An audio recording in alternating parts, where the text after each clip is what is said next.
All right. Oh, yeah. How about that?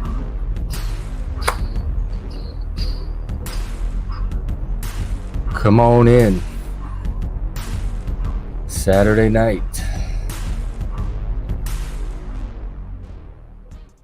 Welcome, welcome, welcome to a Saturday night at the Satan Shack. Let's see what we got cracking. Open panel, hop on, chat, argue, converse, or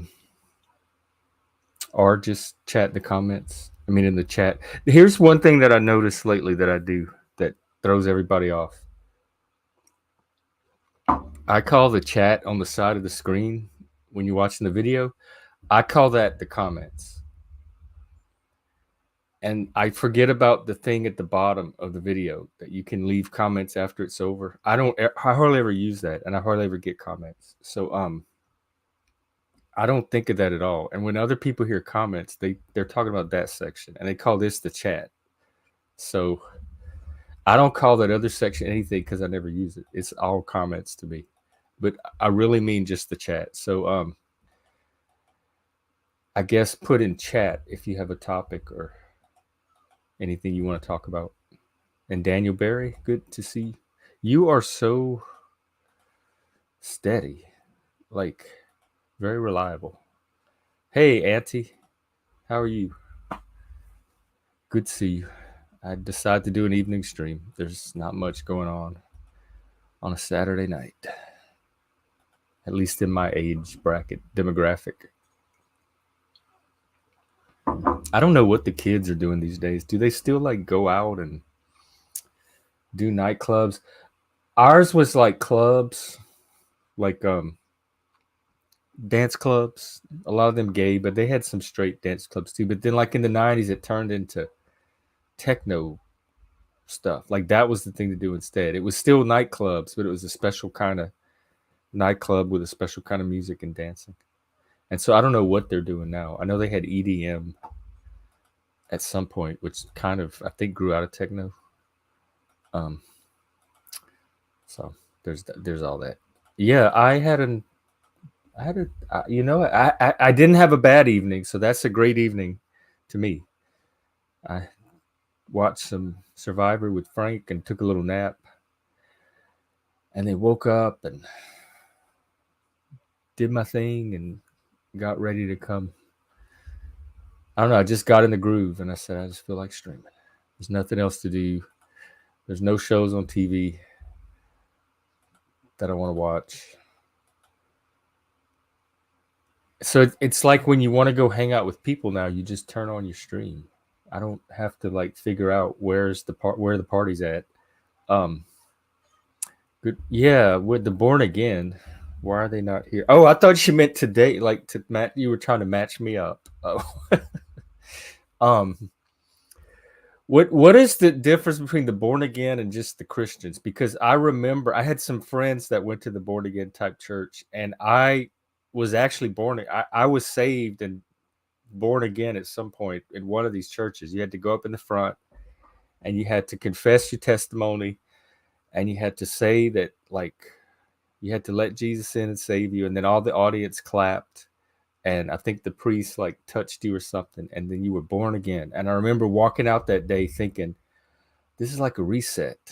This is a chance to, I'm born again. I can do something different now. And like, you know what? I talk about having conscious control of your life, like personal agency and will and the ability to direct it. Like maybe even at that age, that was part of it. Because I felt like here's a chance for me to shift my life in another direction consciously if I want to, because I'm born again. I'm like, it's a second chance at a life or something.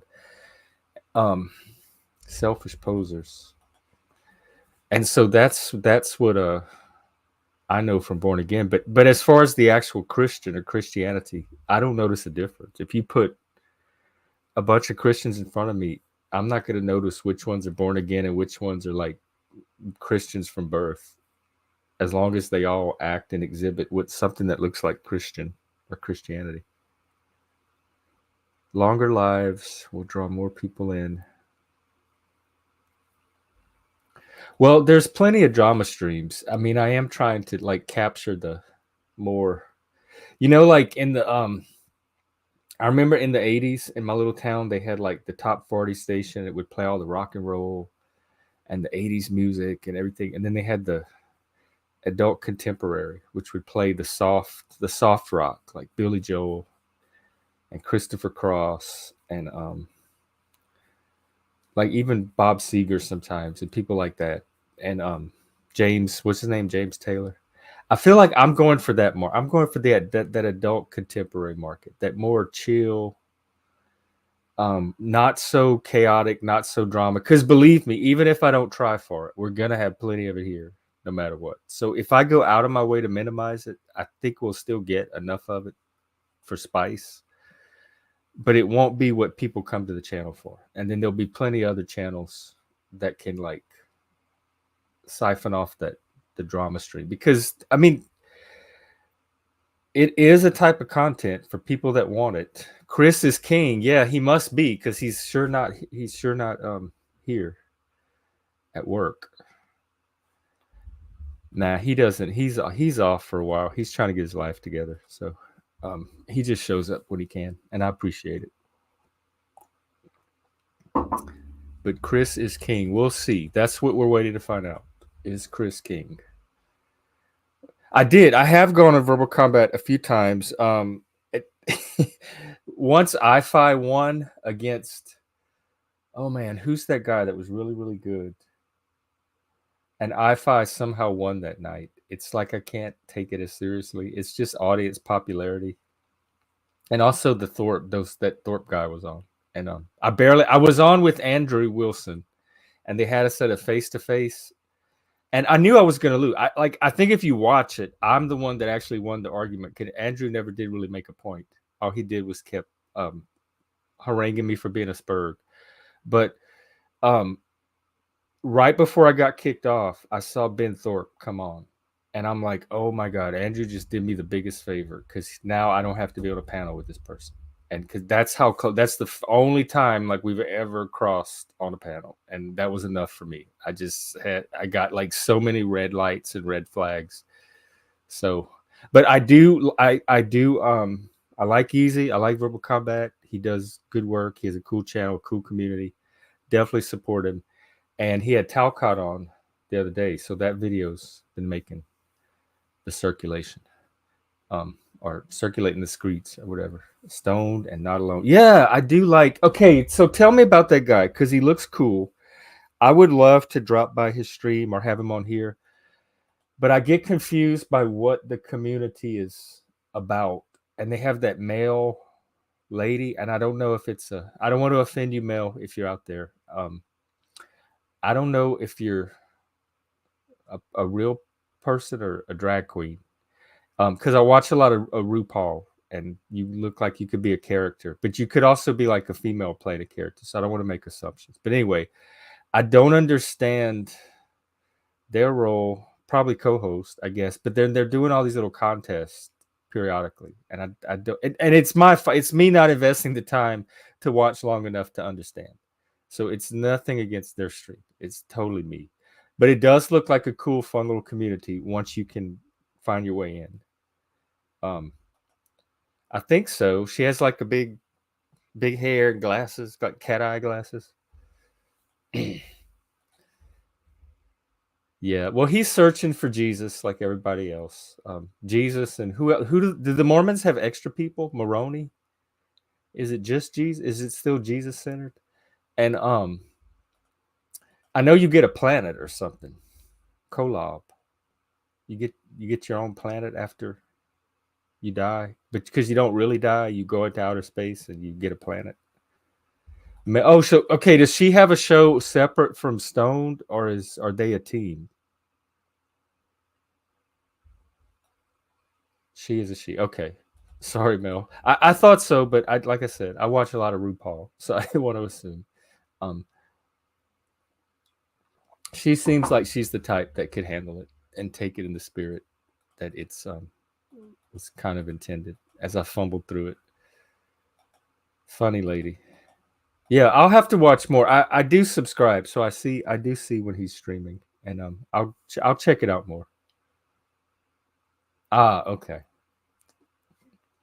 All right, that makes sense. Yeah, because I am looking for more little communities to expand into as the current ones get taken over by the drama brush fires that seem to be raging. She would not like to be. No, and nobody would. I'm not saying she looks remotely like a man. She just more like a character, and a lot of times when it's like that, like stylized and exaggerated, it's often a man doing it. At least in my world. Okay.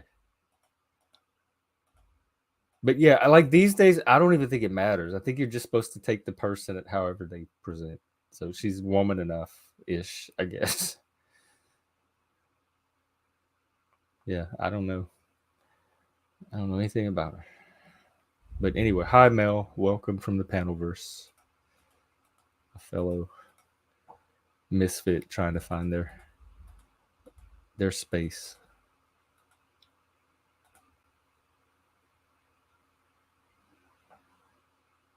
I think she has her profile photos. Seems to be her content. That's the content I hear everybody talk about.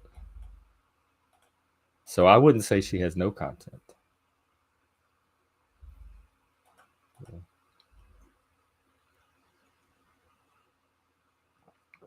Is it a boy? Do they know? Like, do they have boys anymore? Or do you have to wait and see? I thought that was becoming like a thing of the past, outdated. And I bet the game of life. I should look it up because growing up, you had the little blue pegs and the little pink pegs, and you picked if you were a boy or a girl. And then when you had children, I think you spun or something to see if it like what it was, and you took the pink peg or the blue peg. I bet they got rid of all that. That's like evil and transphobic. So I wonder if the game of life has pink and blue pegs in the cars anymore. Let me look it up. Modern.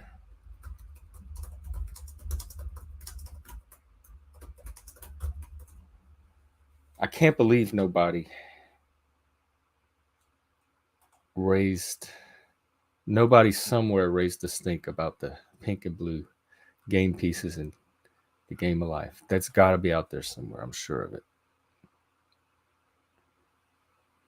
Assessing gender and racial representation in the board game industry. Um, well, maybe not. Maybe somehow that. I don't know. Does anybody know if the modern board game is gendered? Yeah, Lindsay, I'll put her channel. Or well, just tell. I'll have to look it up myself because I don't think anyone could post links. But is it just male?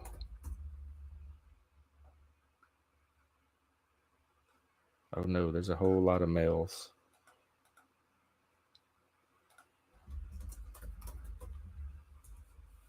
High on male. Mel Brooks, no. Oh well, I'll yeah. If somebody gives me something to go on, I'll look it up and post the link. Yeah, Frank is a grumpy troll. He's a grumpy monkey. He didn't like anybody. Don't take it personally. If you're alive on the planet and breathing, he doesn't. He pretty much doesn't like you. Mel Pandora. Okay.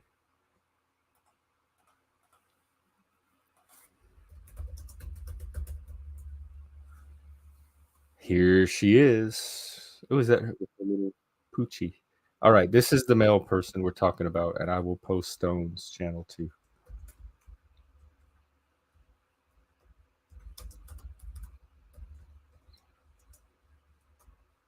And hey, where are the people?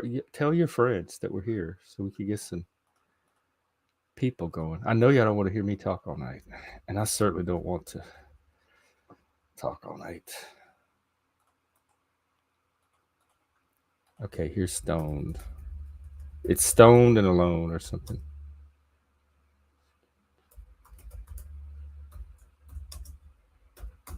There y'all go. Some more channels to explore. Some more in the hood. Some more good in the hood. Hey Dahlia, what's up? And I try to experiment. I put it on Twitter tonight with some hashtag. I never remembered a hashtag on Twitter. And I did tonight. So we'll see if it brings in any new people from the hashtags.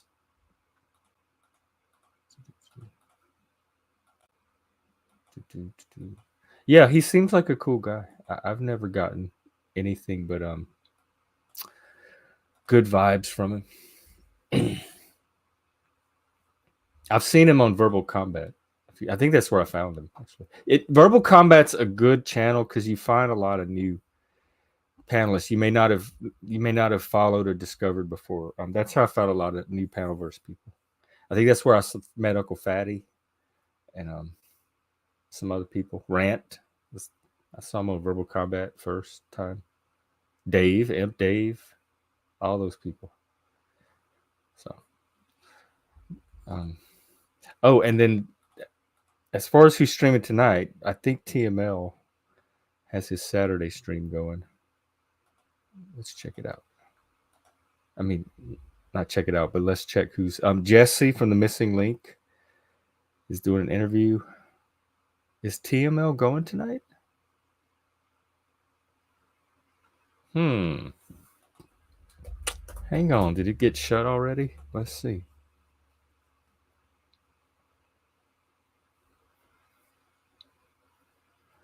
I thought he had one set up for tonight,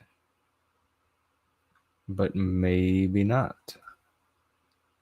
Okay, well, then y'all come here. Just tell everybody to come hang out here until Flo or somebody starts one. Frank, everybody bored. I'm telling you, you don't like anybody. Everybody bores you.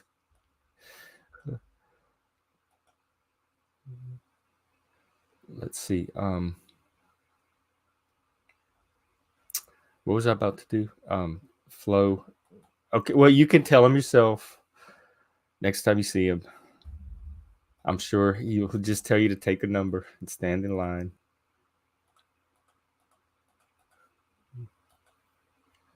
This is the place to be. Well, I hope so. I did it today because for once it was like I was lonely, and I'm like, I actually want people to talk to tonight.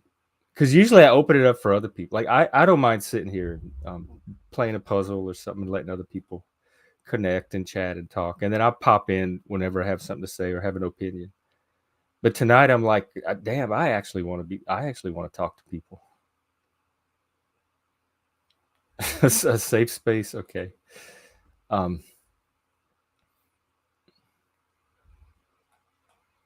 Okay, a safe space where they don't dunk you on their channel. All right. Well, sure, Frank. We'll see about providing that for you.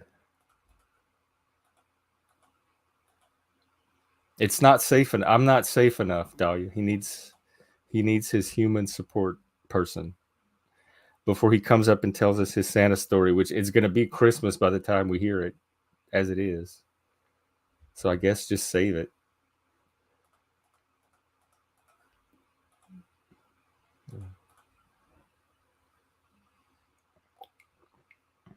I only talk to people on Discord.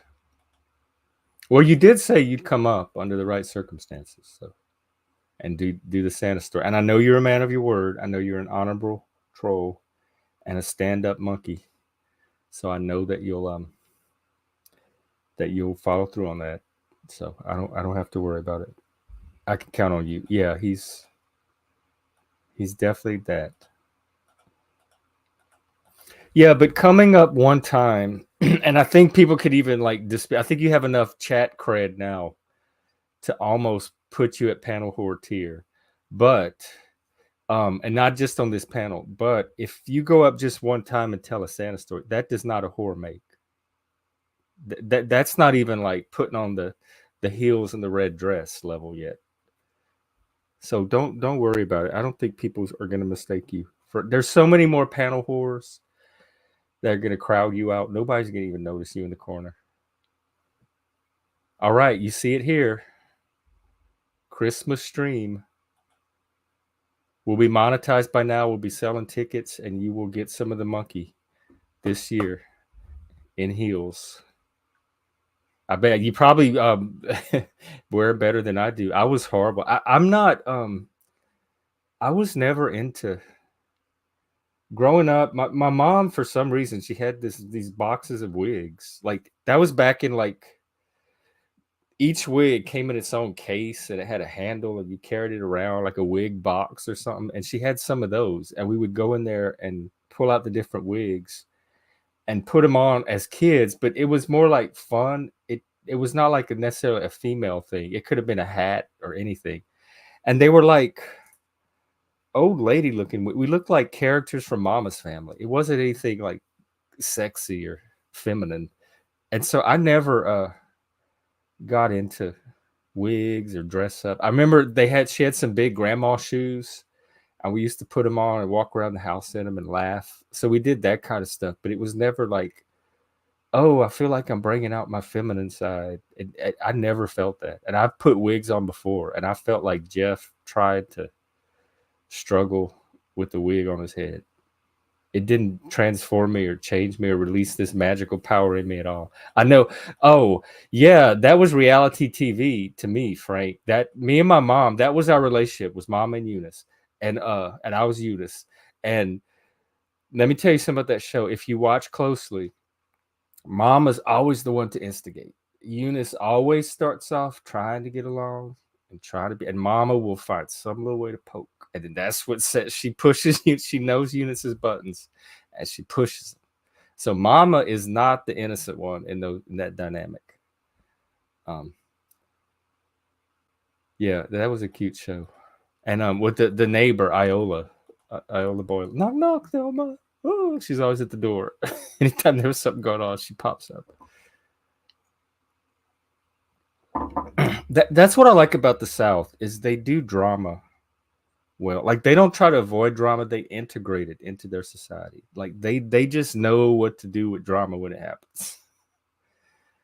Yeah, Carol, I used to watch it. I like growing up, it was a grown-up show, so I didn't always get all the jokes, but I could tell. Like I remember the episode with the curtain when she came down the stairs. I would remember watching it on TV live. And laughing and knowing it, like thinking it was funny, but not necessarily knowing why it was funny. So stuff like that. And I remember she would always do the ear thing. George and Gracie. Yeah, I kind of remember them. I mean, I know who they are as cultural figures. I don't know if I watched. I didn't like black and white TV growing up. That was like the old people TV. And they always on cable TV they were always running it in syndication. They had like Hazel and the black and white Bewitched and what's the other? Leave It to Beaver, Father's Knows Best, that type of stuff. Now, one I did like that was black and white. It was Andy Griffith, and I have no idea why, but that was a really cool black and white show. That's one like for some reason it fit. You didn't notice it was in black and white, or you forgave it somehow because it just fit with that like small town Norman Rockwell ethos. Yeah, I saw all kind of weird shows growing. Like it made life look weird back in the day, which was probably only a few decades away from where I was. I'm further back in the like my childhood, my teenager years, the 80s and the 90s are further back in the day than those black and white shows probably were from when I was watching. And they feel like yesterday. In fact, I'm still in them in many ways. Oh, I never understood Bob Newhart. When Chris talks about anti-humor and how Chris is so deadpan sometimes when he's making jokes, that's how I felt about Newhart. I never understood what the joke was, when I was supposed to why he was funny. He seemed like the most boring white person available. And I never understood what the comedy was supposed to be. And the same one with, was it a spinoff, Lou Grant with Ed Asner? and Mary Tyler Moore and Rhoda and those shows. I just didn't get the I watched the black shows. I didn't the white people shows. I never got the humor at, and like Different Strokes. I only understood it because they were so out of their natural environment. The two black kids, and so the contrast was easy to see. But the ones I related to was What's Happening, The Jeffersons, Good Times, JJ, Welcome Back, Cotter, Happy Days, kind of like because they had the teenagers, the outlaws, the bad boys. It was more working class and just more relatable to me. Like that was more like the kids I went to school with. So when I watched one of those shows, Sanford and Son, that yes, Esther and Esther, this is the big one, and Chico and the Man. And when I went to like I could watch those shows and then go to school the next day, and the kids I went to school with were more like the people in those shows, and we could relate to each other more than the like Bob Newhart type shows. Nobody I went to school acted like those people. Okay, we have Tribe Exodus. I wonder who you are. If you could show yourself on camera and tell me a little about yourself in chat, because we kind of like to vet people before we let them on. So, anyways, and then the other shows I liked were they came on in the evening, because remember, like in the 70s and 80s, we didn't have everything was geared around broadcast television, so you had to be in front of the TV at a certain time. So it was more like a ritual. Like it became a point in your week that you plan things around.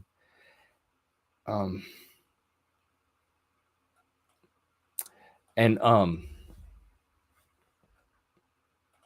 hang on, I'm multitasking. Let me get rid of it. And so some of the ones in the evening, you had your evening shows that you waited for each week, and they were like I guess they were like crime shows, but superhero at the same time, like Bionic Man, Bionic Woman, Incredible Hulk, Dukes of Hazzard, like kind of the A Team sometimes later on. Those types of shows, like the action type shows. They were stopping crime or solving a mystery or something. So those I liked as a kid too. Reruns. Wait, let's see. Oh, because you were watching Michael Jackson for reruns. He was really good as a kid. Like the stuff with the Jackson 5 and then the solo work as a young kid. I love that song he did from the Ben, the movie about the rats. What was that ballad from it? I didn't really know Michael Jackson really until Thriller, like the 80s, when he just blew up everywhere. But I don't remember. I didn't watch a lot of those variety shows growing up. Like they had the Lawrence Welk show with the bubbles. They had all these white people dancing around in bubbles and up to like orchestra music. And let's see, when Donnie and Marie and stuff like that. My mom would watch those, so they'd be on. But as a kid, they never interested me. I did like the Gong Show because it was like suspense to see if they were going to get gonged. And we kind of still have that in the Panelverse. You could always turn the channel or unsubscribe or kick someone off a panel. So, oh, Frank, oh my God. Okay, you said the Magic TV show. You know why? Because that wasn't even. All right, Shardy, who are you? I need to know who you are too. It wasn't even a TV show. It was an actual way of life. Like because I grew up with black people, like my black babysitters, and then they had black girls in the neighborhood and the black people I went to school with. And so Soul Train was more like an entire lifestyle. And my fantasy is to be in the Soul Train line. Like constantly in my head, I put myself in that Soul Train line, and I'm just because they would like slide down the floor and they would do robot moves and they wore all those crazy outfits. And to this day, like as an adult, one of the things I like to do, you might even call it self-care sometimes, is I'll put on old YouTube videos of the Soul Train line and I'll just watch them for like half hour, and they put my brain in such a pleasant place. I love Soul Train. You don't know how. I was like 2 years old when it came out. You don't know how I can't imagine my life without Soul Train running in the background. Like I would be such a different person. Yeah, I think the world lost something very valuable when it lost Soul Train, and I don't know what's out there that resembles it currently. Hey, Shorty, I see you in the back. If I don't know you, I need to see you on camera and know a little bit about who you are or something, because we have trolls that come and try to get our video shut down. The line dances. I remember they had the country channel would have the line dances. And then in Louisiana, what was really popular, especially on Sundays, was the Zydeco dancing. And it was like kind of like black Cajun music, but it's its own style. And those people cut up. And it's like very like homemade TV, so it's just like people with camcorders, and it's very like down home, and watching them dance and cut up a two step, and they get into it. That's really fun. You should look up some Zydeco videos. But I know a few line dances. I know the freeze. The electric slide was a little too complicated for me, but they would do it at the clubs. Shardy, I want to take a chance on you. I tell you what, if you're willing to wait, if a few more regulars get up here, we have Busker right now. Howdy. I'll take a chance. I'll do the solo thing, and I'll take a chance on you. But let's get a few more people up here to get a conversation going. Yeah, yeah. The more the merrier. That's right. What's going on? Not much. I just heard you talking about Zydeco, so I thought, well, that's my call. Oh, yeah. Yeah. You might even know more about it than I do. Well, like, I'm not so much into Zydeco. I mean, I am but the Cajun and Creole, like the Creole was like uh proto Zydeco. I mean, that was like the black version of Cajun music was Creole. But it's hard to tell who started the Cajun style because a lot of people attribute it to somebody from your town named Amadei Arjwan. I'm the Ordway. Yeah, And they the black people and what used to play together back then too. It wasn't yep, so much yep. segregated. It's like So it's they didn't see themselves as like a separate. They were all into the same music, That's so they all right. played together. It was unity, and except you had like I heard the Klan had ran him over or some shit, and he That's lived. a legend. That's more like an urban legend because when you read it, it's Yeah, kind of like that's the what Matthew it was. Shepard case. It's a narrative that got built around it. That when you look at the actual facts, there's enough to Well, cast some doubt. I can tell you this much is that as I listened to his recordings from when he started up until he was gone, he was dead, I guess, and his talent was deteriorating or just changing. It was kind of like drifting off in a way, not too much, but he still could wail on the frickin' accordion, but it's just kind of to me it seemed like it was drifting off a little bit, so maybe he did have some kind of maybe health issue or something, who knows.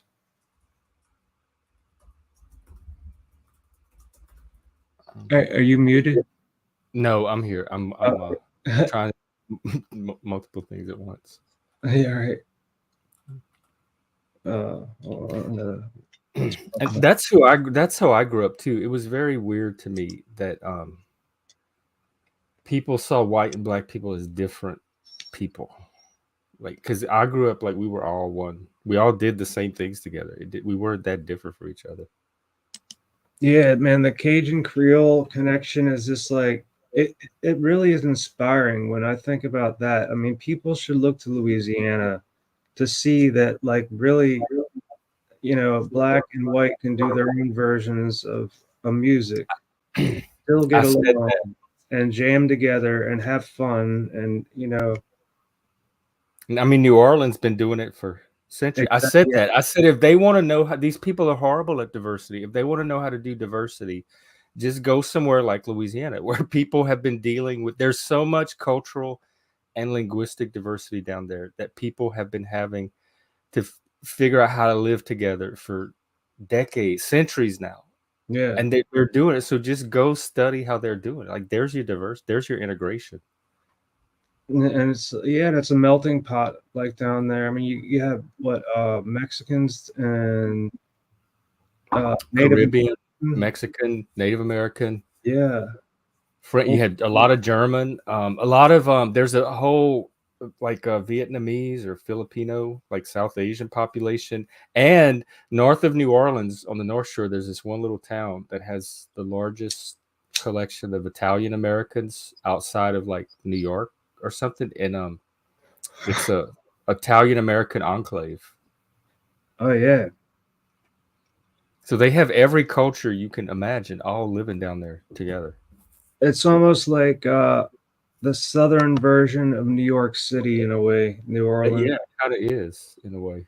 Very. And I always found it very. There was always somebody interesting and unique. Everybody had this unique, colorful personality. No two people were alike. yeah, that's right. Wish it could be more like that. I mean, like I remember the '90s. I mean, there was no divide of races and bullshit that they're pushing. And we had MTV too, which was showing everybody unified. Like Yeah, you had MTV Raps and the grunge, and they all intermingled, and all the people interacted on each other's shows, and so it looked unified in the media too. yeah. I mean, that's the good thing. Now it's really strange what's happening now. It's how the division is going on with the media being the influencers of the division. It's so obvious. The news and the movies and everything, like the movies that are coming out in the past, I don't know, close to maybe not a decade, but close to that, has been totally woke bullshit, man. I mean, I just can't. I have to stop the movie once I see one thing that is just like, okay, all right, so you're virtue signaling your point. That's fine. It sure is, Chuck. Come on, and we'll do our nails. Work.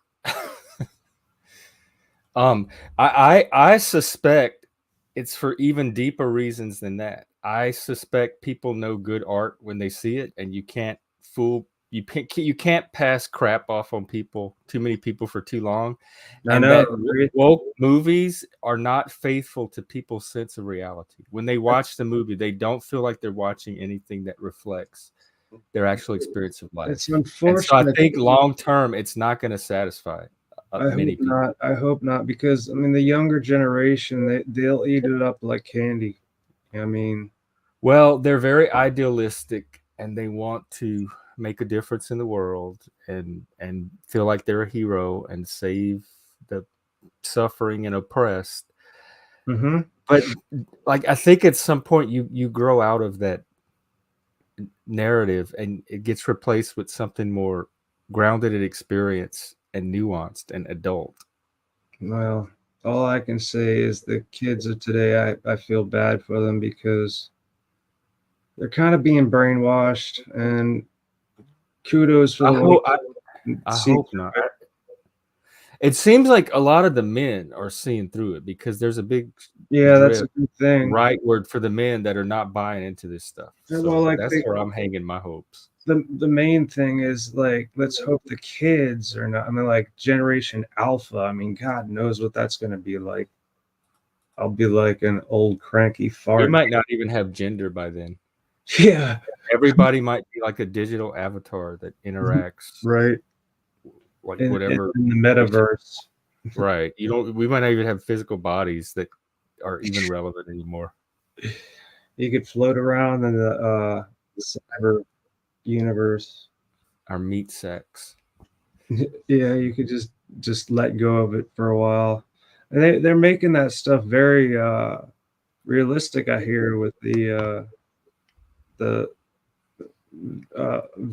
the virtual reality shit. Well, on one of my shows, I played that Laurie Anderson clip of like the technology and AI in the future, and she says how disembodied everything is when you're interacting through the internet all day. You're not doing anything with your body, and so you become very disconnected from the body and from physical reality. And we see that with like the trans movement and a bunch of other stuff. Yeah. I I don't move around too much. I should, and I don't get out of my house, but I do exercise my legs when I lay down with a band, rubber band thing, a big giant rubber band. A Like, oh, for your it helps your muscles. yeah, I'm trying to get my legs back, but it's just a pipe dream. I'm just trying, you know. Mhm. Guess all I can do is keep trying and Yeah. play music, and that's all that really matters to me. I mean, I don't give a fuck about the outside world at this point. Well, that's understandable in your situation. Yeah, I mean, like just getting around is hell. So I could talk for hours about this shit, but I don't want to bum anybody out. Okay. Well, we'll try to have a Louisiana Saturday night with Yeah, dude. jambalaya, crawfish pie, filet gumbo.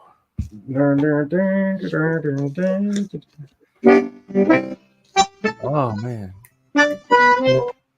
Shit, I don't know how to play that's jambalaya, but actually Hank Williams. He's not even Cajun. Like one of our most popular songs. Not that's even. right. He was really influenced by Louisiana, from what I hear. And then you know who reminds me of him is that one dude we talked about who made the rocking chairs and he played music. It was what's his name? Uh DL Menard. He was Oh like man. the Asian Hank Williams. That's what everybody called him.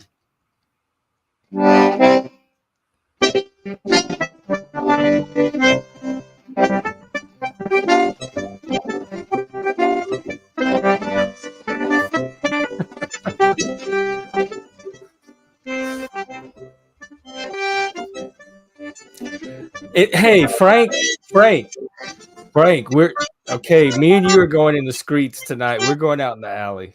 This is the music of my people. Yeah. Shut your mouth. Shut your little monkey face.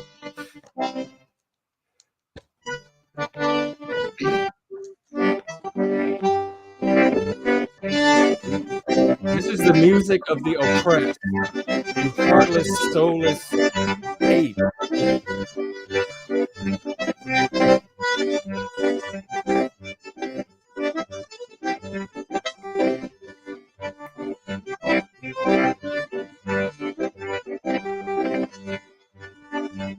How can you not love that haunting melody?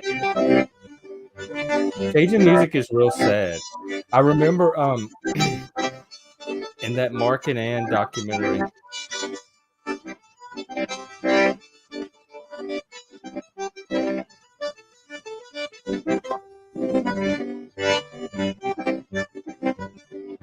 Is that upside down?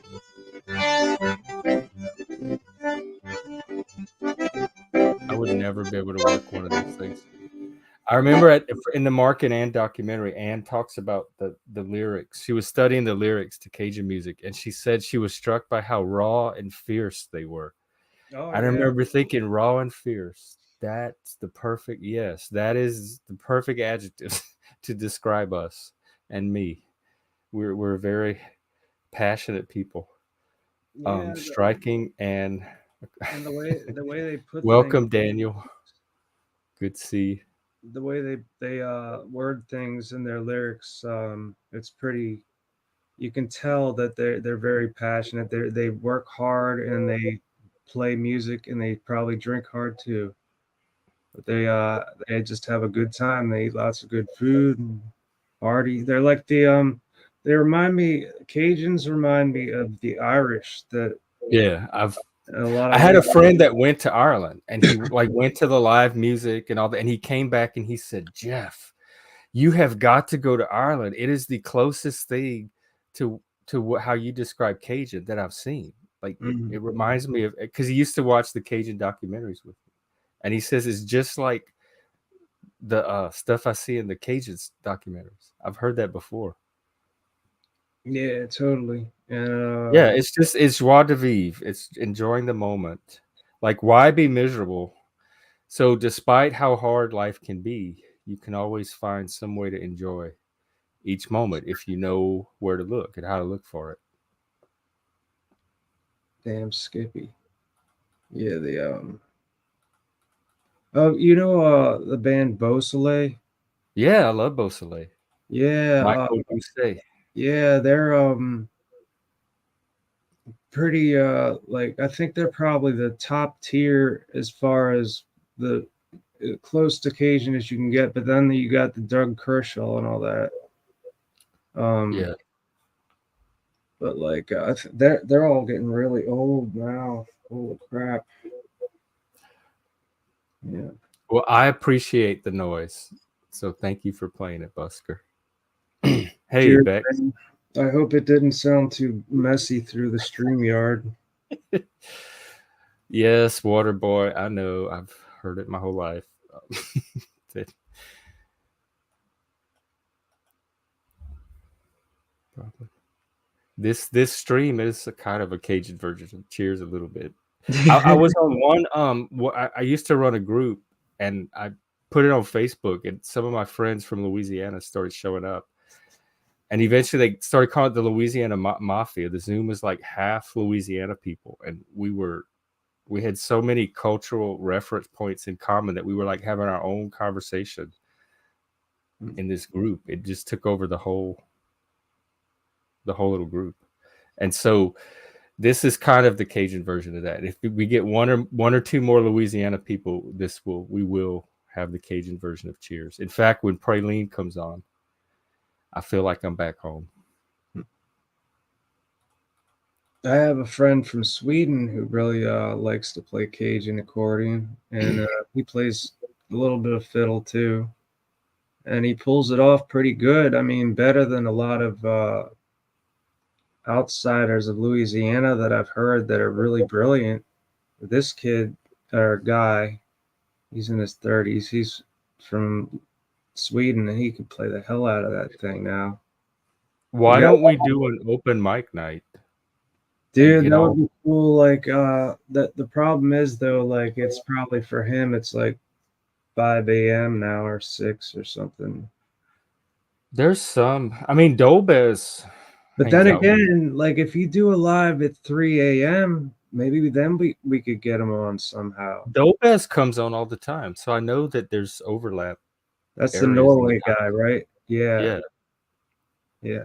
That's it and is we weird. could get other like any other people in the audience or the panelverse that are musically. We did that during COVID. We used to have open mic nights all the time, and Dude, I wish I there were was all gonna these do that. musicians that I was meeting through Zoom and hanging out together, and they would do their original music every night. And some of them would do another thing we would do was singing like they would pull up a karaoke on YouTube with the lyrics, and then they would just sing it.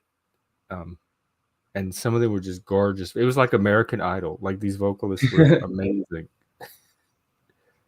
American Idol without all the like harsh criticism. Although did American Idol, they had harsh critics, didn't they? They're Um, Probably. I mean, I'm sure I would have been one of them if I had watched. I never did watch American Idol. I was too spoiled by the competition. Well, I mean, that's competition in a way, but like the Survivor type shows to just watch a performance competition. yeah, my sister, she's probably I think probably your age. She was born in '69. Um, around your age. So when were you born? If you don't mind me Yeah, asking. we're almost the same age. Yeah, so she oh, what was I getting? Crap. What were we just talking about right before I Your thought? your sister. Something about your sister.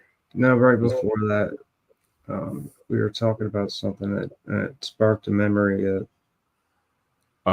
She was born in '69, singing karaoke, open Yeah, mic. Oh shit. I don't remember it either.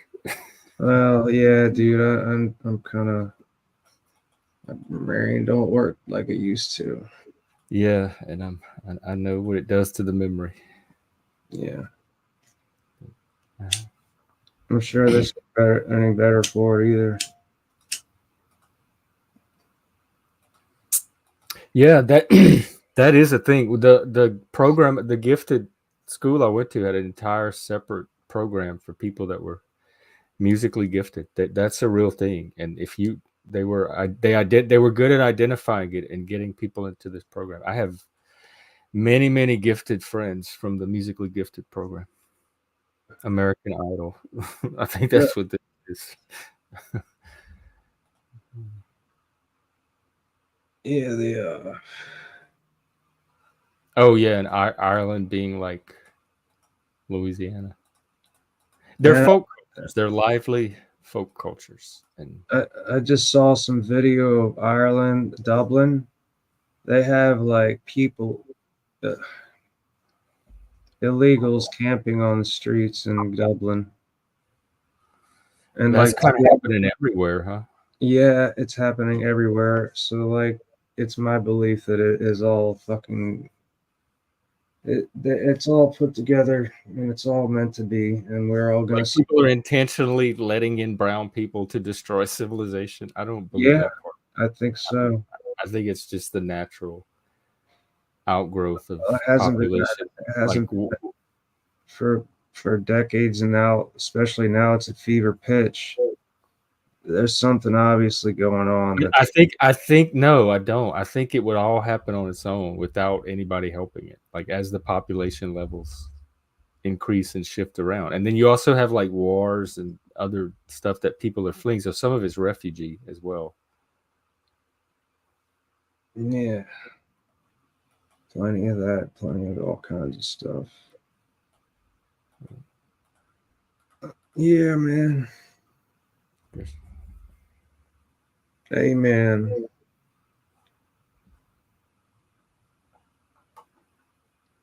I don't want to argue with you, brother. I don't want to get you upset. Oh no, you don't have to worry about me. I mean, you can think what you want and believe you want. Nothing wrong with that. I'm just saying I don't believe it. I think it would happen naturally. It's Well, happened all through history. what's happening now isn't natural at all. That's my opinion. You don't have to believe it. Yeah, and New Orleans has what's called the Irish Channel. They have a big Irish population too, and they have the St. Patrick's Day parade, which is really fun. If you don't get to go to Mardi Gras, go to St. Patrick's. Now that's around the same time, so it's like, Yeah, wow, I man, think it's like that's like double a the. month or so later. It's not very soon after. That's So it's pretty like you get one more like big cool party after Mardi Gras. Hell's yeah, man. I miss It's supposed to be anti, but we're not melting very well. Like we were to me, we were melting just fine. And so all the DEI crap started. And then all of a sudden the melting stopped. Everybody yeah, became so tribally conscious and right. about like what group they belong in and which group has the power and to be in and all that. And the melting stopped. Yeah, just got frozen over with a bunch of shit. Because I grew up on Schoolhouse Rock, where they had the Great American Melting Pot video. Was it Mother Necessity? And this is one of her yeah, the Great American Melting Pot. Um, Mother Necessity. No, that's the inventors. Lovely Lady Liberty in her book of recipes, and the greatest one she's got is the Great American Melting Pot. That one. And so I grew up with that. Like just that one little cartoon gave me this fantasy that America was this. And then living in Louisiana too, because when I walked out my house, I saw diversity. So it all matched and made sense in my mind. And I just took it for granted that that's what America was. And then as I became an adult, very recently actually, I found out that there's people that have very different ideas about this melting pot thing. Well, I believe in the melting pot, but it better be illegal melting pot. If they want to be in our country, they should be vetted and yes, I vetted. agree. I don't know why the process is as broken as it is, It's broken. other than it benefits somebody to have them in there anyway. So if that's the case, if you need that many illegal people, just fix the process to get enough legal people to meet your need. Like you don't have to bring them in illegally. Just It's if not, the legal process is not bringing in enough people, then just change it to where it brings in more people legally. I don't know why that's so hard. well, it takes them eons to get their legal status of being an American. And that's like they can't clog up they don't have enough workers to do all that, unfortunately. Because they need the labor, and that's why they kind of let it slide. But if they need that much labor, just expand a way to bring legal labor into the country. Yeah. Like if there's a labor shortage and immigration will help it, but the Well, process is what has it bottlenecked, then just open up that bottleneck. taxpayers in these what do they call them, cities? Oh god, what do they call them? They're like friendly to foreigners. What do they call that? Um, they have a name for it. Can somebody put that out there? They call them sanctuary cities. That's yeah. Oh yeah, Seattle was one of them, I think. And like, well, there's a whole bunch, and it's just like that's cool, but these people should have some fucking vetting, and they're coming across the border without that. Nobody's testing them for any kind of diseases. And yet the American government just treated us all like lepers for 4 years while they're doing this all the while. Doesn't that strike you as a little kooky? I don't think that's what's happening. So, It has happened. It has but happened. I don't know why as many people are coming in illegally as are, if in fact they are. But other than that, like the labor short, people are not doing anything about it because they Biden, benefit from the labor. there was this one thing that talked about that Biden flew in hundreds of thousands of illegal immigrants. I don't know how true that is, but I think it's pretty true because lots of people are talking about it. I don't think Biden has the power to just go round up a bunch of immigrants Well, and fly them whoever, into the US. That sounds whoever's weird. yeah, see, like that's why I think there's something else behind all the bullshit that were presented. I don't But know. the border definitely is an issue that Biden's going to have to address somehow if he wants votes. Like the voters want they they want to know what the Yeah, I mean, candidate's like, going to do about it. And Trump's already proven he's willing to build a wall. well, that's what he said the first time. He didn't fucking lift a finger. All these politicians are scumbags. I don't trust any of them. I take people on a case by case basis. Enough of them are working to where we at least have a society still going. I So, know that, but I mean the federal government. I don't trust any of them. well, But local government, yeah, you got to have it. That's no doubt. But when the federal government trickles down onto the local government, then we got a pile of shit. I mean that's the U.S. It's been that way forever. That's just the system we live in. It's fever pitch, man. I hate to say it. It is. I've been paying a lot of attention, man. That's all I ever do. I have nothing but time.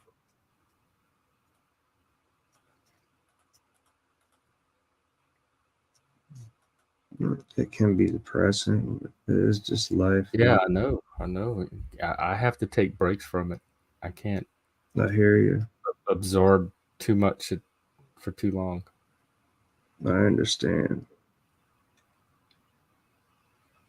Yeah, man. Like there's some super doomers out there, man. There was a time when I'd watch this most super doomers on the internet, and it's just like, okay, dude, you're fucking, what's the word? The term, grasping at straws. A lot of it, and then there's a lot of reality that people are talking about out here, out wherever, and they just see what's going on. Well, the problem I have is they're seeing it all through their internet. They're not seeing it. They're not. It's not eyewitness, and so everyone's getting different little breadcrumbs, Well, and they're there's a putting lot. it together in different ways, There's and like nobody really knows who's there's a whole bread factory out there, buddy. I'm sorry. Yeah, I'm sure, but like nobody has the you can't nobody no one person can put together the truth from all the little fragments of information that we have trickling in through social media.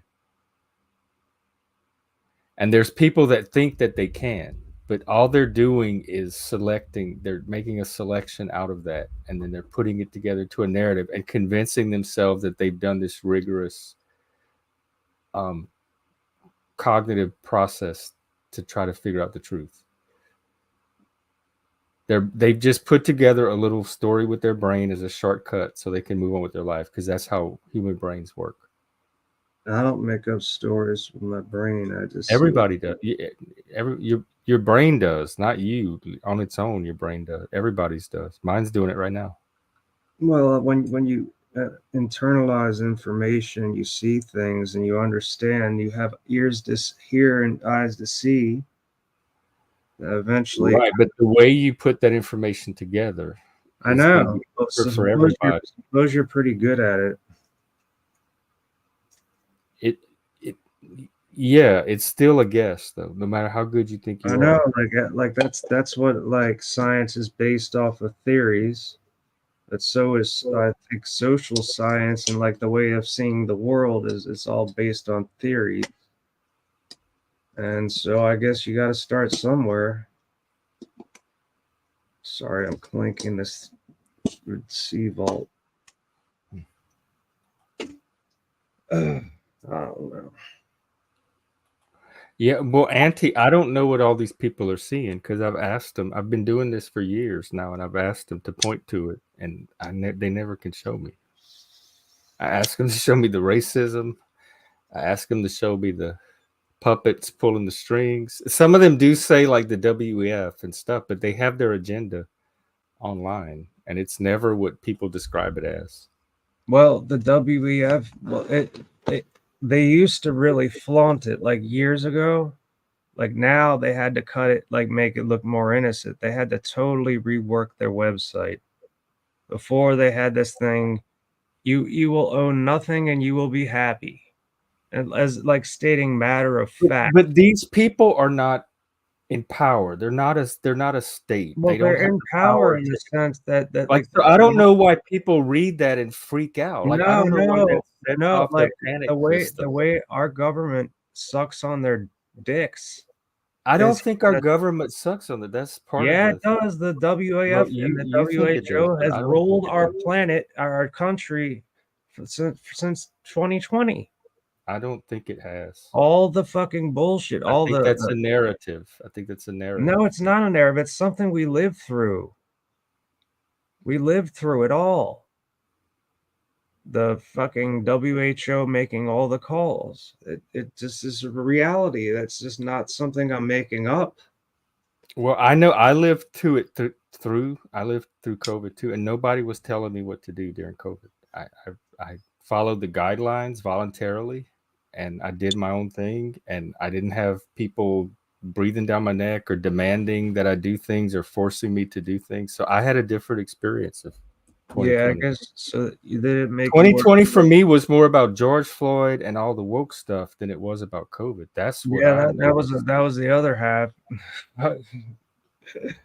Shit, This that I agree, Auntie. The you talking about the neo racism, the DEI stuff, white supremacy and oppressor and all this, yes. And because you know why I believe this?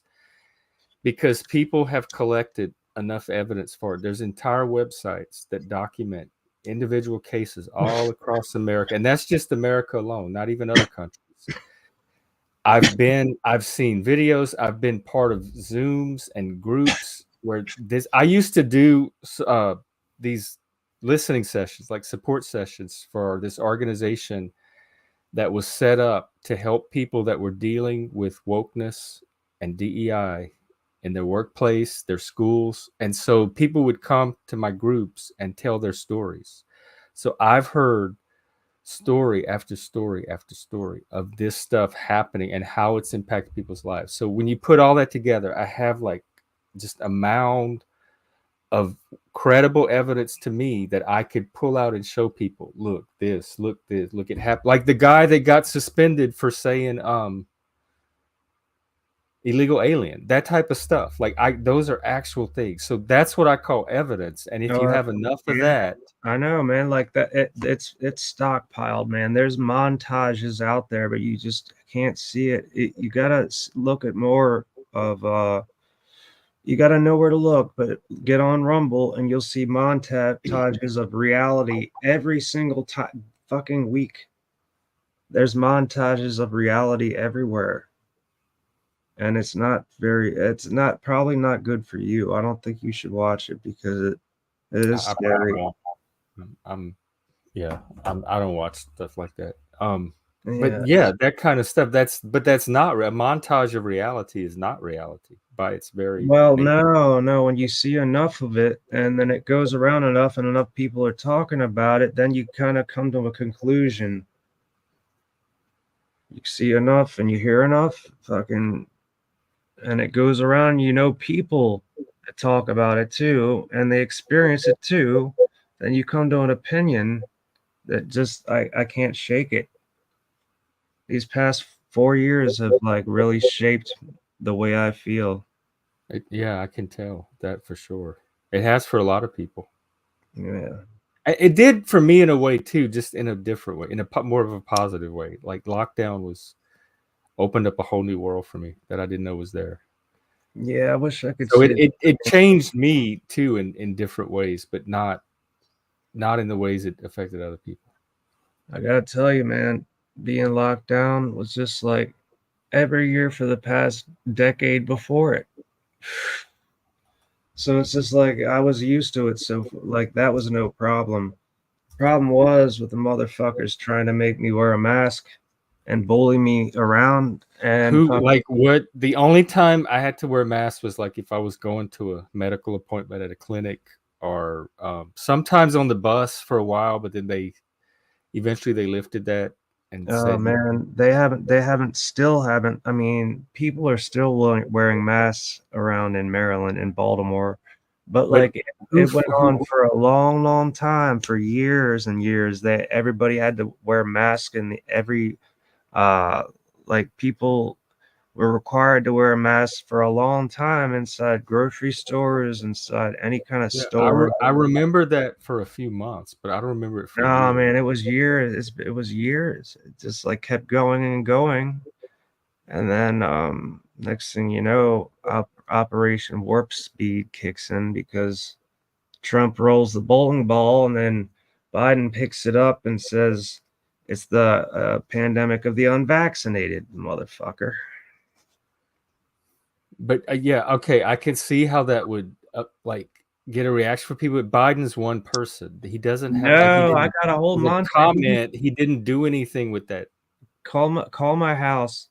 I'll give you my number. You call my house, listen to the message, the whole montage of people saying it's a pandemic of the unvaccinated, a pandemic of the unvaccinated. Right, Oh, but this is just people saying shit. Like what I know why the would it stuff that people it watch on affects you if television. you let it affect you. People used to No, say it's not AIDS me. was a virus of the a punishment for homosexuals, like a disease, a gay disease. And it didn't affect me to hear that. I heard it a lot. It Well, just rolled that's off a my whole back. different thing, man. That's a very minuscule thing compared to this. This is the whole worldwide thing.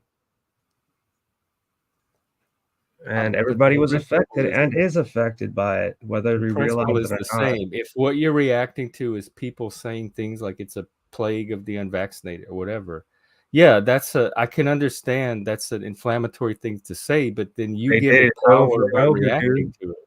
That Biden did it, then everybody else did it. Everybody else, all the fucking, and then everybody thought that if you don't get the jab, you're one of the fucking, No, you are the leper. You're the no. leper if you don't, if Yes. you're not. Yes, some people thought that, and so the unvaccinated got their turn to get treated like the gay people were treated when I was coming up. They Well, they that's like became I the said. scapegoats and the lepers, and I thought it was ugly, but that wasn't. That's a small little portion of humanity. I'm That talking was about. a localized thing. So I'm Yeah. sorry that some people around you were mean to you about not getting vaccinated, but Well, there's a that's lot of not people. reflective of a larger planned, organized conspiracy on the part of the rest of us. It's just not. It's It's just people being assholes to you and you giving them the power to affect you and internalizing it. no, no, no. It's not just one person. It's like everyone. Well, I didn't see everyone do it. That's what I'm saying. So wherever you were, if everyone Everyone was doing except it, my that was family. unusual. Everyone except my family.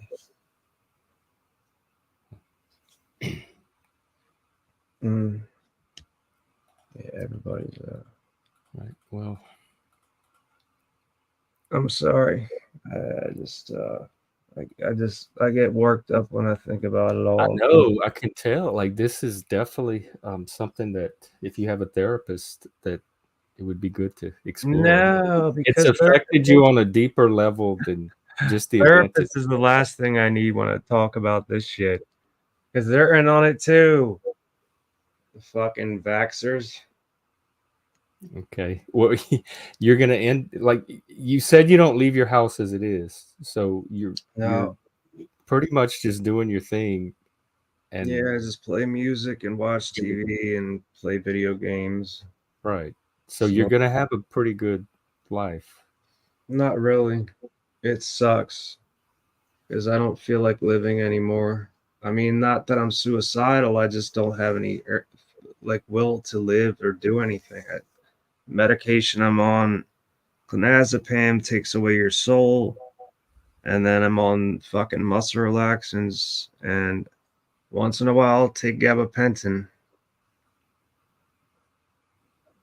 Just like I yeah, know you're doing the best you can. yeah, drugs are a nasty. Well, except for marijuana, that's the only thing that keeps me sane. Um, honestly, and I feel better, and I can pee better, and that alone is enough to smoke pot. Unless you're Denizen, smoking. when I say local, I'm talking about people, just people, general, like people in the gossiping, people saying that oh, the unvaccinated are lepers, or it's a plague of the unvaccinated.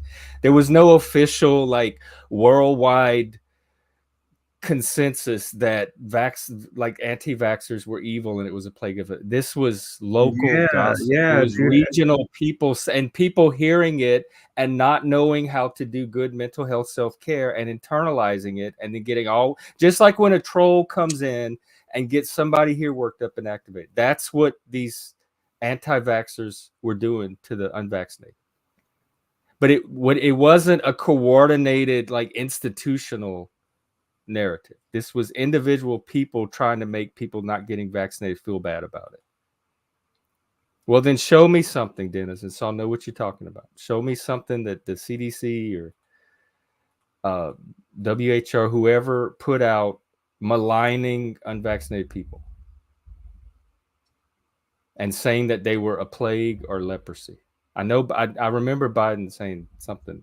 It's the pandemic of the unvaccinated. But if again, if this is all about they said a mean thing that hurt my feelings, that is not interesting conversation. I'm sorry that you got butthurt Uh, over people harassing you for not getting vaccinated, but that is not the end of the world, and it's not a crisis for everybody else. when your president says this is the pandemic of the unvaccinated, Trump said a bunch of shit, and I've had presidents no, my not entire not life say, even if Trump. you can't handle mean stuff that a president says, then you're just a snowflake. I'm sorry. Biden, and everybody listens to these fucking assholes and the whole narrative of if you don't get vaccinated, you're a fucking outcast. And so what? You're still in So charge what? of your own life. That shit does not have to affect you if you don't want it to.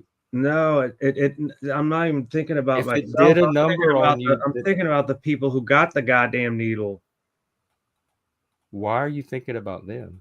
because they were just fucking, they believed everybody and they wanted to do the right thing, and if you don't do this, you're not any good. You're a waste of space. That's something you have going on in your head, because most No, people no, did that's not where a think lot that. of Most people had this people did not think experience. that. People had this experience where And they were, even if they did, why does it bother you? Why do you care what the because vaccinated people that's think of you? society. That's whole society. That's I think what I'm reacting to is it seems like victim mentality. Why do you care what vaccinated people think of you? I don't care what they think of me.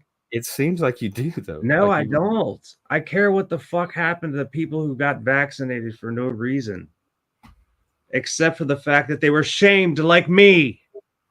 so it's the shame that's the root That's of a part of it. That's the whole fucking stem of it. it. Okay, that's the part I don't understand. Well, now you do. I mean, I'm not dismissive. I very much believe that that's what you experienced. I don't let strangers shame me. If people think something negative about me, I'm not gonna feel shame over it and give them that. Well, I'm comparing it. I'm comparing notes, buddy. So I know people, well, not around here, but online, who have had the same experience. Lots of them. Tons. And unfortunately, a lot of them. Yes, it was mean words, Denizen, and his reaction to it absolutely was in his head because other people had different. You are in control of your emotions, your reactions. There is something you are contributing to the narrative that are allowing those emotions. So I'm all about personal agency, personal responsibility, anti-fragility, anti-victim mentality. So yes, what you're saying here, you're framing it a little disingenuously as you often do, but I did say all that. Okay.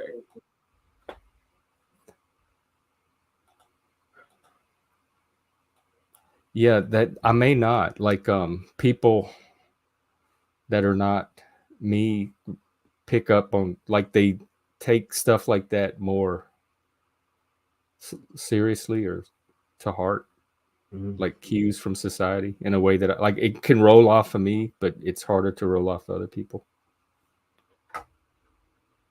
People were put in jail for not getting the vax. Dude, there was a lot of shit you don't even know about.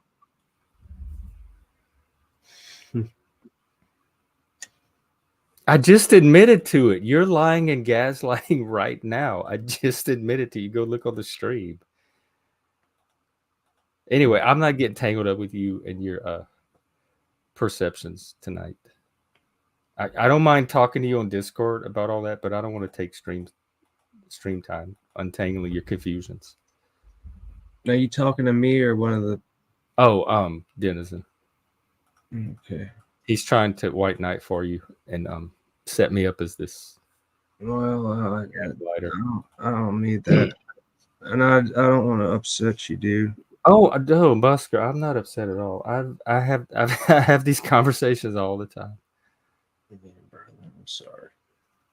No, it's cool.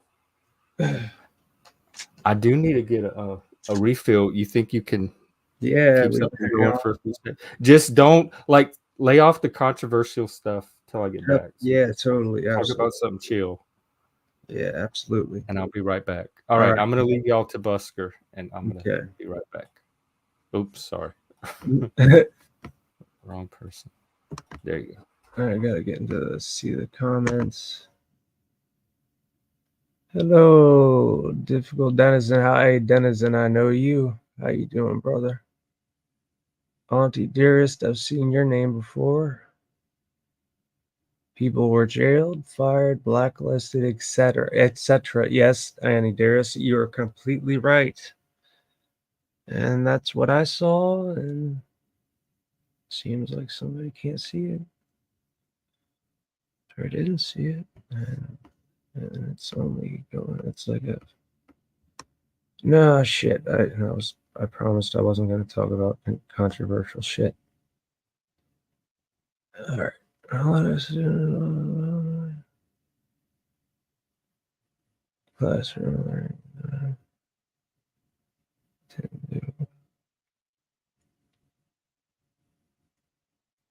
Yeah, that's true too. Daniel, that's true.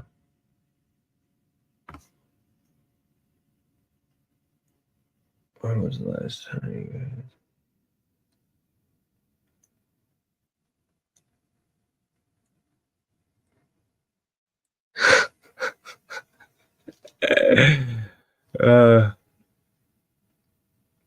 I had a cupcake and it kind of made me sick. The last one I ate, not sick, it just kind of just gave me indigestion. Maybe it just wasn't made right.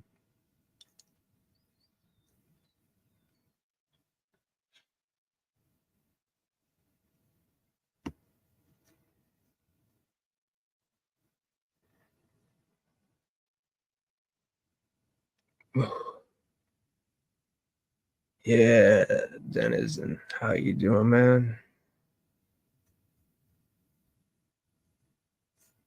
Man, I wish I had some coffee. Damn it. Alrighty, I'm back. I need some coffee, but I think my coffee machine is just, I think it needs to be cleaned somehow because it's probably collected mold over the years just sitting. That might be affecting you too. No, I don't use it. That's why I'm thinking. I was thinking I want to make some coffee, but I'm thinking no, probably not a good idea. And I fuck if I don't use tap water. I use bottled water, Fiji water. Oh, So that's why I don't drink a lot of it. When I used to drink coffee, that was all I'd use. But you would make the coffee with the bottled water? yeah, with Fiji water, it tasted better too. It tasted I'm a gonna have lot to try better than the sink water. I'm definitely have to try that. I didn't even think of that. Oh man, it's so much better. It's Some bougie coffee. the cleanest water you can think of is the Fiji water. It's so good, and it makes for a good coffee. Man, you know, have you ever heard of coffee, paraplegic coffee? It's a brand. Yeah, is this guy who's paraplegic, Paraplegic. and he calls it paraplegic because he's one. You know who Owen Benjamin is? Yes, is it him? He's one of the bears. So Oh my god. he was dubbed paraplegic bear, and then he started his own coffee company. But his coffee is the best there is, man. The Owen Benjamin coffee? No, not Owen Benjamin. One of the Oh. bears. One of Oh, one of his bears one of started. his fans. But you know what? He actually thinks that he's an asshole now. Like, but he has made his name as paraplegic bear. So he just stuck with it, and you know he's doing well, like making coffee and selling it. Paraplegic.com, I think. Their He's hours are 6:33 in the morning to 3:33 in the afternoon and 9:11 a.m. on Saturday. oh shit. Yeah, but that the I wonder coffee's where. my brother-in-law is like a real coffee snob, and he loves the shit out of it. Good stuff, man. Do you grind your own beans or you just use the ground coffee? Folgers, whatever's cheap, whatever's on sale that week at the grocery store. Sometimes they have the flavored coffees that are on sale, and that's a real treat. Yeah. But if when that's not on sale, I get the Folgers. Which really, I'm really impressed with Folgers. They have really perfected their classic roast. I like it better than Starbucks and some of the coffee shops. Oh yeah, yeah. Well, I wonder. All right, I've had. I haven't made coffee in years, but I've had coffee for years. How long does it keep, do you think? Oh, like if you don't use it for a while, Yeah, I mean, like it's wrapped up pretty good, and but it was open before yeah, yeah, going up. I don't. You might have to Google. I'm not sure. Does anyone know how long coffee keeps if you don't use it? Probably at the very worst, it would just be stale and yeah. That I'm not not taste worried about very that. fresh. I'm just looking for the buzz, and but then I have to run to the bathroom every second. But I'm just craving it so bad because I'm not drinking. That's off the fucking charts for me. I can't do that. he he does that, Auntie. We're I honestly don't think it's intentional on either of our parts. I think we start out in good faith and then we get tangled up in the form of the conversation instead of the content.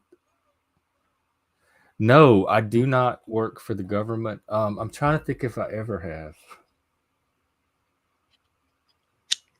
Did I worked when I was teaching in Vegas, it was a through the school board, which was part of the state.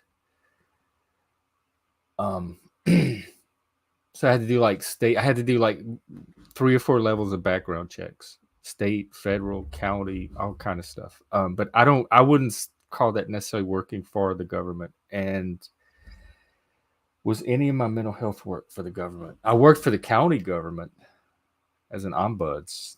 I think they were the ones that funded our program, or we were affiliated with them somehow. But I wasn't necessarily a county employee either. I worked in a county building and I had a badge.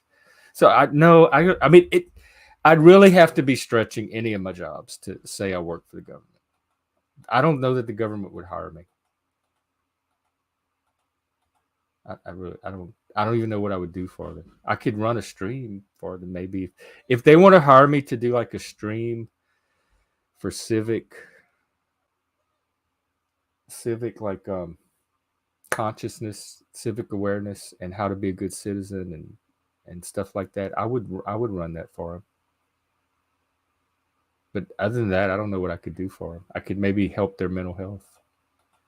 The government does have an entire department called SAMHSA, Substance Abuse Mental Health something association, and it's under the I forgot what department that's under, Health and Human Services maybe. And they do a lot. Their peer support program is under there, and so they do fund a lot of mental health programs. So it's possible through that I could be working for the government.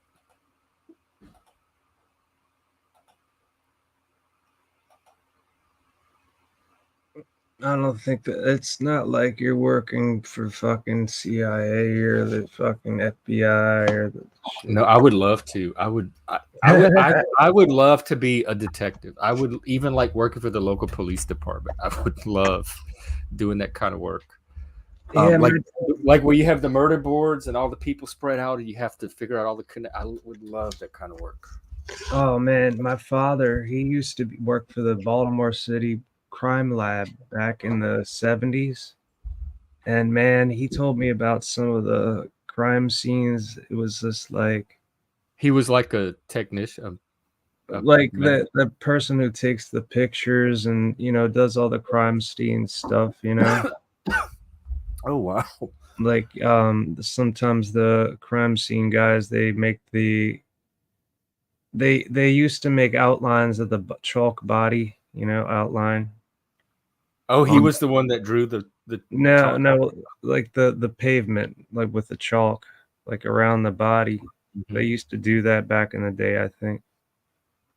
and they put up all these little things with flags with numbers on them, like all over the place, and they like go through the evidence of what was found at the scene. But when my dad, he didn't have too high of a rank in that, but he saw some shit. Like, man, they pulled bodies out of the Chesapeake Bay with crabs clinging to the bodies. Mm-hmm. That's pretty That makes wild. sense. And there was this one time there was this high rise, like fucking huge building that I don't know how many stories. And at the top there was this really, really heavy woman. They couldn't get her through the door, so they had to crane her down out of the building. Like, he saw some pretty crazy stuff working for that, you know, like he almost got shot one time. The bullet grazed him. Like, he could feel the wind of it, and it hit Wow. fucking the cement behind him. He was sitting on one of those shitty streets in Baltimore, inner Baltimore City. Uh, I'm Did lucky. he solve any murders? I don't think he did any evidence. You know, he didn't do any kind of detective work, but he worked for the crime lab, so he was pretty much a low level as far as detective work would go. He just would, you know, collect all the evidence and take pictures, witness a lot of crazy shit. But he could deal with it though, man. He said that like he had to wash his clothes after he came home every day because this was not good. And I can't imagine that, man. I don't know how he could deal with that. That's just one of them things, man. You're triggering me, man. I want some coffee. Oh, because of the well, just pretend it's tea I know. or I'm water, kidding. I'm kidding. I'm cup joking. of I'm water. joking. I'm joking, my friend. It's all good. I got Sink. Gatorade right here. That's whatever. That's projection, Dennison, because you're one of the queens of gaslighting. People can just go look at your streams. They can see you say something one day on a stream and then come back the next day and deny you ever said it. They just go back and look like less than 24 hours earlier. So I don't know. And I don't think it's intentional. I don't know if you're always aware of what you said. And so when you have conversations after the fact, I don't always know if you fully remember the things you said. I don't actually. I have to go look for it. But next time it happens, I'll point it out because it's probably, I'm sure it's going to happen again. So I think you see gaslighting because it's something you inadvertently do yourself. So you're very alert to it when to the appearance of it in others, even though it's not actually that thing. Because when I said conversation style, that's exactly what I meant. And I even explained it on the stream before. How I want to talk about topics, not how people express themselves around those topics. Okay, we'll have an example right now. Go look at the stream the other day where you got put off the panel because instead of talking about the topic we were talking about, you started trying to teach me how to have a conversation. And you even said that in the comments. You said, and I said, you said whether I'm doing it intentionally or not. And I said, no, it's not something that I'm aware of or that I can do anything about. And you're like, yes, you can. You can get better or you can improve. So you were here to try to improve me and educate me, which don't come in my space and presume to do that. That's not, there's plenty of places where autistic people can go to learn how to be more normal and neurotypical if we want that. There's plenty of it. That's not what this stream is. So if you can talk about topics, that's fine. But if you want to start teaching autistic people how to have conversations like normal people do, then that's when people get taken off the path. It's not just you. I've taken many people off before for bogging down the conversation with like formal concerns. So if you want an example, everything I just said, you can go watch yesterday's stream and match it up and see if it fits. And they can read the comments, your comments, and then, or if I'm gaslighting, because that's my memory of how it happened. Yeah, see this. Okay, you're just making this right here. You have like there's a standard that I'm falling short of that I could improve up to. You don't have expectations that I'm actually going to do it, but it is in your head. You have like the version of Jeff that I wish were, and then the version that he is. And man, if I could just get him here from there, that's not your role. That's what I'm saying. It's condescending, it's patronizing, it's presumptuous, and it's what people have come here and tried to do with my panel that I don't want going on. Yeah, and so it's on the stream. People can watch it themselves. They can read the comments. They can determine who the gaslighter is, etc. That's why I love these streams. And the PO just zipped down my street. Did you hear that? The Poe is there. You could hear the boop, boop, boop. Is that common where you are? Yeah, there's cops around, but like since well, I gotta say, since COVID happened, nothing. It has not been nearly the same as before. Cops used to be more prominent, no doubt, and that's something I noticed because it is what it is. I feel kind of good when I hear a car in the neighborhood because at least that makes me feel like somebody's being kept safe, right? Hopefully, you know. Yeah, I don't mind. I like that we have cops. Yeah, I mean, like they're not all out to make trouble. I mean, like that's a totally like that's a misnomer. I think there's a lot of them that do make trouble, but there's a lot of them that are needed because if you don't have them, who the fuck's gonna protect you? But the problem also is like a lot of the time they don't make it, and a lot of states they won't come to certain calls now. Auntie, is that just for mold, or would that work on just a regular? Because ours probably hasn't been cleaned in a while either. And if that would, is that something I should try as well?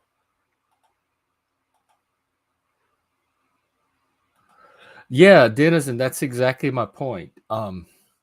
Yes, there are ways that if people communicated differently than they do would make it easier. But what I'm saying is with people like me and other neurodivergent people and even normal people I've seen on the panel,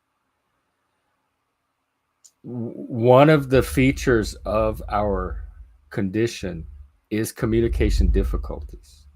And so when you come here and you tell us how much easier the communication could be, all it does is highlight our limitations. And I want a space where people don't have to like face all that, constantly be reminded how short they fall of an easier communication standard. But that's what we fight about. Every time we fight, it's about how the communication is going. The communication itself broke down, and then we try to troubleshoot, and then we move off the like. We never fight about actual topics. If I disagree with you on a topic, I can tell you, or you can tell me, and we register it and we move on in the conversation. Where we get bogged down is things like you're interrupting or talking over me or not listening, or you could say it this way, or if you listened to this then and responded this way instead. That's kind of like coaching me on how to have a conversation, which is something if I wanted I would go seek it out, but I don't welcome it on my channel when I'm rather would talk about topics.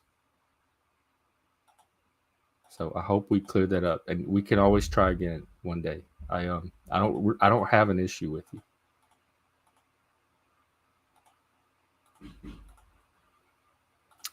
I wonder where the people are. Oh, Flow is streaming. That might be part of it. Flow Max. He's showing some old car at somebody's garage. Is this one of his clips, maybe? Oh my God, it's junk. It's a. Did he end?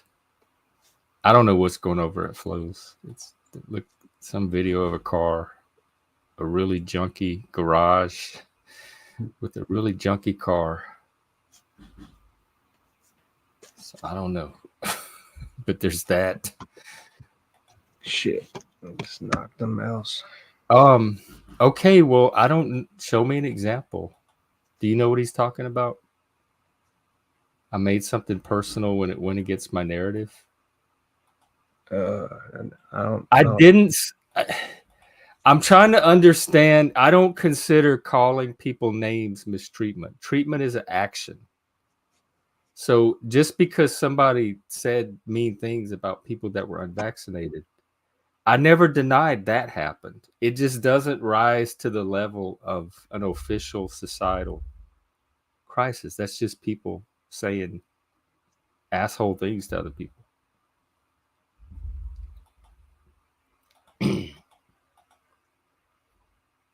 I didn't demean Busker. I don't know what you saw that demeaned him. And he's a grown person. He could surely speak for himself. Like so I'm saying, he doesn't need you to white knight for him.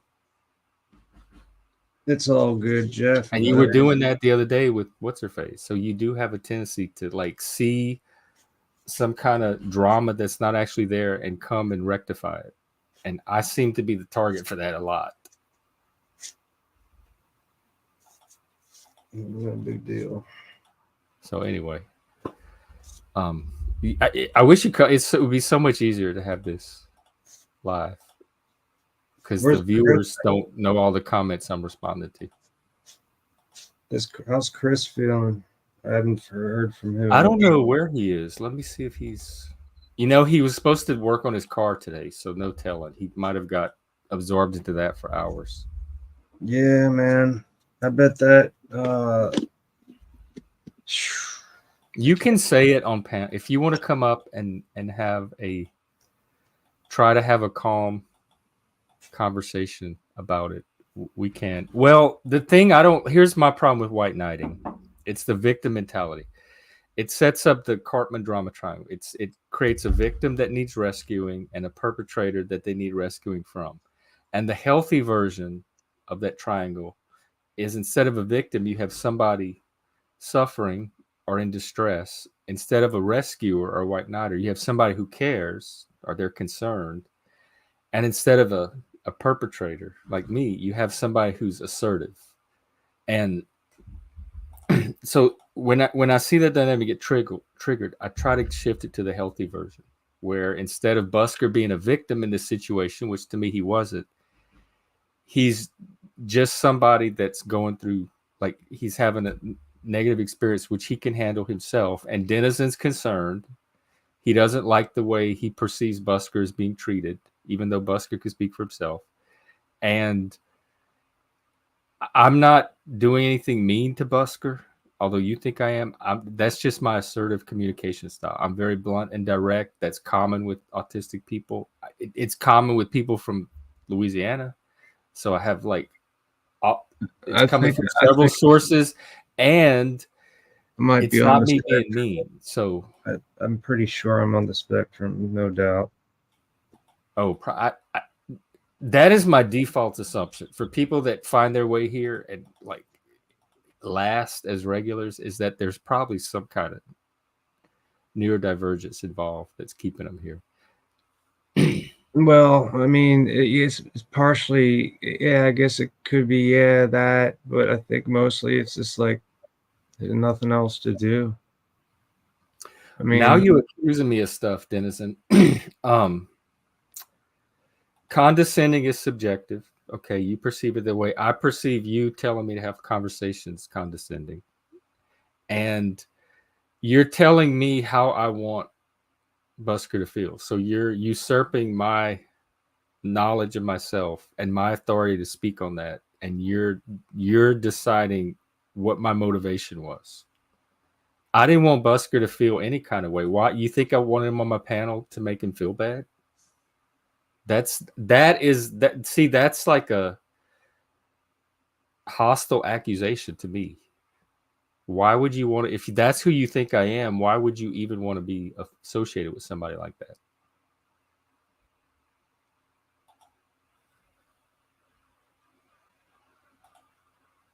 You're talking about the Seattle thing, and you're framing it very disingenuously. I live here. I know the law you're talking about. You're making it seem like people are snatching kids and like they have the trans underground railroad that they shuffle them off to get trans, and so that their mean parents won't be able to stop them. That's not what's happening here. It's existing laws to protect privacy and confidentiality around mental health care and healthcare in general that have been expanded to include gender affirming care. You did. Okay, here's some gaslighting. Watch this, guys. Look, I never said you wanted him on there to feel bad. But here we have, because you want Busker to feel the way you do, belittled. So I'm trying to cause some kind of negative emotion in Busker because I feel it myself, although I don't. But he never said that he said that. So that's when I say you have the reputation for gaslighting, that's where it comes from. And I the fact feel that you use the word gaslighting 1,000 times per stream shows me that it's probably something that you're the source of. I feel very calm, cool, and collected. Yeah, see, even Bexx is Bexx seen the same thing I am. I think there's a blind spot, and I don't think you're doing it intentionally. That's why I'm very forgiving of it. So anyway, if you want to have a conversation about it, come on up. If not, I don't want to take any more time on this. I think it's just one of those little miscommunications where you're seeing one thing, I'm seeing something else. I don't think any of us are necessarily at fault. I think it's just, it happens a lot with our kind of people. It does. I've been doing groups for years, and there's been groups that I've had to split into different groups because they can't all be in one group together at the same time. Their perceptions and needs are so different. Yeah, well, this is good. Louisiana just passed a law where they have to, if they want to use an alternate name or pronoun, they have to get written permission from the parent. Amen. Otherwise, they can't do it without the parent's participation. Fucking A right.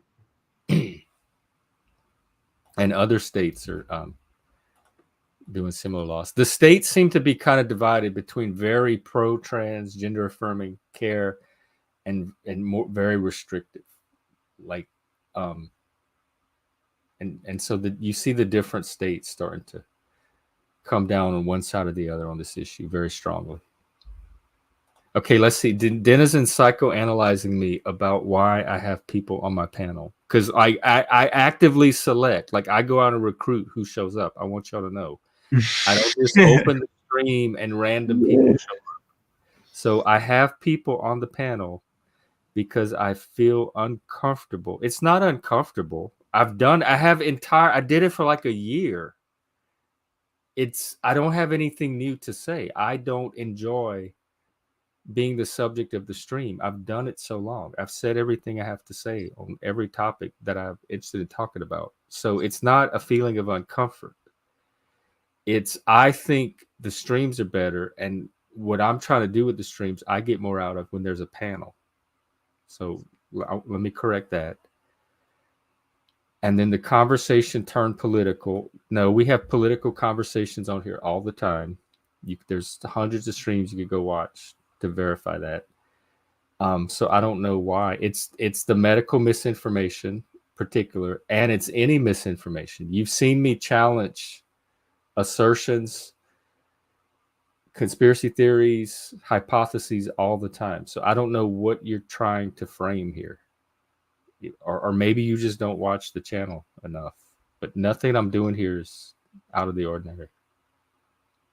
Okay, well, you know what, Denizen? These people can correct me. They don't need you're carving out a role for yourself that nobody needs you in.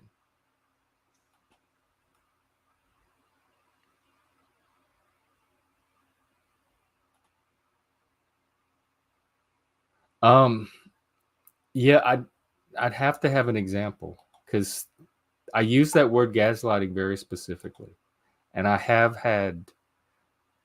There's been times when I've used it, but to me, it's been separate from the trying to run the panel conversations. But there may be times when they got overlapped.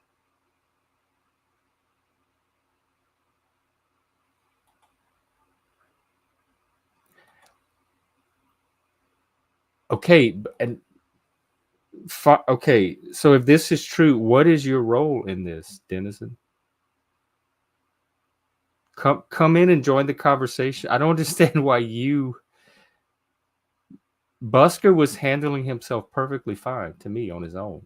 I don't know why you what you saw that Well, activated you to he, come in. I think maybe he has some agreement with what I was saying. That I mean, like I don't know the ins and outs, but it just seems like he kind of agrees. So, Yeah, he was defending you. and it's not like any kind of he doesn't have any agenda by saying that. I think he just agrees with me, and maybe he does. I don't know. I don't keep track of what goes on Okay, between people, you know. fair enough, Denizen. Fair enough. And I guess I'm participating back by having this conversation. If you want to do it in the comments, so we're all good.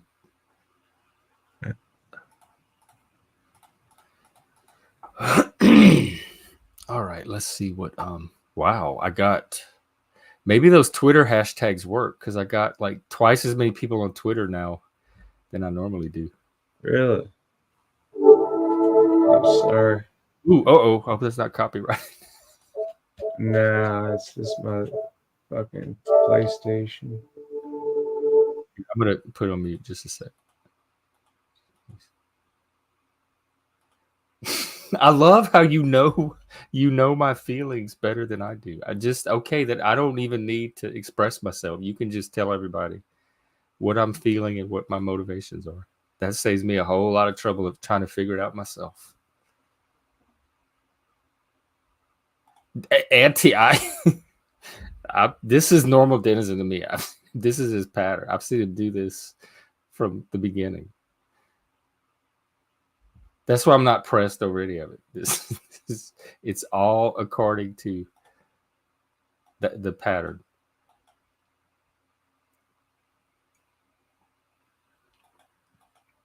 I think you are too. I I think you are very sincere in what you perceive and believe about this. Oh my god, I don't want the whole night to be this. Come on, guys, it's Saturday night. Let's get something fun going. Um, I could pull up my topic list, my questions.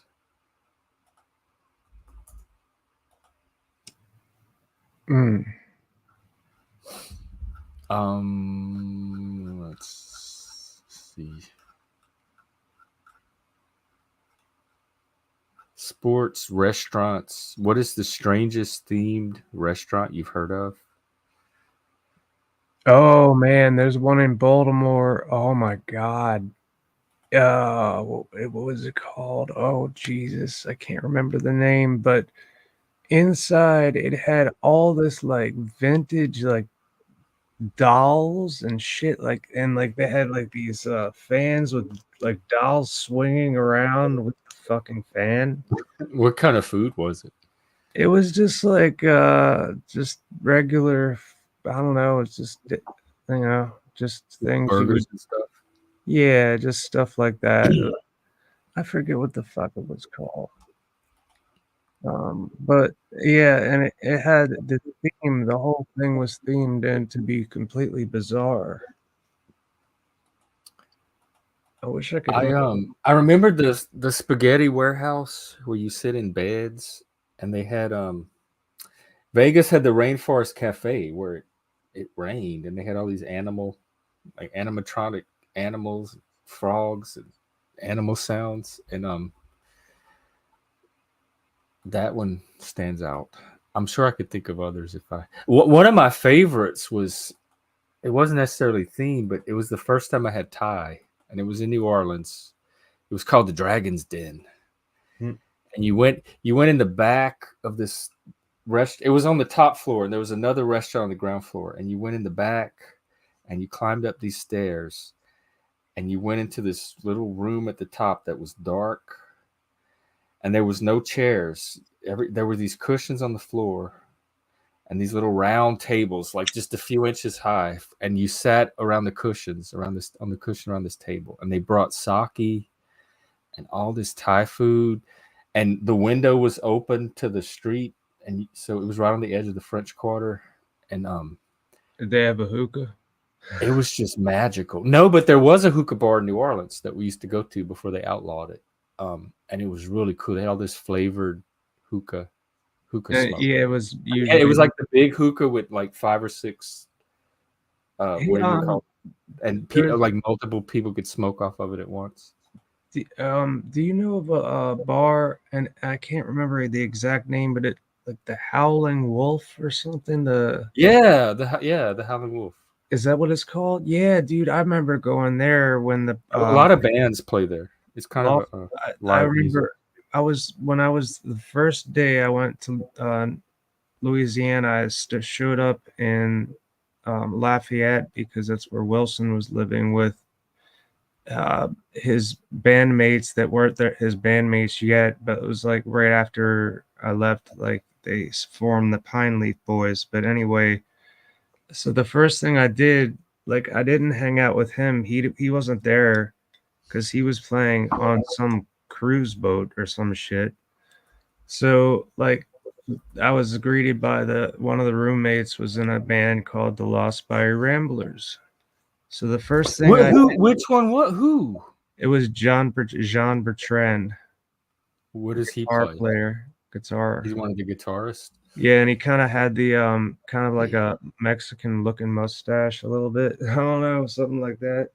Let me look him up. But yeah, that was we were So wait, you knew him? yeah, because like well I met him because I went and stayed at Wilson's place at this shack in Lafayette. It was such a cockroach motel. At this little place that he lived at, and What? How? right. Why was he living there if he was part of the Ramblers? Well, he wasn't even part of that. Wasn't even part of that. This was 2005, so he hadn't started the Oh, okay. the Ramblers. No, I thought you were talking about the Pine Leaf Boys. Sorry.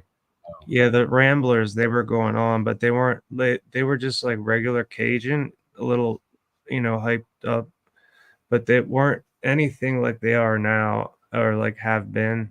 With like a spark to them. I would love to get them on the stream. Oh, that'd be They fucking could even awesome. come to every. Oh my god, I love that. I have. Did you see their documentary? I have their documentary.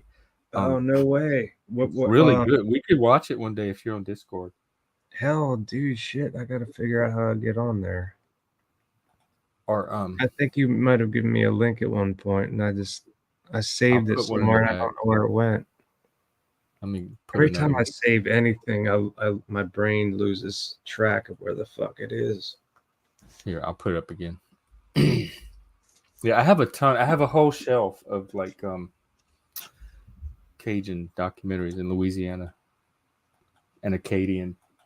But they did a whole documentary on the Pine Leaf, the Lost Bayou Ramblers, and it's really, their performance at the end at the Blue Moon is Yeah, the Blue Moon amazing. Saloon. Oh my god, it is some rocking. It's Cajun. It starts out Cajun, but then it just starts to rock. It's one of the best rock moments of like even any rock band. It's just so that crescendo that just builds and builds and builds.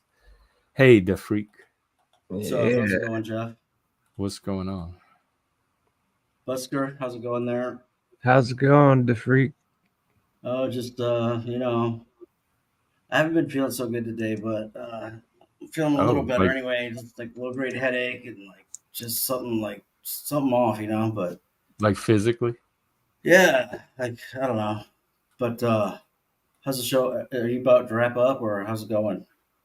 I've We're done just nothing. chilling. All right, because I'm supposed to kind of reference another content creator, and I don't really want to step on your toes or anything. Just No, to you're just good, man. You're good. I don't You're know. so polite. Yeah, well, basically, I went on Illuminati's last night and told him to challenge my authority in Jesus Christ, and he wouldn't do it. And so I just said the same thing over at Machine Lies, and he said, "Go over to Gen X Jeff's and challenge him to challenge your authority in Jesus Christ." And you won't What? because you don't even know what that means. So it's it was a really kind of a meet and request, but I just figured, I'd come over here and do it anyway. What does that even mean? Like, what when you challenge Tommy? What form does that take? What does that look like? What it looks like is the favor of the favor of the Holy Spirit and who the Holy Spirit is actually backing up. In other So you like words, to have a Holy Spirit off, like a rap battle. Who yeah, who? pretty much. It's Well, how it's do we? it's I'll righteousness. play. How do we do it? I want to see who has the most Holy Spirit. Well, see, but you would be a great Christian because you don't lie. I can't. It's hard. Lying is very hard for me. Like when I'm playing games where I have to lie as part of the game, it's real challenge. So it doesn't come easily to me, but I am capable of it when I need to. Right. I don't like it. Same here. I mean, it's not in our nature, but that's basically what it No. is. If you are not lying and you are telling the truth about Jesus, the Holy Spirit is generally going to be favoring you and on your side. Whether I it be think in Jesus was a pretty cool dude. I don't have a problem with Jesus himself. Like I feel like we could have hung out. yeah, you just don't want to go to heaven for some reason. No, I really don't. It seems like a bunch of Karens and like just people. I don't know. See, I don't know. I wouldn't fit in heaven. What would I do in heaven? Do they have rock music and kinky Yeah, sex and yeah. all the stuff I like? They do. Well, hey, Everything you hang on. will Then you have. might sell me. I'm telling you, everything Would you I want. have? Would I be able to find a daddy in heaven? I wouldn't have. I want a satanic daddy. I want an incubus. They See, wouldn't but you have might that in not heaven. want I that when feel you're like the there. sex would be way better in hell. There is no sex in hell. There's nothing in hell. Oh well, there you. Is there sex in heaven? Yeah, and even Is if it there as good as wasn't the in sex the that's not in hell? if there wasn't sex in the direct presence of God, you could go to like Porn Planet and have all the sex that you want until you were bored out of your mind and then went back into the presence of God. So everything is available to you in heaven. God's not as appealing to me as Satan as far as daddies go. I like those bad boys. You could be daddy Satan's daddy in heaven. I don't want to be. I I don't wish want to I be would. someone else's daddy. I'm looking for my own daddy. Hey, Bexx. Hi, guys. I wish I was better at karaoke because then I would be singing like something like, "Would you call my name? Sex in heaven." You know what I mean? Like, Oh, that's a there's song. a song in there, right? Like instead of would you know my name if I saw you in heaven? Would you call my name if we Oh, had sex in heaven? Or, you know, yeah. I just thought it's pretty funny conversation. Who sings that? I'm hearing the Eric song. I can't remember Clapton. who it is. Oh Eric yeah, Eric Clapton, I Clapton. believe, sings a song called "Tears in Yeah, Heaven" oh, I about was his thinking of two. Belinda Carlisle. What's her? Yeah. Heaven is a place on earth. Never mind. I'm way off. Mm. No, I was thinking, yeah, it's about his 2-year-old son who passed away, and I believe it's about losing a child, and would they recognize each other in heaven? So I was riffing We're on that. trying. We're trying Yeah. to figure out who has the most like who the Holy Spirit is backing tonight. And, Mm. yeah. like, So anyway, Hank actually went up there to ask that question, and Tommy gave his weird answer, whatever, and then I tried to explain it best I can. Basically, it comes down to righteousness. You can't be lying and then claim the Holy Spirit is guiding you or behind you in any fashion, because that would be a lie, and that would be yeah, I against the would. Holy Spirit and God. So That that's would what be some basically that's what it cognitive means. dissonance to me. It's if you can't have anything that's like deceptive or lying or any kind of say first 10 commandments or whatever, and then say that the Holy Spirit favors you, because that would be a lie and it's not true. And then, so that's why Tommy couldn't challenge my authority. And even though he's a Christian, he tries to throw his weight around with the moral high ground BS all the time. He can't do that against me. He didn't even try. Do you so is the Holy Spirit something that kind of comes and goes depending on the level of righteousness that you're at? And as long as you're not lying, he'll back you, but if you start sinning, then he'll I would say generally yes.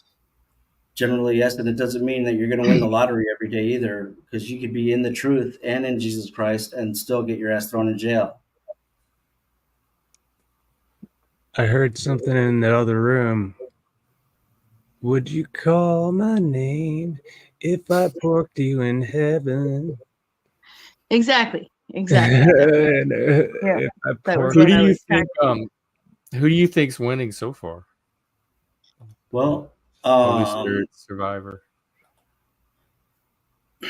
My spiritual Did you father just- died probably about 2-3 years ago, and he was an elder, and since then, there might be like 5 people on the planet who could actually bring me under their authority if I had to guess. I'm not trying to be arrogant. I'm actually looking for I totally get that. There's leader, probably even less than that. I need leadership. I know I need leadership, but so far, there's nothing out here. I don't know. Like I don't know what's gonna happen, but I'm just saying, you can't be lying and saying that the Holy Ghost is guiding you and protecting you and all that versus me, because that's just not true.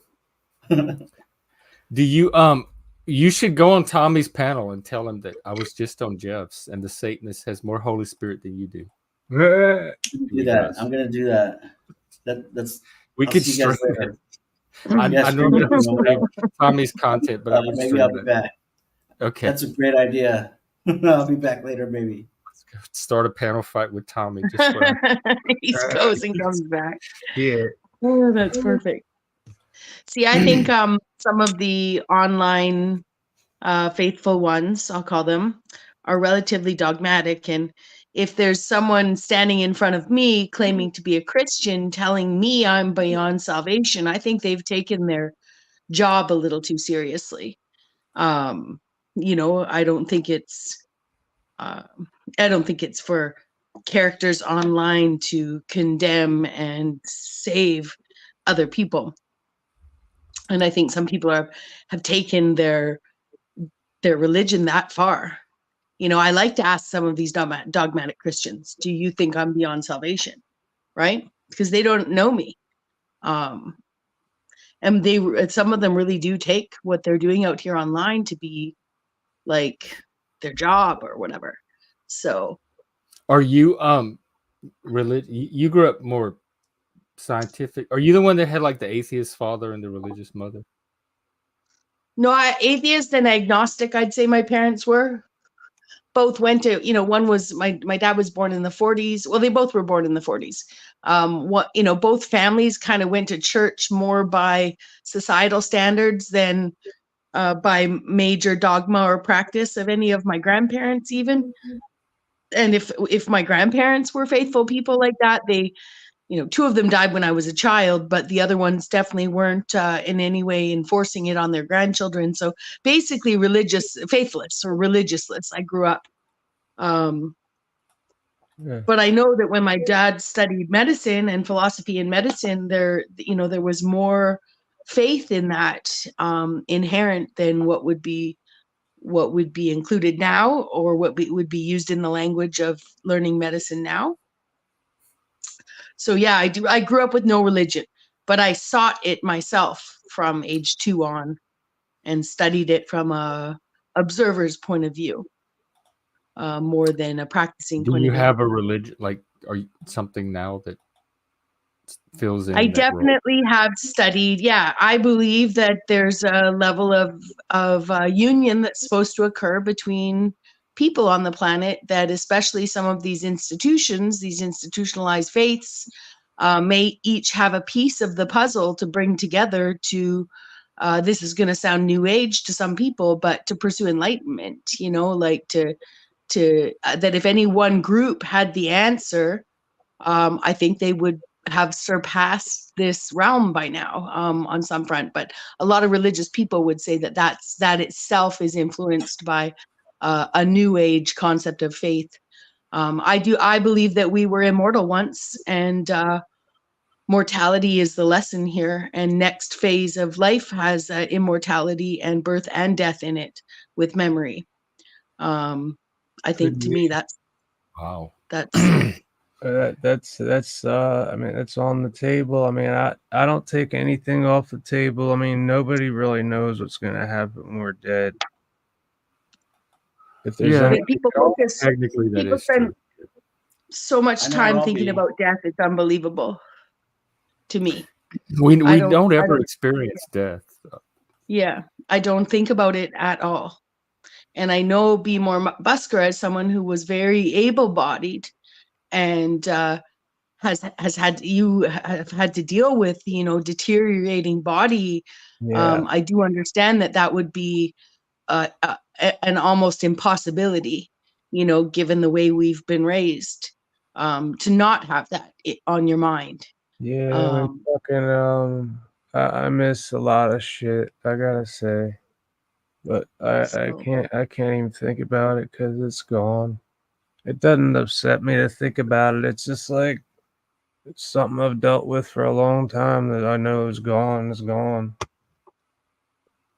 Tommy Yeah. has me blocked from StreamYard, dude. Do what? He's completely blocked me. Wait, what? Tommy blocked you? Yep. Damn, he's been on a block lately. There's a lot of people that I'm hearing that he's blocking. Yeah, well, he's kitty cat. He's a kitty cat. He blocked me. The only guy who would actually claim Jesus Christ in truth that he could trust, he blocked me because I said whatever I said. Yeah, they have some thin skins in this Panoverse, and Tommy's the one acting like this is the tough streets, and if you can't handle it, and, oh god. You know what's crazy is I was the night before I went on his panel.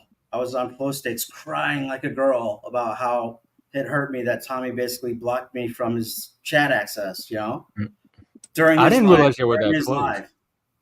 And so I go in there and I knew I was able to chat because he was in Jack Talcott's chat that day. And so I went over there, whatever, and chatted, whatever. He's like, okay, boom. And then he blocked me. He's like, see there, that proves that you weren't blocked. I'm like, wait a second. Did you just ambush chat troll me? Uh-huh. He literally tried to set up plausible deniability to his audience that I wasn't blocked the whole time and that I was just crying about Tommy and flows for no Oh my reason. god, how shady! Yeah, and then sit there and try and tell me he's more holier or whatever, and in Jesus Christ. Like, come on, man, really? That was like preemptive, premeditated, ambush. And then you're gonna sit there and say, "Oh well, I don't really do anything like that, challenging people." Well, no, of course you don't, because you're wrong. Have Hey, you that and Tommy? Starts the I gotta trust hop from- off here. I gotta hop off. Sorry. Okay, take care, Busker. I hope you It's have a good to good talk to rest of your y'all. night. It's good. Have a Good good to night. see you, Demar. Good to see you Yeah, guys. See ya. man. Take care. DaFreak, Yeah. have you and Tommy ever had a scripture off, or a scripture battle?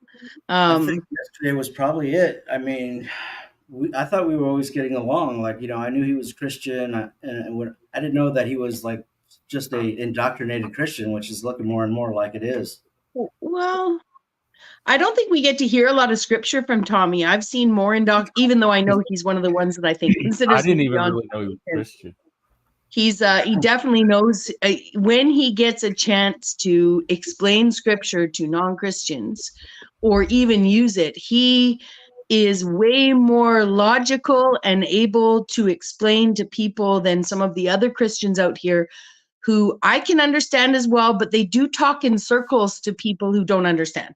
It does become like a logical loop. And I mean no disrespect to any of the Christians out here. I just know that when Tommy gets a chance to explain scripture to people, he is one of the clearest communicators out here.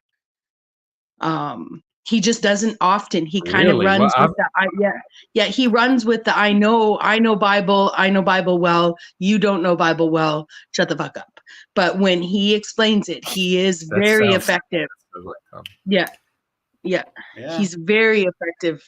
That's why I think you guys would be good in a scripture off, because I think you know your scripture well as well.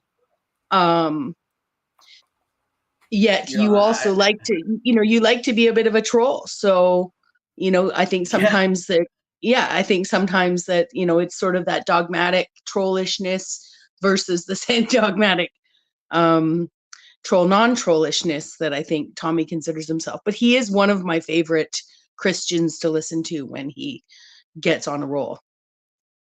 I love Tommy. scripture. Like, and I don't know, maybe it was because I was trolling on Slavia for a week and basically, kind of helped unravel what the hell was going on over there a little bit. That he's been working on it for like 3 years or however long he's in it.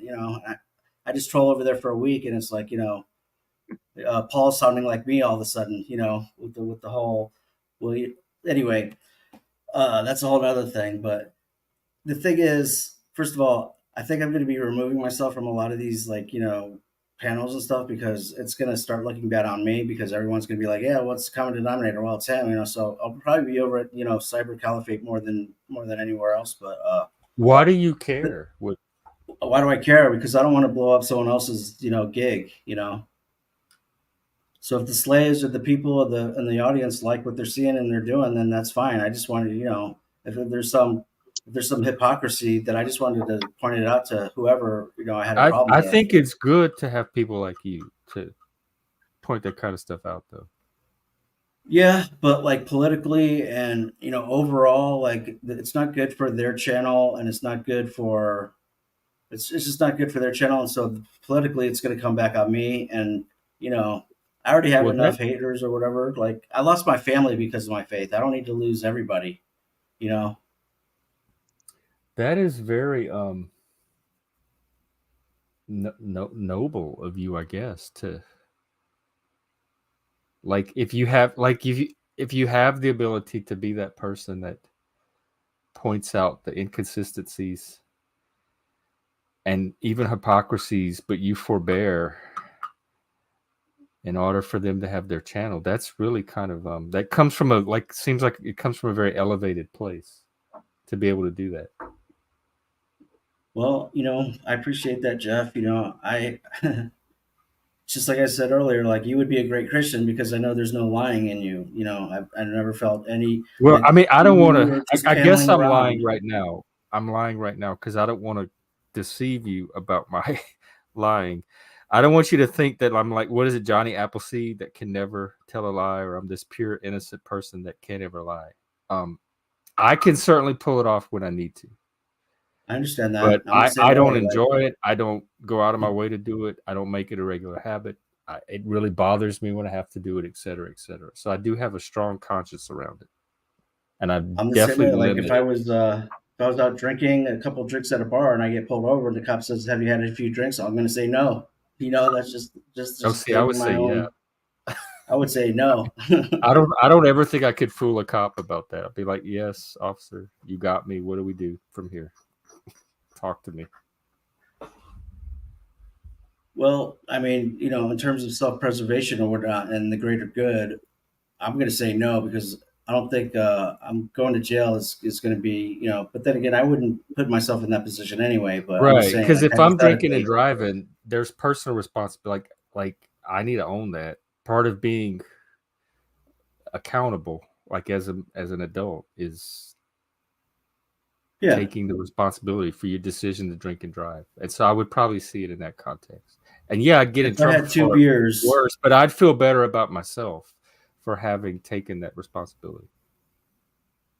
You assume that, but once you're in that friggin' mucus-filled, third world cell of mucus and whatever's like just lingering around, you might. Have you been in a jail? Have you been in a jail cell before? Yeah, I've been to jail a couple times, a few times.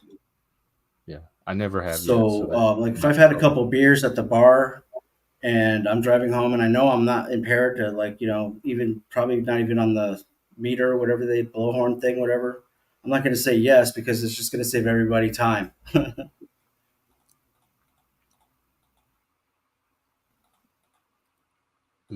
Well, yeah, I guess what those are.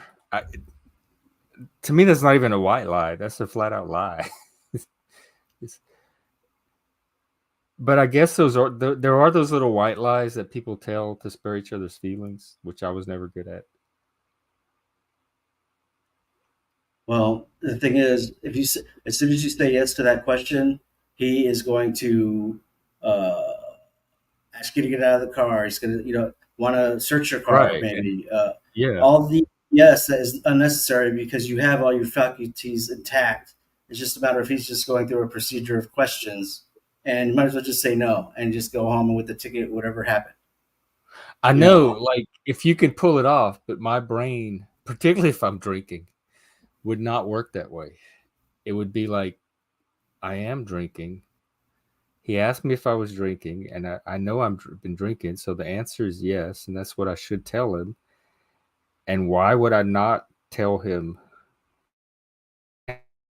because they don't have the choice of saying, okay, this guy was at his friend's house for 4 hours. He had 2 beers.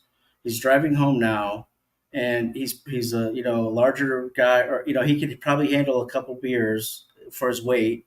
And I don't have to do the Well, procedure that I'm my signal is required to going out. do in the book. Which is okay. Do the test, with the light and the walk the line, search the car. He doesn't have the choice It also anymore. depends on how drunk I was. If it was a few beers, I would just tell the officer, yeah, I had a couple of beers. I don't think I'm over the level. You could test me. Right. Just say no instead and just don't, and then he doesn't have to worry about it and you don't have to worry about it. I don't You get mind the if they speeding ticket. if I think I'm under the level, I don't mind if they test me. Besides, Right. if I'm over the level, I want them to get me off the road. I'm not supposed to be on the road anyway. Like I'm an outlaw at that point, and I'm putting others at risk. Perhaps. I mean, but if you feel like your faculties are intact and you're just going home after a late night of watching a movie and a couple beers, 3 hours ago, telling him that you had a couple beers that night, I don't think it's the wise thing to do. It's well, what would the Holy Spirit say? Holy Spirit would say, get your ass home and work for Jesus tomorrow instead of being in jail. Oh, very convenient, that Holy Spirit. Yeah.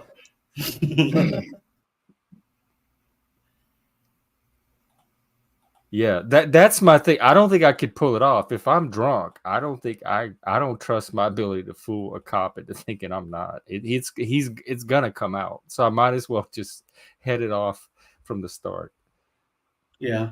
Yeah. I mean, if I was drunk, I'd probably be like that too, but I don't even barely drink. So, but if I was drunk, he would definitely know. And me just saying no in a sober manner wouldn't face him at all in theory.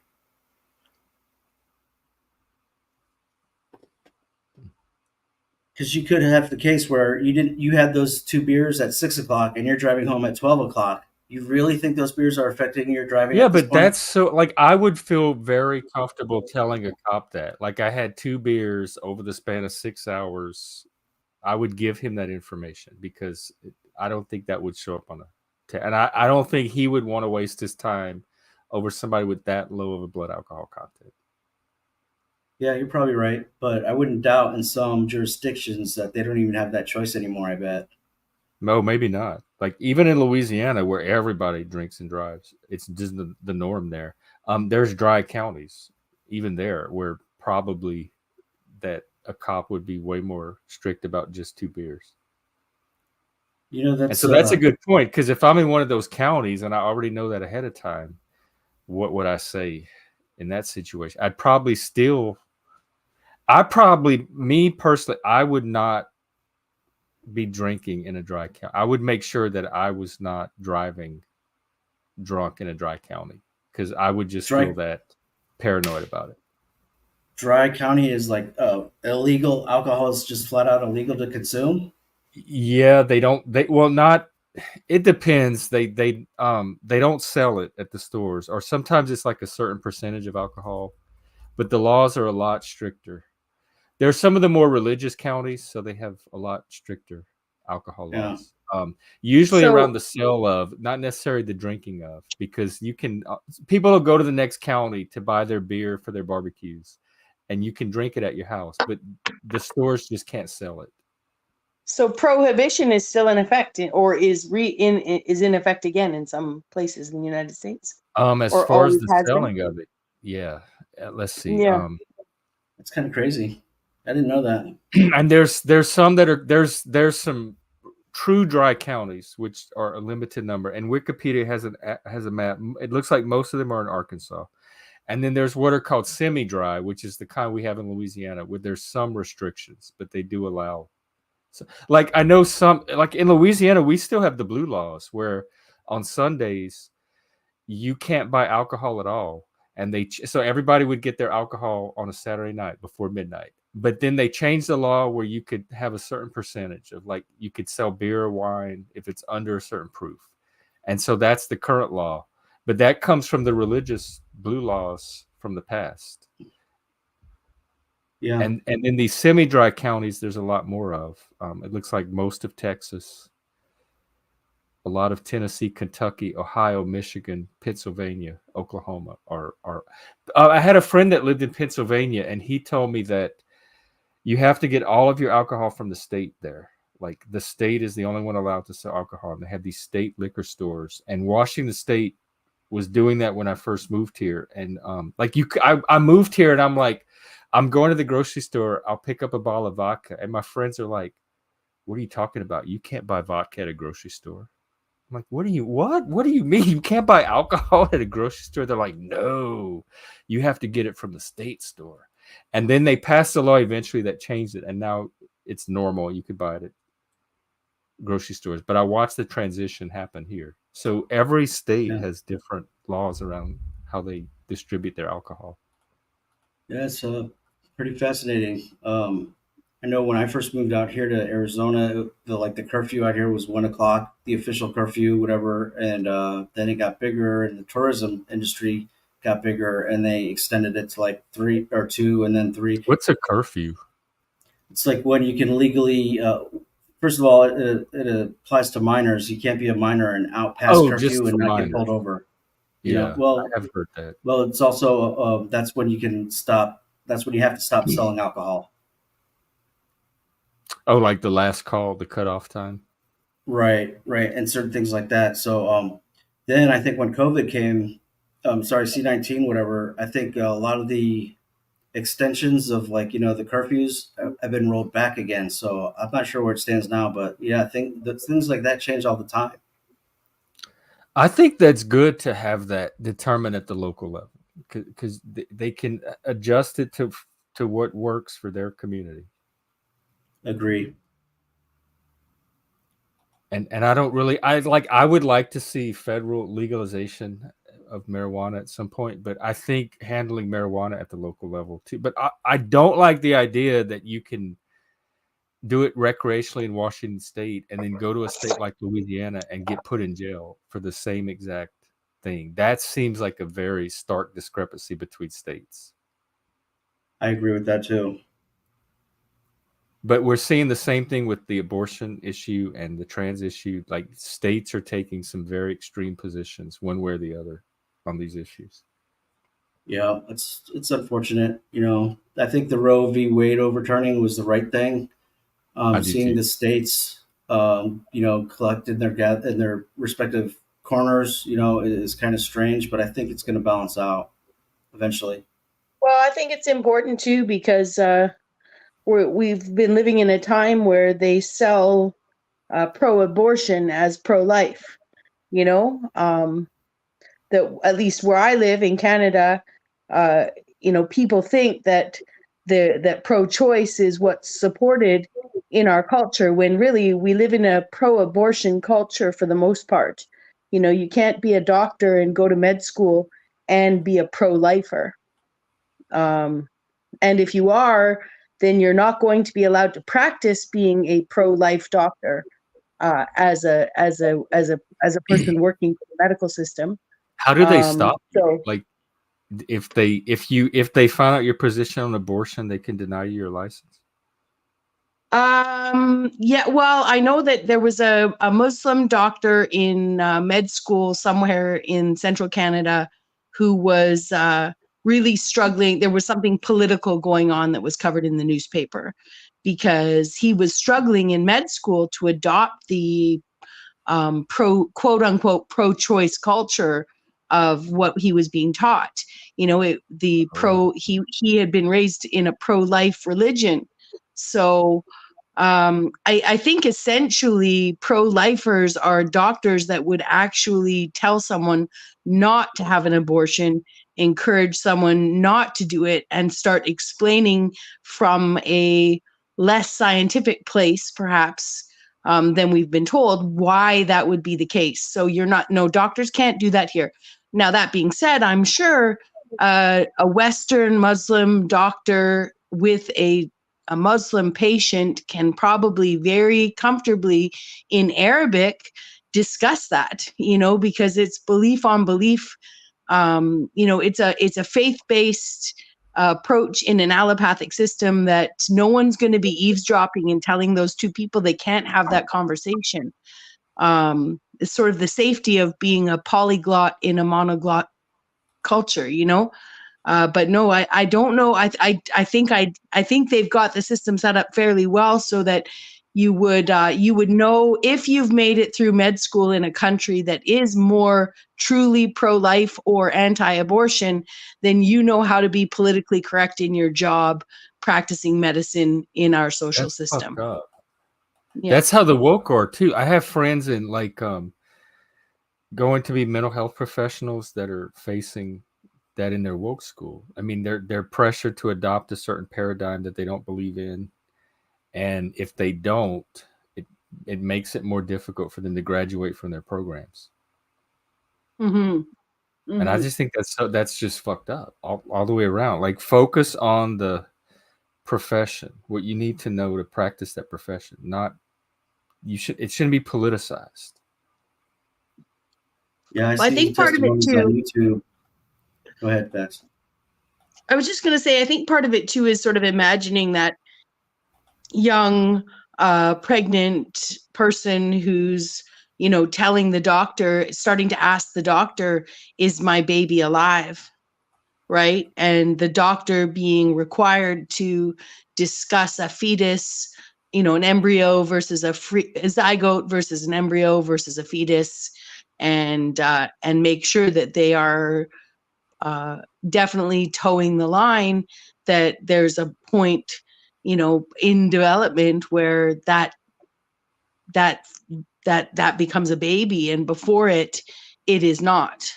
And Well, that is scientifically they the define it debate, that is way. where life begins. Yeah. Like, everyone has a So, different opinion of when it becomes a person. mhm.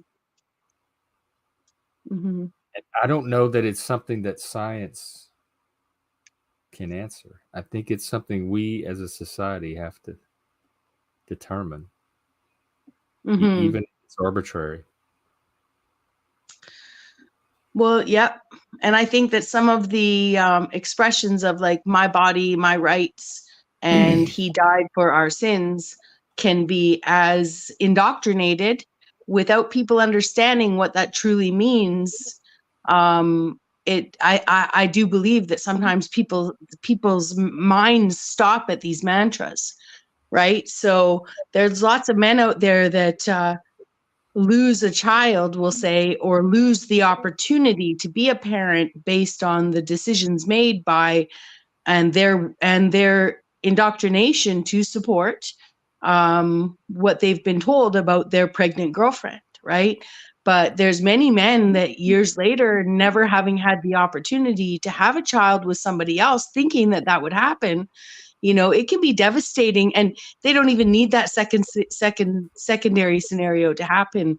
It's silencing there's been a lot of silencing there's been a lot of silencing of the male voice in the my body, my right. Yes, that's my issue with it. There's a whole entire stakeholder that's being shut out.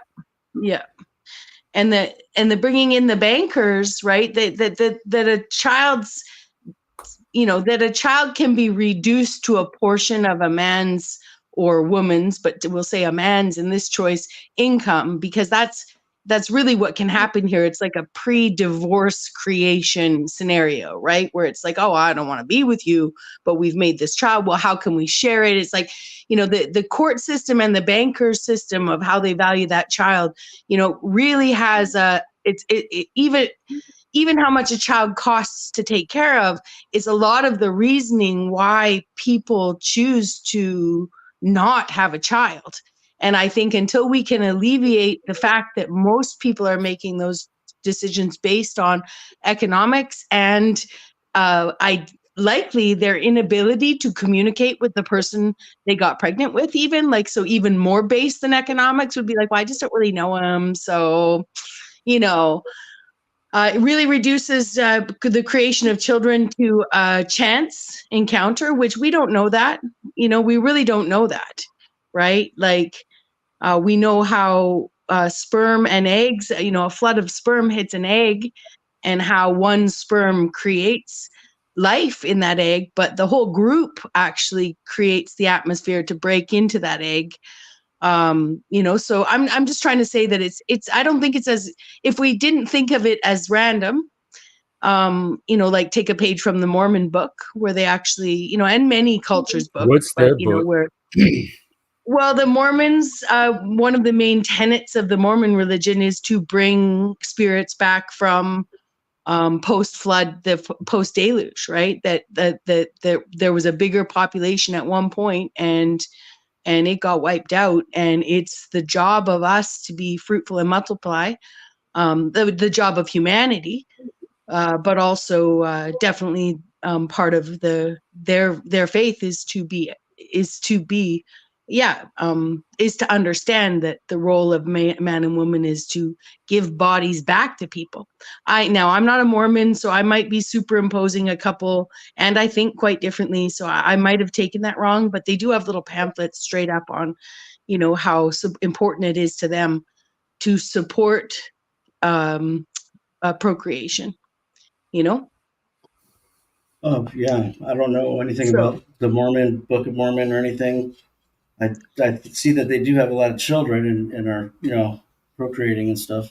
That's probably part of their belief, but the bringing back of souls thing, that's new to me.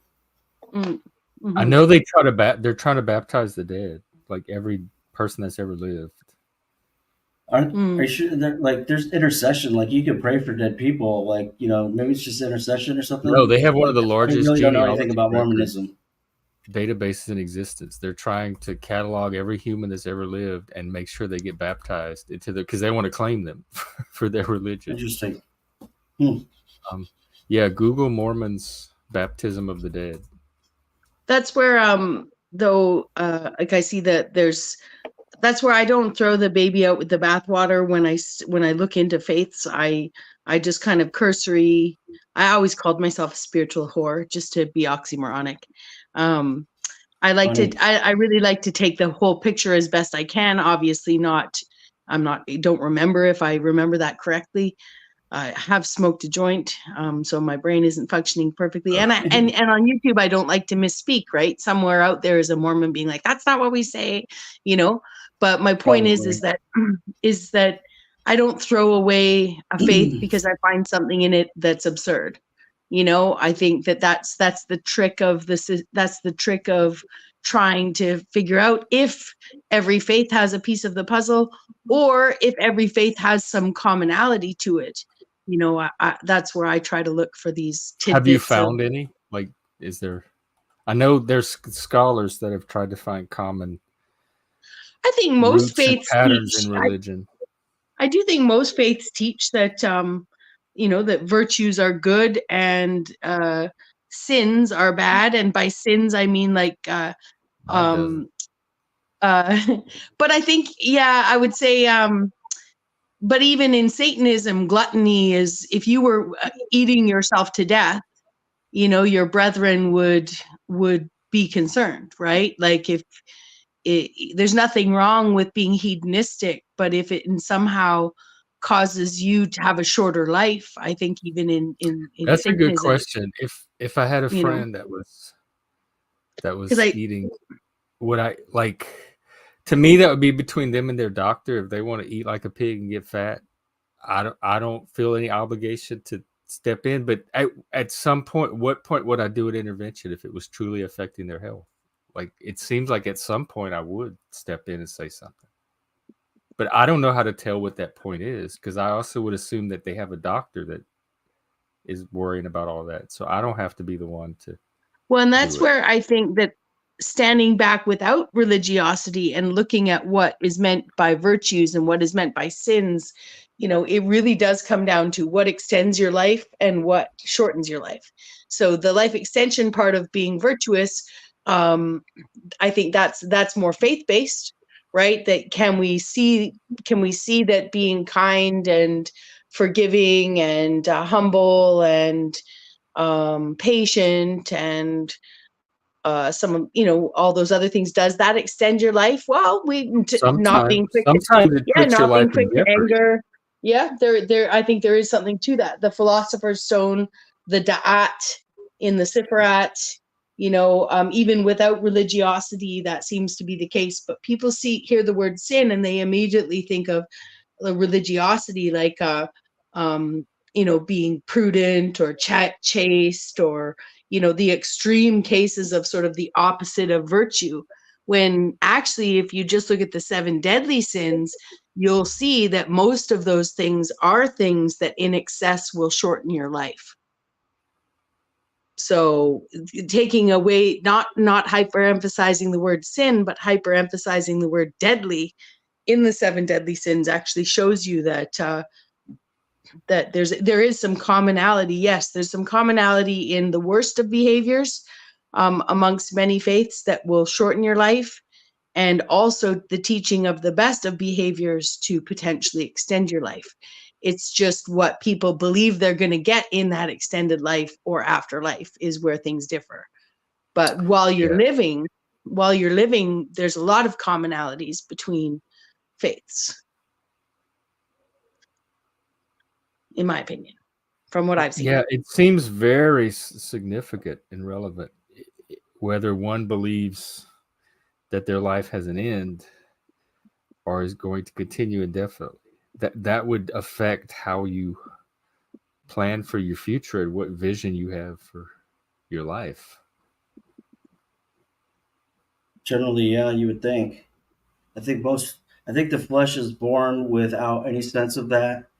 It only knows what it can interpret, and you know, the 5 senses can intake, and maybe a little bit of intuition or whatever. But after a while, I think the mind is curious to think that, well, what happens after this life? Is it just over and I can just go be a wild man and do whatever I want, or am I going to be judged? Why is And I that the think only that's the conclusion, first though? step of like trying to understand. Why does it become it's just oblivion, therefore I get to become a wild man? Well, it's not necessarily that. Maybe it is for some people, like, you know, like sociopathic, crazy megalomaniac killers or something like that. But for other people, it might just be, you know, I'm going to love my family more or something like that. That's what I'm thinking. Like, I have a limited amount of time to do whatever I have the potential to do, and I want to maximize that. I want to do the best I can with it, the most I can have, like, the greatest positive impact. I want to have the highest quality, and I want to cram all of that. And there's this pressure to get it all in this finite amount of time. Not to run off into the woods and be, I mean, I do want to run off to the woods and be a wild man, but not to be this like hedonist and just enjoy as much as I can before it ends. It has the opposite. It instills the opposite mentality to me. It's like an opportunity to try to Yeah. maximize as much of your potential as you can, because you only get this one shot. Yeah. Well, I yeah, think and it that's comes down to the psyche that is, if, you know, if you're a good person, you're going to be a good person. If you know, if you maybe have the rotten seed in you, you're going to probably be a rotten egg, you know, kind of thing, I regardless if get you know more God or not. pleasure out of watching someone thrive. So if I can improve somebody's state and watch them increase, like, happiness and positive, I get a pleasure out of that. So I'm motivated to help people do that. I don't get pleasure out of seeing people suffer or contributing to their suffering. Well, yeah, and that's where hedonism has been vilified, right? Like hedonism is actually just the pursuit of pleasure. It's not the pursuit of excess pleasure. It's not the it's not the pursuit of pleasure at the expense of others. You know, it's been vilified. Just the concept of hedonism altogether. Yeah, Hedonism, yeah, it is simply it's just the pursuit of self-indulgence, pleasure. but there's nothing wrong with Yeah, that. yeah. And then you have the And Darwinism, survival of the fittest, meaning just everything is fair game kind of thing too. Mentalities out there. what's the Darwinism part? Survival of the fittest. Basically, if it's not nailed down, take it. Everything is fair game, and just rape, rob, and pillage kind of a thing. Well, I The mean, strong that will is part survive. of us. The strong will survive. Yeah, part of us is like the state of nature. Right. That is a thing, I think. It is a thing. We do have that savage side of us because we are animals. But I don't think that that's all of us. I think because we're humans, we're able to be more than just that. Yeah. We're not I think limited the by that. small percentage of people take that up and run with it all the way to its end. Like Ted Bundy or somebody, might be an example of that. Yeah, well, and with sociopaths, it's more organic. I think they're less human than the rest of. They're more animal. They just run off a basic animal brain, like primitive animal brain. Who do? The sociopath or psychopaths. Mm. Yeah, although I would say not that sort of people engaging in evil behavior based on their psychopathic or sociopathic traits, right? So not all psychopaths or sociopaths have evil tendencies. And I would pull my father into that to explain that a good doctor, oftentimes a very good doctor, is relatively sociopathic or psychopathic. Oh yeah, I've Like, heard sociopaths make some of the best doctors. yeah. And I So would and my father would mean no harm on anybody. Like he really wouldn't, but he can really emotionally, well, because of the blanket expectations we have of the roles people play in society. I was just thinking about this today. Pre-divorce, as a child, I don't think we had any disappointment in my father. He worked all day, did his medical practice. He'd come home and be on the tractor all night. We had an absent father providing for the family, but I mean, we were excited to spend our Saturday morning doing his rounds and going, to the store with him when we could. I don't think we ever sat around during the week lamenting where daddy was. We knew where he was, but post-divorce, this expectation of my father to be more than he was, to my mother, to us, it set us up for a lifelong disappointment in a man who actually doesn't have the skills to be even trying to meet those marks. I would say because he's so neurodivergent, only sets him up for more awkward, quote unquote, meanness. Right? Like he doesn't actually mean to. And then over time, because of the failure that he's been put into by our eyes, he actually has and can dig mean like people on YouTube. You know what I mean? Like he Wait, has who is reached this? into that. My father, right? Oh. So he can be cruel to his children, is what I'm trying to say, but I don't think he means to be. Right? It's a level of jabbing back at that decades of holding him to a standard that even when we were kids we wouldn't have held him to. Right? He is relatively sociopathic and psychopathic. He doesn't think of it. He doesn't think about people's feelings that way, but he's learned compassion. And it's a bedside manner, and it makes him, he's a very effective diagnostician. He's amazing at his job, but social cues are not his strength. And those prescribed relationships over time only enhance his weaknesses just as they do ours. You know, I hope I'm being clear, because it was just my thought of this morning of my dad and being a kid and never feeling this disappointment. When did the disappointment come in? You know, it came in with sort of woke feminism, divorce, you know, and I'm not blaming my mom in that, because from an economic standpoint, I think people have to realize that money became a big thing. That became a huge thing that destroyed the family unit, or at least made the family unit an impossible attainment, because destruction implies that there weren't, you know, gay men or lesbians or people not having children, you know, single people. So anyways, I might be dwindling a little bit.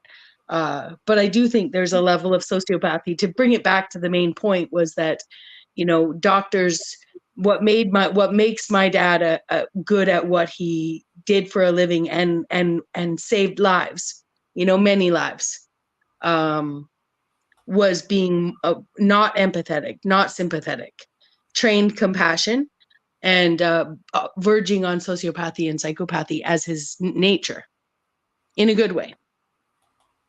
What do they call it? Oh fuck, there's a term for it in mental health. Compassion fatigue. That's what Compassion fatigue. Daniel's Wow. and DaFreak, I want to talk about this. I bet that's a thing though. Yeah, go ahead.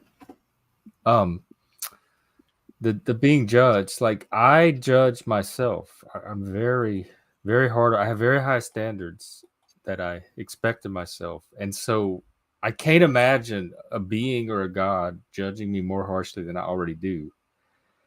So it to me, it comes back to the afterlife still, because you can be judged. Judgment can be an element of this life that motivates you. So it's not necessarily being judged by an afterlife. You don't need the afterlife to use judgment as a motivator. Yeah. I still think it comes down to how do you see an end to your life or not? And that's the fundamental difference in orientations. And then judging can be like a secondary consideration after that. Well, because there's people in this life that can have a fear of being judged by the public or by loved ones or their parents or so. So you don't even need to bring God or an afterlife to be worried about being judged. And I was interested in as like you said it matters more than the live now mentality, but I don't necessarily see the two as contradictory or incompatible, I guess. Okay, well, shoot, there's a lot there. First of all, God will judge you more mercifully than you would judge yourself, because he's the most merciful. And there is judgment at the end, because that's how God... That means I'm not worried then. You just made No, you shouldn't be worried. I mean, if you were on the scale of judgment right now, Jeff, you'd probably be judged righteous. In other words, you'd be 51% righteous because you don't lie. And which I want to get back to that too, by the way. I do lie. And therefore you I don't want people to think I don't lie. I feel it seems like I'm going to end up. You said you wouldn't lie to a cop to stay out of jail because of a couple of drinks, even though you did say that you would lie in a certain situation. Like in the long run, it just seems easier to be honest. It seems like I'm just making more trouble for myself by trying to lie my way out of it. Well, if you said no, it would actually be the easier route. I don't think I could pull it off. Okay. You said that you could lie if you had to. Give us a scenario there. I mean, if I absolutely had to, I would give it an attempt. Like maybe I'm like rushing to save somebody's life and I don't have time to fool this cop right now. I just need to lie and get on my journey. I would attempt it. But I still don't think I'd be able to pull it off. Like as well. Okay. You said that if you had to, you're not, just a Johnny Appleseed. If you had to, you could lie in a certain situation. What situation, like, some hypothetical could you come up with that you would have no problem lying about or whatever? It doesn't have to be the drunken cop, a DUI thing. I'm trying to think of a situation in the past where I've actually had to lie. Give me a moment and I'll see if something comes up. What about say you were stuck between two lovers and you didn't want to hurt someone's feelings, anything like that? you cheated on a test in school. I You never had to cheat on the test. Most people were cheating off of me. I was never the one Yeah. that had to cheat on the test. Made up excuse to not go to work. I mean, I definitely fake sick as a kid to not go to school. I played a lot of hooky. So and I did the thing where, okay, well, this is a lie. It was a kid lie, but we would do the thing where you would put the thermometer close to the heater to heat it up, so like you're having a fever. And one day I put it too close and it burst, and the little mercury fell into the Ooh. heater, and I was like, oh, this mercury's bad. What do I do? I can't tell someone because then they'll know what I did. So I did that kind of lie, like. Yeah. I got you. See, but I mean, even that proves like you're an honest person, you know, and you're not even you don't believe in judgment hereafter. I'm assuming you don't believe in, any of the godly kind of things that I do or whatever. Which, I'm not saying I'm better than you or anything, but you're not expecting that judgment at the end. But what I'm saying is, because you are the way that you are, you're probably going to be judged worthy of going into heaven. Whereas someone who says That's they're what a I'm worried Christian, about, that I'm going to end up Yeah. in heaven. Well, yeah, you but might like like. a lying Christian is going to be weighed less I need on the to judgment sully scale my than you soul. would be. I promise I'm not a Mormon here, okay? Or secretly pushing Mormonism, but you might like the Mormons' versions of heaven then, because Mormons believe there's three tiers of heaven, and the Karens live in ethereal heaven with the Mormons. The Karens. The Karens are in ethereal heaven. There's terrestrial, celestial, and ethereal heaven, and only Mormons go to ethereal heaven. That's the What Karen. about Jeff? That's where I remember asking my Mormon comedian friend, "Hey, dude, I heard you guys have classes to heaven. Is that true?" Right? And he said, "Yeah." I said, "Well, why?"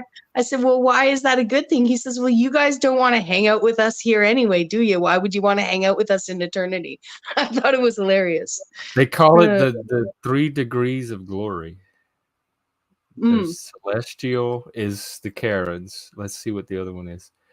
The middle one is the bodies terrestrial and glory of the moon. Mormons are weird. What is this? Those that lived respectably but were blinded by the craftiness of men and rejected the. So I guess it's like people that lived a decent life, but they didn't fully take in the gospel of Jesus. So they still get a nice afterlife, but it's not as good as the Karens. Yeah. And am I right? Does it go terrestrial, celestial, ethereal?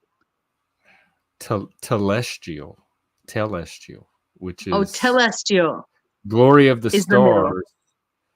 And it these are the people that have not received the gospel nor the testimony of Jesus. So these are like the people that have never heard of Jesus. But it's also going to include, listen to this. Might be the liars, the sorcerers, the adulterers, the whoremongers, and whosoever loves and makes a lie, as well as murderers and idolaters. So it sounds like the people that would normally go to hell go to this telestial, along with the people that have never heard of Jesus as a savior. And they go in a spirit prison for 1,000 years. Mormonism is wild. This is like sci-fi and stuff. That 1,000-year spirit, actually, that 1,000-year spirit prison might be something that some of people that think it's a soul recycling trap system would be interested in. Damn it. I want considering they link their considering they link Mormonism. Demon daddy. And I like all the Christians are trying to avoid hell and get to heaven, and I'm trying to avoid heaven and make sure I end up in hell. I'm worried now for my soul. According to the Mormons, you might not be able to avoid heaven. I know. I'm going to be with the whoremongers and the adulterers and the liars. I used to and the sorcerers. I used to have dinner weekly with 2 Mormon sisters, and one of them was a 28-year-old, which is quite a bit older to go do your missionary work. So she had actually reverted back to Mormonism after rebelling away from it. And we had the best conversations, because there was me who lived a relatively, liberal life, right? to keep my private business private. There was a woman who had a very Puritan Mormon girl, and then there was a girl who had sort of boomeranged from her faith and back. So we'd have these amazing discussions, and it was really neat to have conversations with people, with a person who believed in or purported, say, no premarital sex, right? And I would ask questions like, how do you know you're compatible, and what scale, and Yeah, I things have like that that, because we put and so there was really good conversations. That's where I learned a lot of this, because part of having the Mormon missionaries over for dinner was allowing them to do their 20-minute lecture at the end of everything, right? Or at some point after dinner, and then having conversations based on that. And I found it to be fascinating. Plus, again, I'm not going to sit here or people be like, she's a secret, she's a Mormon trying to convert people online. I'm not. There's just a lot of really neat things about conversations. Yeah.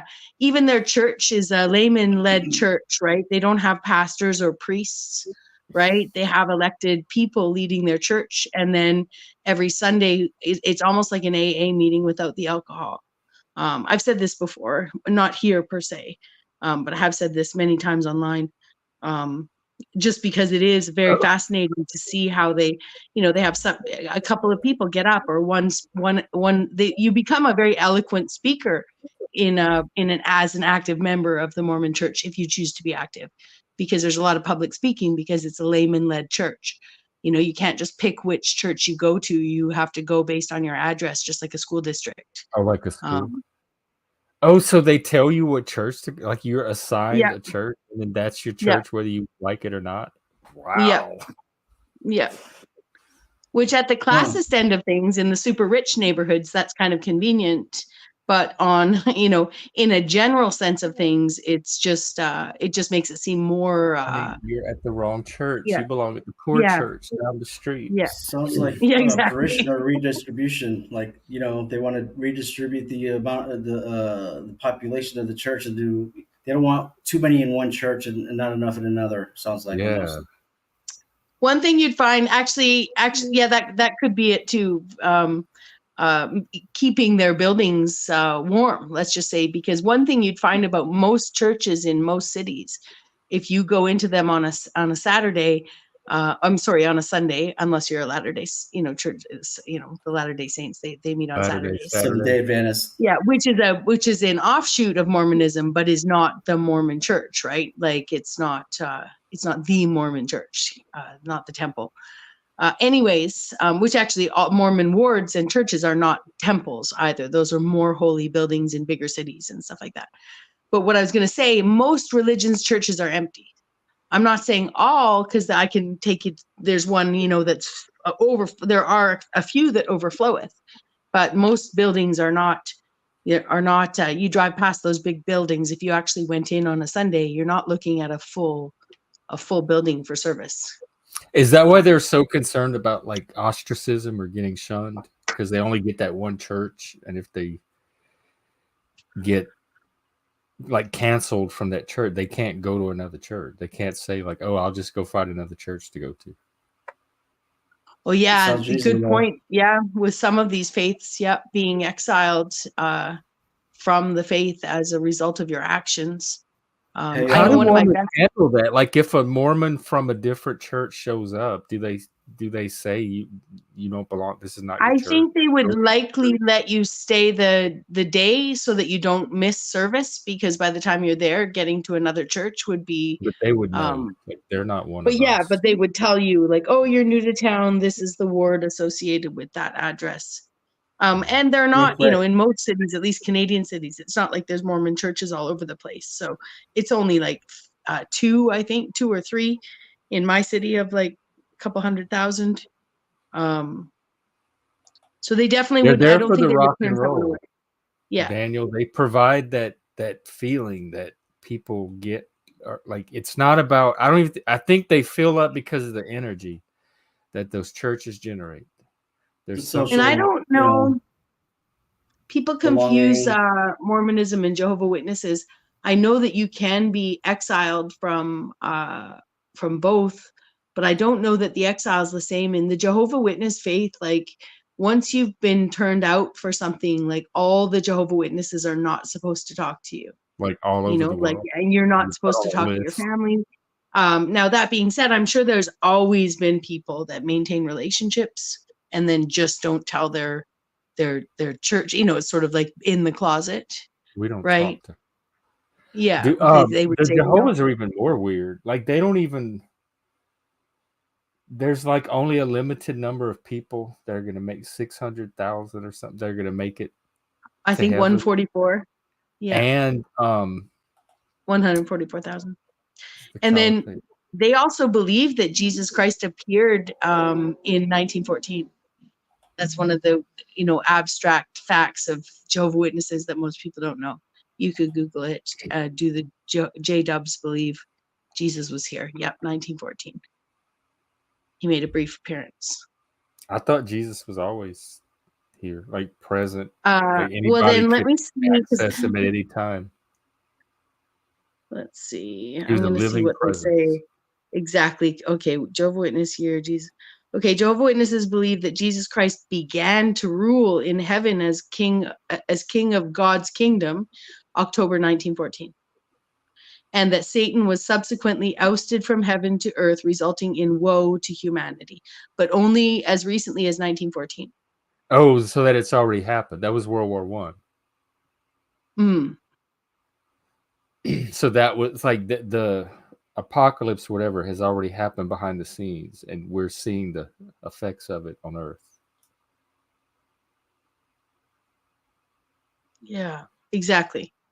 But I think that interesting that they believe, how that fits into the 2,000-year timeline is something I've never looked into. But so yeah, they believe that Jesus Christ has been ruling in heaven as king since 1914, a date they believe was prophesied in scripture, and that after that time a period of cleansing occurred, resulting in God's selection of the Bible students associated with Charles Taze Russell to be his people in 1919. So let's just see, when do they believe his birth was? The Jehovah's Witnesses believe that Christ did not command his birth or any birth to be celebrated. He just wanted his death to be remembered. They believe that Christmas and Easter worship are the customs of pagans, and true Christians would not celebrate such that's things. Right. Because I remember we had a Jehovah family at our junior high school, and they never participated in Halloween or any of the, like they would all, like if we were having a Halloween party, they would be taken out of class and like go sit in the library or something. They didn't participate in any of the holiday stuff, and they didn't trick or treat.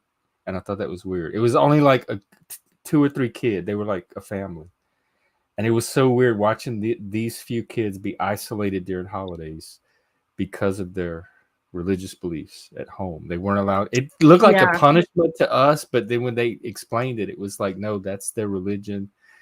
They want to be that way. Their parents don't want them to participate. And we just always thought that was weird. Like, how sad those kids don't get to do the Halloween party with us. My best friend in high school was a Jehovah's Witness, and it was kind of crazy because her parents were so strict, right? They were so strict with her. And then 5 years later with her sisters, by the time her sister was in high school, like they got divorced and they didn't care and they still talk. I mean, anyways, it's great. They have their wonderful family, always were, but they definitely completely abandoned their faith. But my point is that we tried to trick her mom with all of that. So we told her mom my birthday was in the summer and it was in the fall, so that every year she could come to my birthday party and not worry about what her parents would say, like just, it would just be a sleepover. Like, yeah, they don't do birthdays. Oh man, how are they? Where's their fun? Like, are they growing up with fun childhoods at all? Are they going to know fun as an adult? It is a very, I would imagine as children, because they go to so many family and church events in a week, that the children only notice being around other children and enjoy playing, like, I know that there's like, they do Tuesday, Thursday study, Saturday study, Sunday worship. Then they also do their door-to-doors. Yeah. No, there is no fun. I went door to door. with her. I remember the Jehovah's. They did it. We would go out on Friday nights to the clubs and party and drink and everything. They would show up like Saturday morning at 6 or 7 in the morning. They'd be knocking on the door. We would have headaches, hangovers, everything, and they'd pass out the little magazine of the lion will lie down with the lamb. And we're like, why? How many converts do you think you're going to get in a college town on a Saturday morning passing out your magazine? And that made me hate the Jehovah's even more, is their timing. Yeah. So there is no fun they didn't look like it to me. I only had that one family to go by, but the kids were like, they never smiled. They never really talked or interacted. They didn't look like they were having fun. Of course, I looked miserable too at that junior high school. But they were always like, because it was a small village, a small community. They were always like set apart. They were just like, oh, that's that family that just does their own thing and doesn't participate in all the other stuff that the rest of the city does. But they weren't bad people. They were just different. Oh, you would buy them Christmas gifts. What would their parents say? You evil witch, get away from my children with that doll. That's funny. I went, one of the main reasons I actually even involved myself with my friends' faith. Well, like I said, I kind of pursued studying faith from a very young age, but not necessarily to commit to any church. It's almost like I had some belief system. I was looking to find a preacher that they preached it,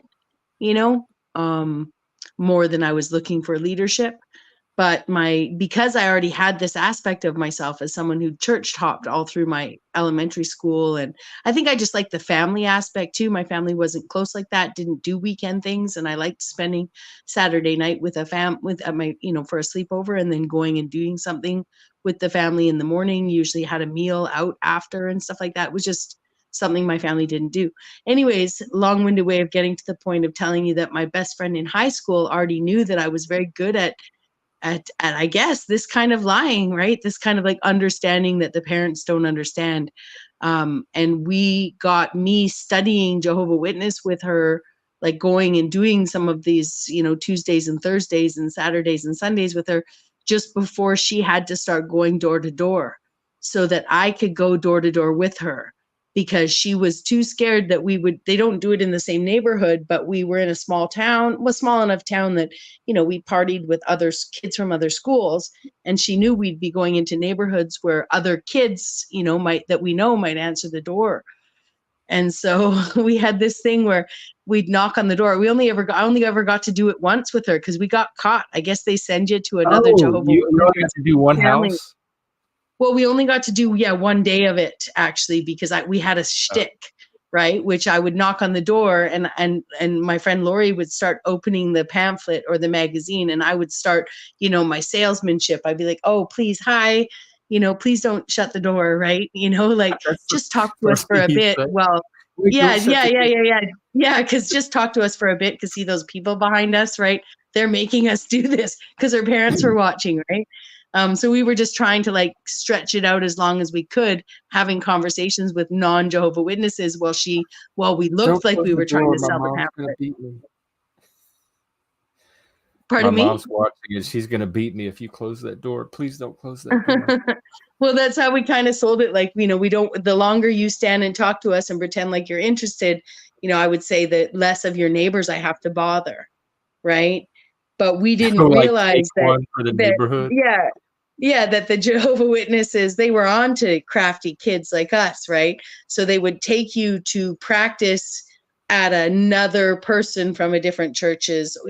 They took you to someone's house that was in on it, right? So that we essentially we were preaching to a Jehovah Witnesses on the other side at one point. This fascinates me, like the politics and machinations that go into strategizing how to proselytize. I want there needs to be a whole documentary on this now. I didn't know all this went on behind the scenes. So, yeah. Well, and that's where you'd find that even like the politics behind some of it. So take again, and the Mormon missionaries, you know, they work in groups of twos. They're stuck together for a year, 2 men, 2 girls, 2 boys, 2 girls. They're actually quite young, so boys might be appropriate, girls might be appropriate. That being said, before the advent of the internet, they lived very, very, you know, basically potato sack existence, aside from having their housing provided for them, like no contact with their families for the whole year except for birthdays. And you know, and holidays, no budget for food, very low budget for food. The church Wait, provides a what? certain How did amount, they and then eat? What well, what kind of religion they're is actually feeding themselves. Their missionary work depends on them feeding themselves, Oh, they right? have to feed So themselves through their work. well, so that's one of the things. That's why these Mormon sisters that I had over every week for, you know, I don't know, 6 months. It's part of was the deal I gave them, because they got fed, you know, once a week, right? Which is what the motivation behind their. It's one of the motivating factors to being missionary kids, we'll call them, is actually making relationships where you get to share the wisdom, or ideally try and convert people, but share the wisdom of your faith in a very prescribed fashion. Like they came with even like little cutouts, just like kindergarten, they'd have like little laminated cutouts to show me celestial, telestial, and ethereal heaven, right? Like, you know, like I want laminated some things they more. put on the table.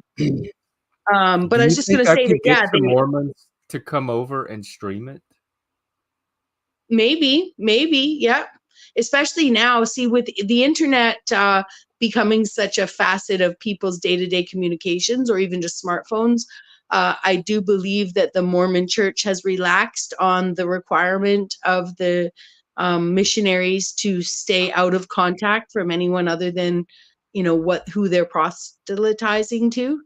Because you just as a lifestyle, the people are more dependent on a level of communication. But yeah, they really, one of the motivating factors for Mormon missionaries is food. They're not given a lot I'll of it feed in them. I'll money. order pizza, and they can show me the kingdom, the afterlives, and help me pick one out. It's And fascinating then I'll conversation, stream all of it. you know. Yeah. I made a great friend for a year, Sister Huffaker. Shout out Sister Huffaker. She was fantastic. She was my good friend for a year. It was neat when you have conversations with your eyes too. Like, you know, Sister White, who came with her, was a very innocent girl. And, you know, to have these conversations as 3 women and have the nuances that Sister Huffaker could express through having taken some time away from the church and then back to the church. Very diplomatic you know, it's just neat to see that level of composure in communications, that ability to tell a story without telling a story, to use so few words. As people, they go, yeah, Bexx, you How should take would they? Yeah. I'm thinking of autistic people. Like, if they just, would that convey the message, or would that open up more ambiguity? You mean would an autistic missionary No, like be if the better? missionaries Oh, were going to an autistic person's house to give them the message, and they were not, they were being very economical with their words. I think well, I don't know. It's sort of, I think it depends. I think that specifically with someone like yourself, your questions would be, I think would make them better at what they do outside of talking to you. So I would do it. and I would say is it something they're you not set up? nuanced. Like, do I call the They're church yeah. and request some people to come by, or do I have to just catch them randomly on the day? They've never come to No, our place at I all. think you could contact. I think you very well could contact the local Mormon ward, as it's called, or the whatever. I'm going to tell them I'm a YouTuber and I do a live stream, and I'd like to have a conversation with some Mormons and learn. And about just to be clear, Sister Huffaker, when I was saying that she was relatively nuanced in her behavior. I think I just want to be clear that she was just very poised, that we're talking about a woman who was, selling a religion that she'd stepped away from for 5 or 6 years, right? And her role as a 28-year-old missionary was to not highlight to highlight her age or her experience. You see what I'm saying? So she was just a bit of an anomaly. And I think that's why we got along so well, was that as much as I do pick up on what's not being said. I might not in some cases, right? I wouldn't say I pick up on what's not being said. I put 2 and 2 together sometimes where other people wouldn't. So to meet a 28-year-old Mormon missionary woman is very rare.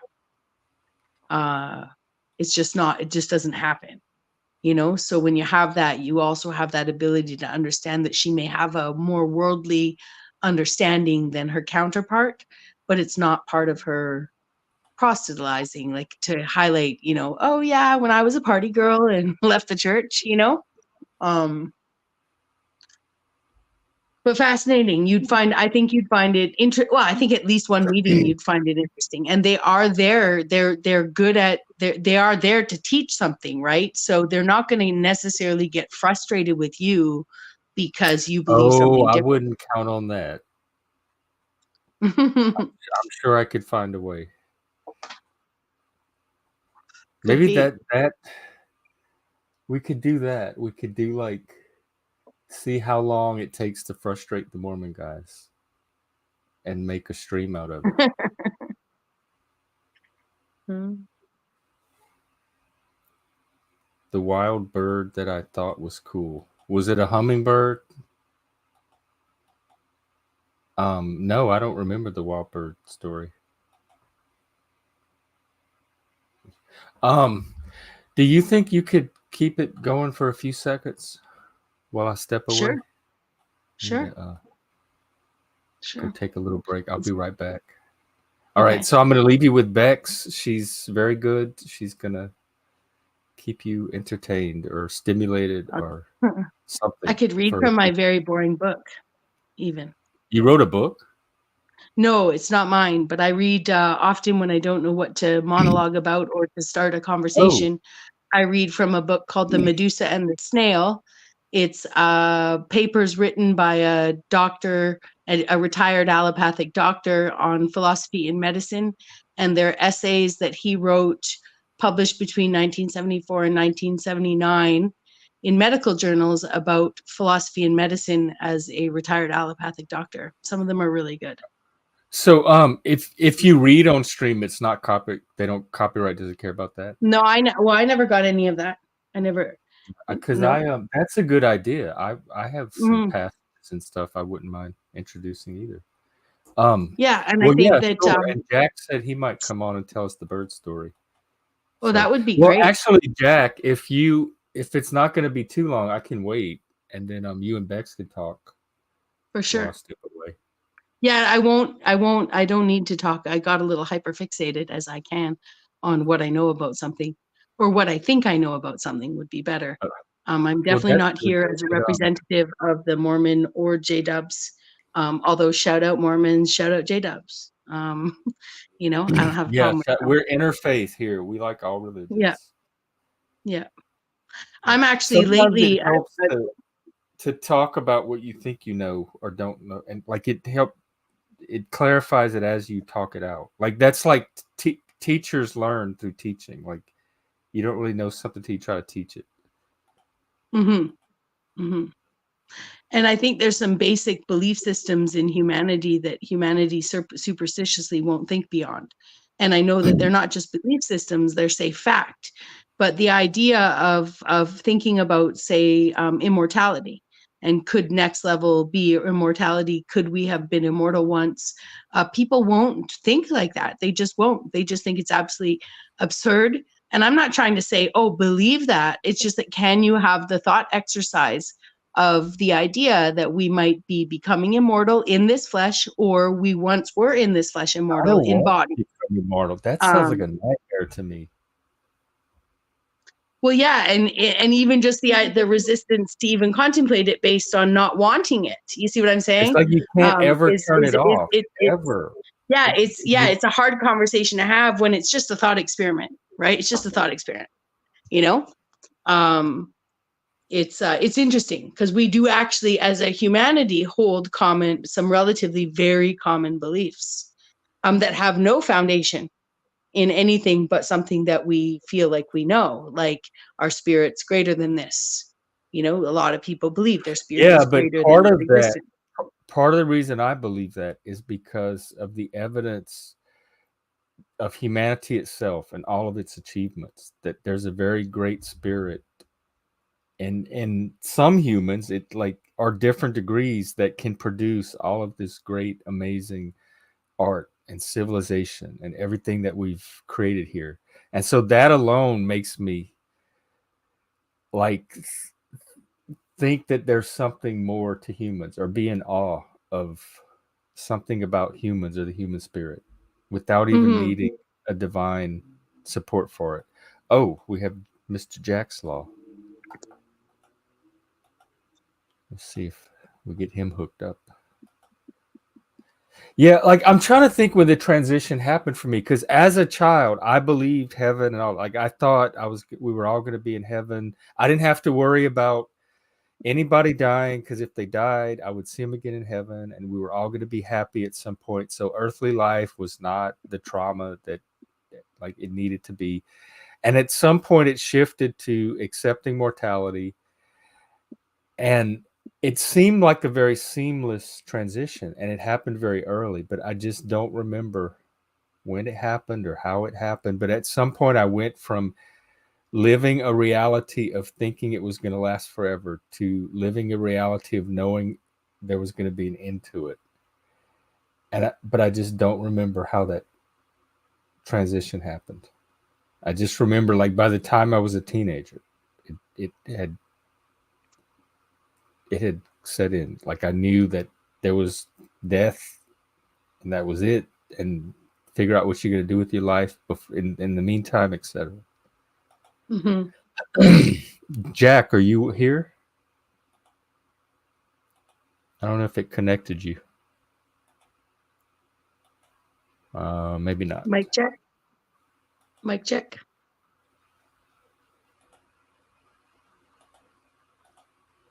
And so immortality seemed normal as a kid and fine. And then at some point, mortality seems normal and fine. But I don't know when the switch happened.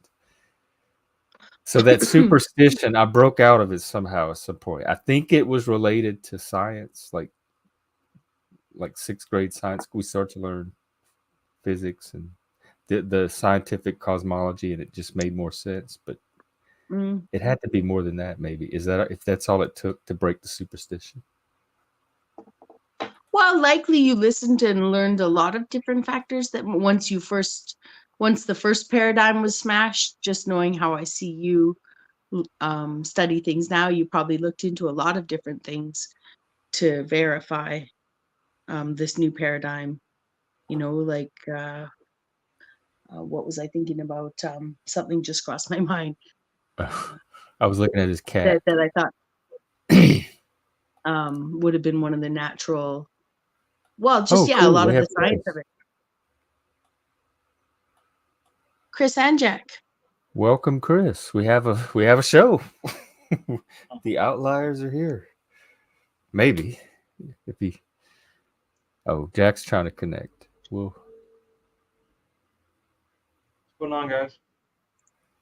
Not Hi, much. Chris. Having conversations about immortality, religion. We learned a lot about Mormonism. They have 3 different afterlives, and I think they're going to put me in with the horrors. Sweet. But does it make heaven sound a little better? The options of Mormonism? Afterlife where just all the Karens go to. Like all the people that nobody wants to be around. They get their own paradise. Yeah, there's a heaven that sounds like there's a heaven in Mormonism for non-Mormons. That's it. Which actually isn't that interesting. By default, you are with the whoremongers. How are you? What's going on with you? Did you get your car thing done?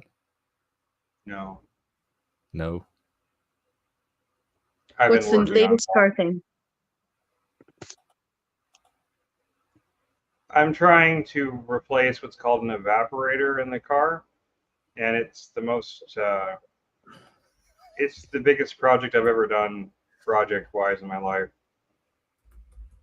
I've never taken apart an entire car before, so it's something else. And I keep running into like not having the right tools, and I have to go and I think I have that tool, and I have to go searching for it, and I can't find it, and then I make something work, and I did that like 8 times, and then finally I got to a place where no matter what I do, I can't make any progress without a certain tool. So now my car is unusable at the moment because you couldn't turn it on, so the entire front dashboard and everything is all disassembled. But I'm stuck at this one spot because there's a bolt I can't get off without. Well, I have a drill, but I need the proper drill bit adapter for it. So, and I don't really know that I have the money to go get that tomorrow, but I'm gonna see if I can go somehow find a way to find one. Maybe AutoZone will let me borrow one. I've heard they'll let you borrow things from to walk there, so that sucks. Oh well.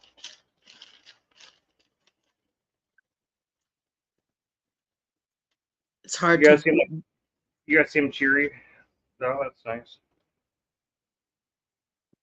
seem cheery. Thank you. I've been resting well lately. Maybe too much rest, actually. But I don't think so, because too much rest can make one feel depressed. Whereas I've just been having some good long naps at an odd time. And now I've gotten this cycle where it's like, oh, it's 6 p.m. I should have a nap, right? And then I end up sleeping for 3 hours and then getting up and being up for 3 hours and then going back to sleep for 6 hours or whatever. But it seems to be working well for me. It's just strange to go to bed at dinner time. But I'm not a spring chicken like some of you guys. Oh, I forgot you're older than me. Yeah, I would say I think we're both older than you. Are you older than me too, Chris? I don't know how old are you. I'm born in 1972. No, I'm younger than you. You're younger, but Jeff is older. But I always think of him as I was still born think in he's April. born. I'm 43. I was born at April 13th, 1981. Mm. I probably look That's older weird. than you though. So the hell. I would bet we look closer in age than than my avatar indicates. Although, like we have seen, and I'll I've put seen it your up. pictures. Yeah, you've seen, but also there's some pretty bad pictures of me out there. Greasy haired, dirty fingered, Oh, who depressed gives a shit? pictures on YouTube. I know. I appreciate that you would say that. I appreciate it. Although it has helped me realize that I really don't give a fuck what I look like.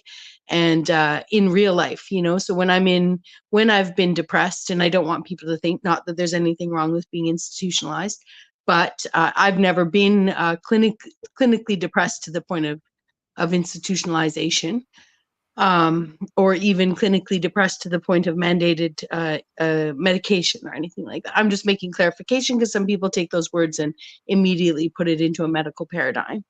I'm not opposed to that. It's just not for me. My point is that I have been down in my life, and to the point of definitely having chemical imbalance. And there's evidence of it on YouTube. And it made me realize that in real life, I've been that down as well.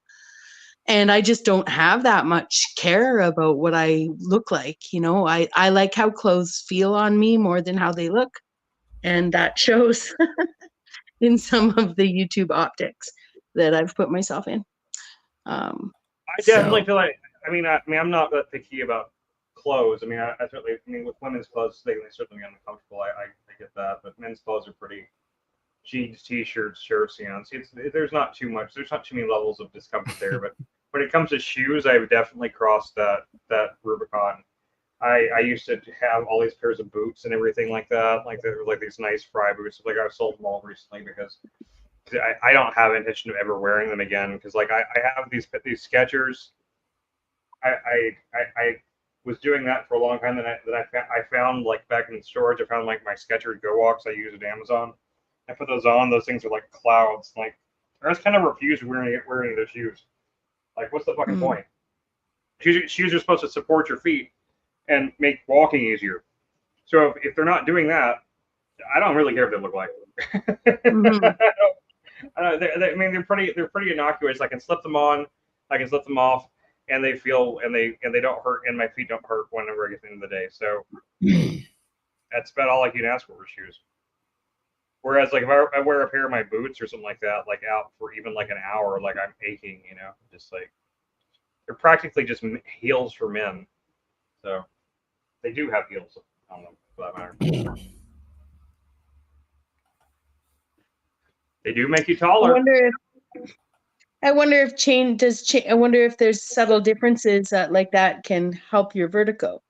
Like they say that there's a special font they've made that varies the size and distance between letters that helps dyslexic people's eyes focus better on keeping the letters in order, just having the added nuance of the font not being consistently the same. So I wonder if there's anything minor changes like that to your gait can help with your vertigo at all. I know it's an inner ear thing, but the body is a system, and I'm sure there's a part of the ear on the foot, through Eastern medicine, that might just make it a appropriate pressure point, different angle when you walk. That might help. Just a thought. I've tried pressure point therapy. So far, no avail. But maybe these high heel runners or whatever, which I know they're not, but that's what you were saying, different angle to your foot. Maybe they help with your vertigo. Now we can. Hey, Jacks. Yeah, I think we Nice. can hear you now. I was wearing it for a little while. Whenever I first started like going through stuff in storage, and I put them on for a few days. In addition to my feet aching, I also was stumbling around and falling more. So it's unfortunately that theory doesn't really pan out for me. They just made it more precarious. But Jack's it's a good idea. Tell his what is it? Your wild bird story? Yeah. You were gonna go do something though, right? You gonna stay in here, or you want to go do what you got to do first? Well, I could talk to Chris tonight, so I have something cooking now. I'm gonna keep having to go get up and check on. So, in fact, I tell you what, I'm gonna go do that, and I'll come right back, and then we can hear the bird story. Okay.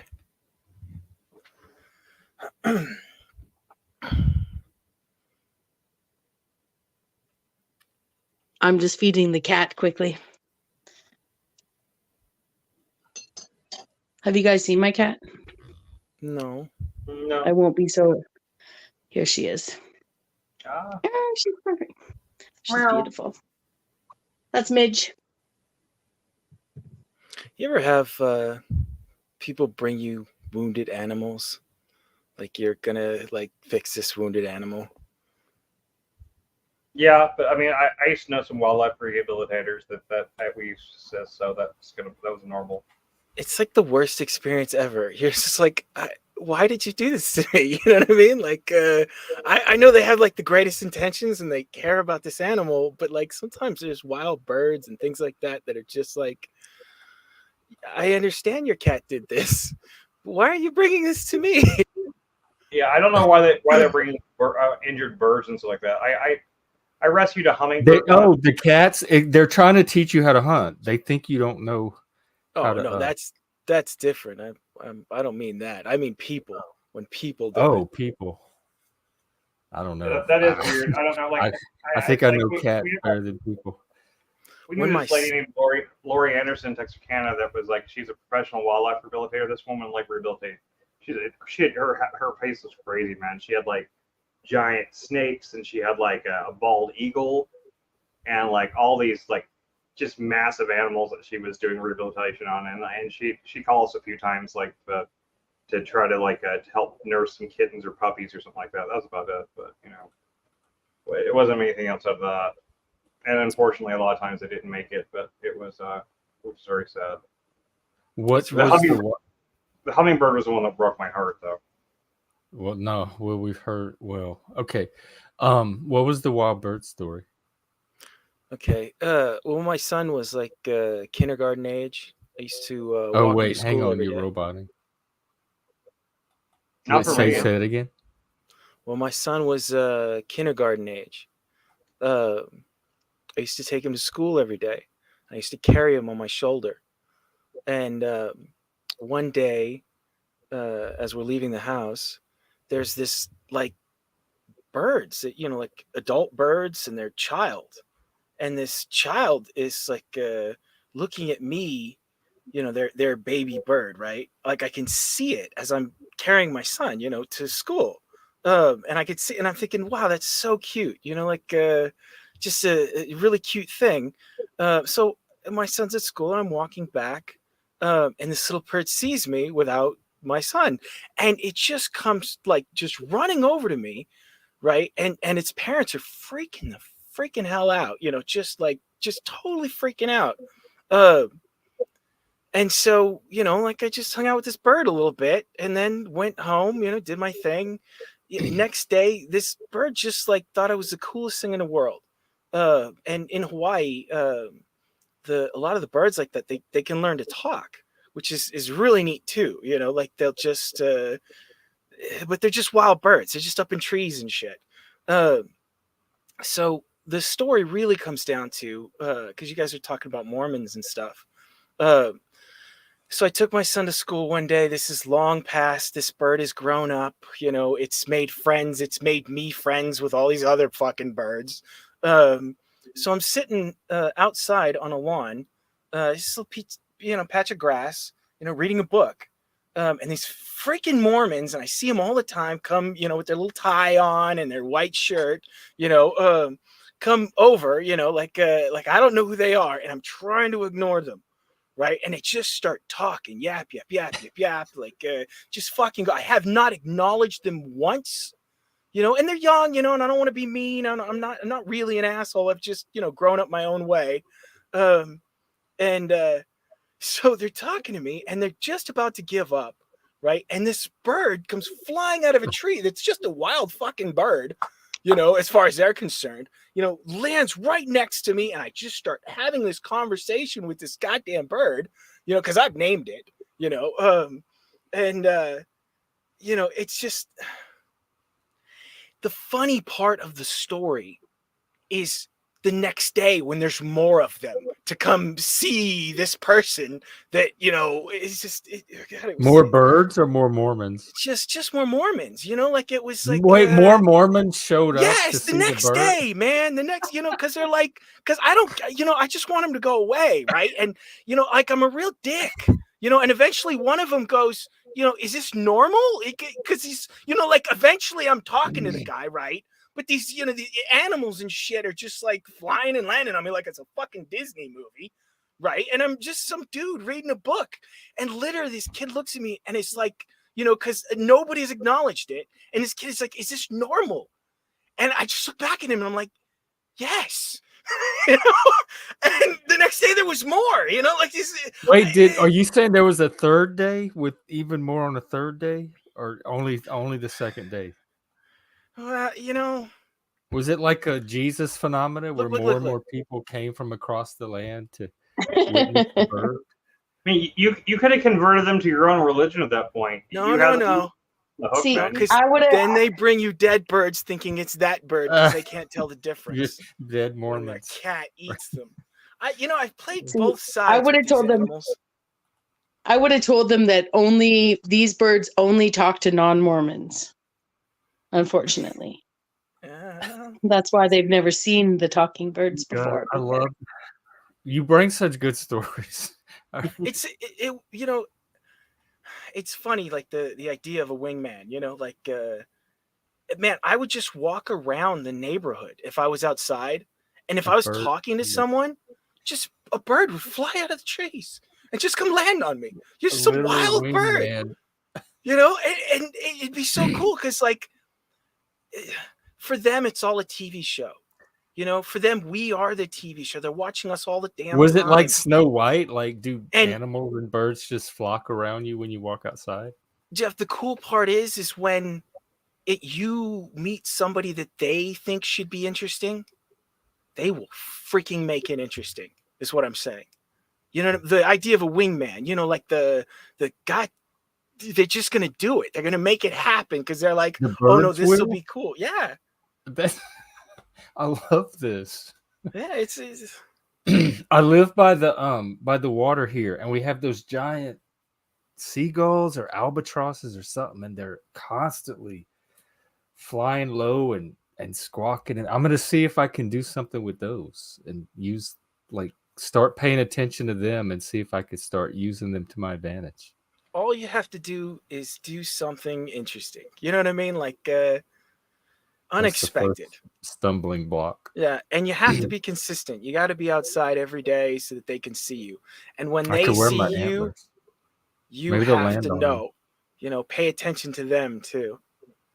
It's the same as the cats. They're really no different.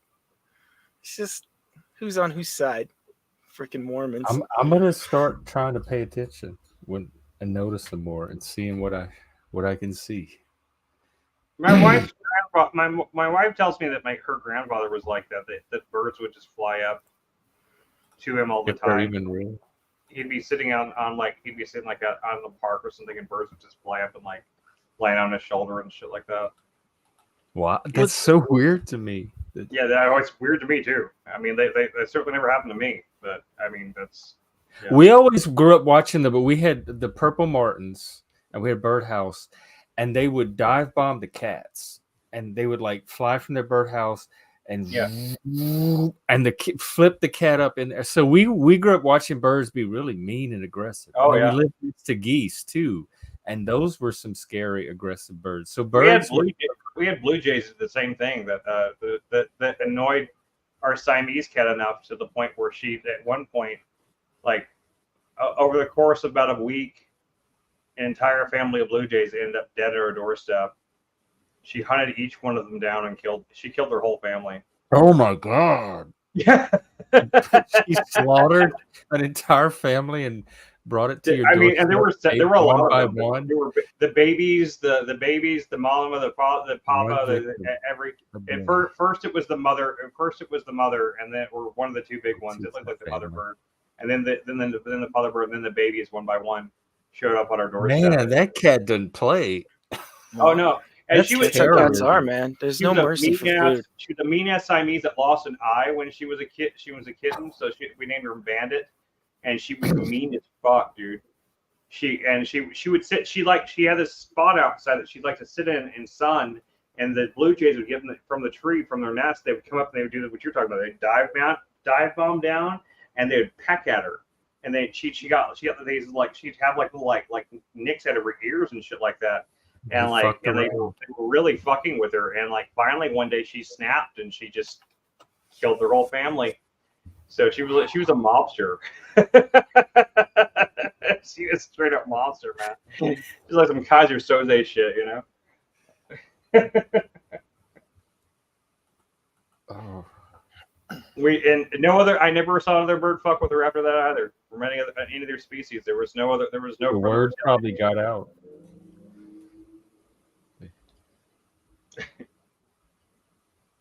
Or maybe your cat was a bird hitman and she got to retire after, the hit on the whole family. Maybe so. I mean, we felt bad. They were like little babies and everything. It wasn't. I mean, we kind of understood because it was like one bird a day every day. It was one bird a day. She brought one bird at our doorstep a day for about a week. Sometimes it was the babies.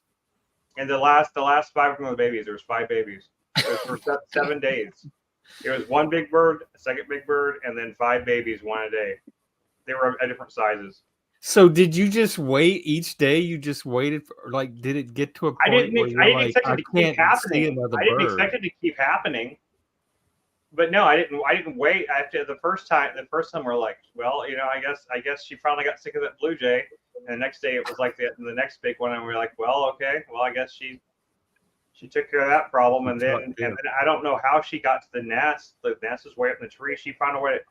She only had one eye, so she didn't get around very well. She didn't climb trees very well. But I guess she found a way to climb that tree and get to their nest. And she took one of them a day. Until they wouldn't have survived for long anyway. They're their parents, so. Wow. You guys ever? I'm sorry. Go on. Jax, you had multiple birds come to you, not just the one that you rescued. Well, they're social animals. So, yeah. you know, once one of them realizes, you know, that you're cool, they start to tell their friends. Mm-hmm. It happens pretty quick. You guys ever been to the Grand Canyon? No, I've No. always wanted to go. We tried. I tried to go once, but like the line was so long, the line of cars was so long to even get in that it was the point that like I mean we weren't sure that we'd even get there by, and we were there fairly early. We were like, this line is so long and it's moving so slowly. We're like, we waited for about 6 hours, and finally we're like, yeah, we're not even close to getting to where the Grand Canyon is. So we just turned around. It was just like, yeah, it sucks. I mean, there's an insane amount of people like you go up there tourism wise. Last time I was there, I was a kid, and it was the most amazing thing I ever saw. It didn't look real, but I bring it up because the squirrels were so cool. Like I'd never seen squirrels that were so. I had squirrels use me like a tree. You ever see squirrels where they're like they won't stay on the same side of the tree as you are? So Yeah. like, they'll just keep circling that tree. No matter, you could go all the way around that tree, but you'll never see that squirrel, and you know it's there. Yeah, they're really socialized. They've been fed a lot by humans, so they're really comfortable on humans because they in their heads like, you know, humans aren't going to hurt them, they're going to feed them. So go up to be nice to them. If you do little tricks, you'll get extra treats. Yeah, like it happens in like there's it's actually the Dallas Aquarium, but the Dallas Aquarium here is less of an aquarium, more of an indoor zoo. There's lots of like land animals in there too. Including like a sloth that is just like, that is not in any kind of cage. It is just sitting out in the middle of a walkway on a tree, and it literally sits back and like feeds itself grapes, like freaking hedonism bot from Futurama. Just like, like it's like just dipping grapes into its mouth. It's hilarious. And it will and if you like go up and like put your hand up, it'll like high five you. It's like a very slowly.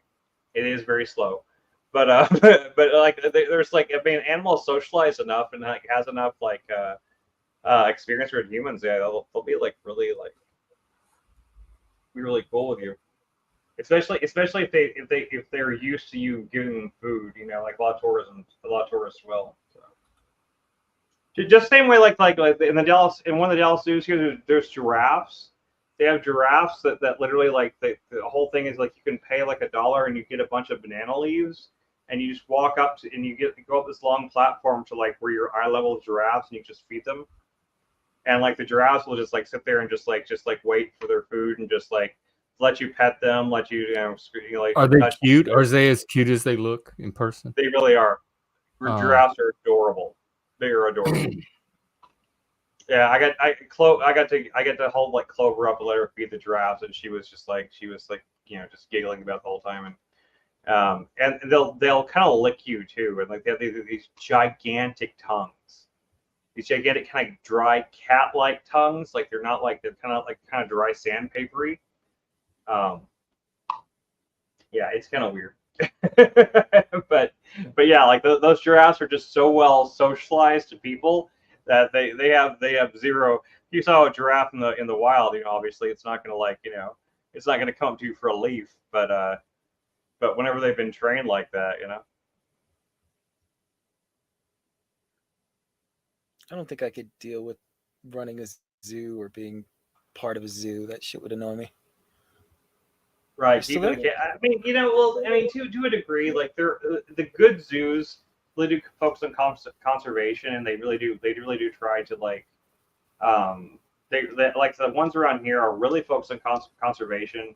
They really focus on animals that have had trouble like breeding in the wild, or animals that are endangered, and they're trying to get, you know, breed them so they can put them back out in the wild, stuff like that. The aquarium also had tree kangaroos, which are something that I didn't know existed until shortly before we went to. I just read about them just like about 3 weeks before we went to that aquarium. And then in the entryway, they had like an exhibit of tree kangaroos. And I was like, holy shit, those are those things I didn't even know existed a week ago. and they're if you look up a tree kangaroo, they're insane looking. They look like little like wallaby type things, but they live up high in the trees of the Amazon, and they hop like little kangaroos and stuff like that. But they're very endangered, and like they have them there specifically not to like keep them on display forever. They have them there because they're trying to help them breed and get them so they get them back out to the wild. So I mean, there's different kinds of zoos, like in a lot of the zoos that are like full focus conservation. I think that they're trying to do a good thing. I don't know if it's the right way to do it for sure or not, but I think they're trying. I mean, a lot of those animals too are hunted for like weird reasons. There's a lot of like tribal type stuff where like they hunt the animal for not just for pelts, but for like they hunt rhinos for rhino horn because it's supposed to be a medicine for some Chinese medicine thing and shit like that. I thought it was like for impotence for men. Like it's supposed to be like an aphrodisiac. Viagra, rhino Viagra. But it doesn't actually. I don't think it works, from what I understand. I guess it's the placebo. But yeah, I mean, funny. Hmm? Humans are funny, man. They will protect anything that might go extinct. But if there's enough of them, they don't give a shit. It doesn't matter how many die. It doesn't, But if it's like a real loss of something, it's like hell. If there's too many of them, we'll actually encourage hunting of certain species in order to keep the balance of the population down. I'm just saying, we look at ourselves that way, like humans, each other. If the group is small enough, someone might protect it. But if there's too many of them, it doesn't matter. You fall in that group, there's too many. You're doomed. They'll encourage you to die.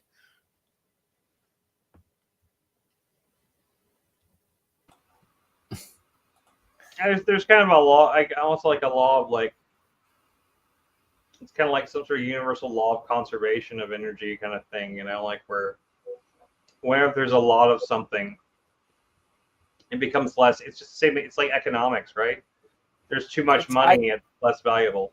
I think that's just a way to explain it. Just to say economics or anything. It's the law of reality. It almost feels like, and I don't know if that is absolutely true, or if just like the animals do kind of see it the same way, and we just can't help but I mean, morals are one thing, but reality is reality.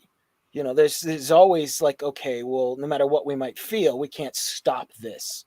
You can't, there's always that in the back of our minds, right? What is it we can't stop? That it's only really important if there's none left.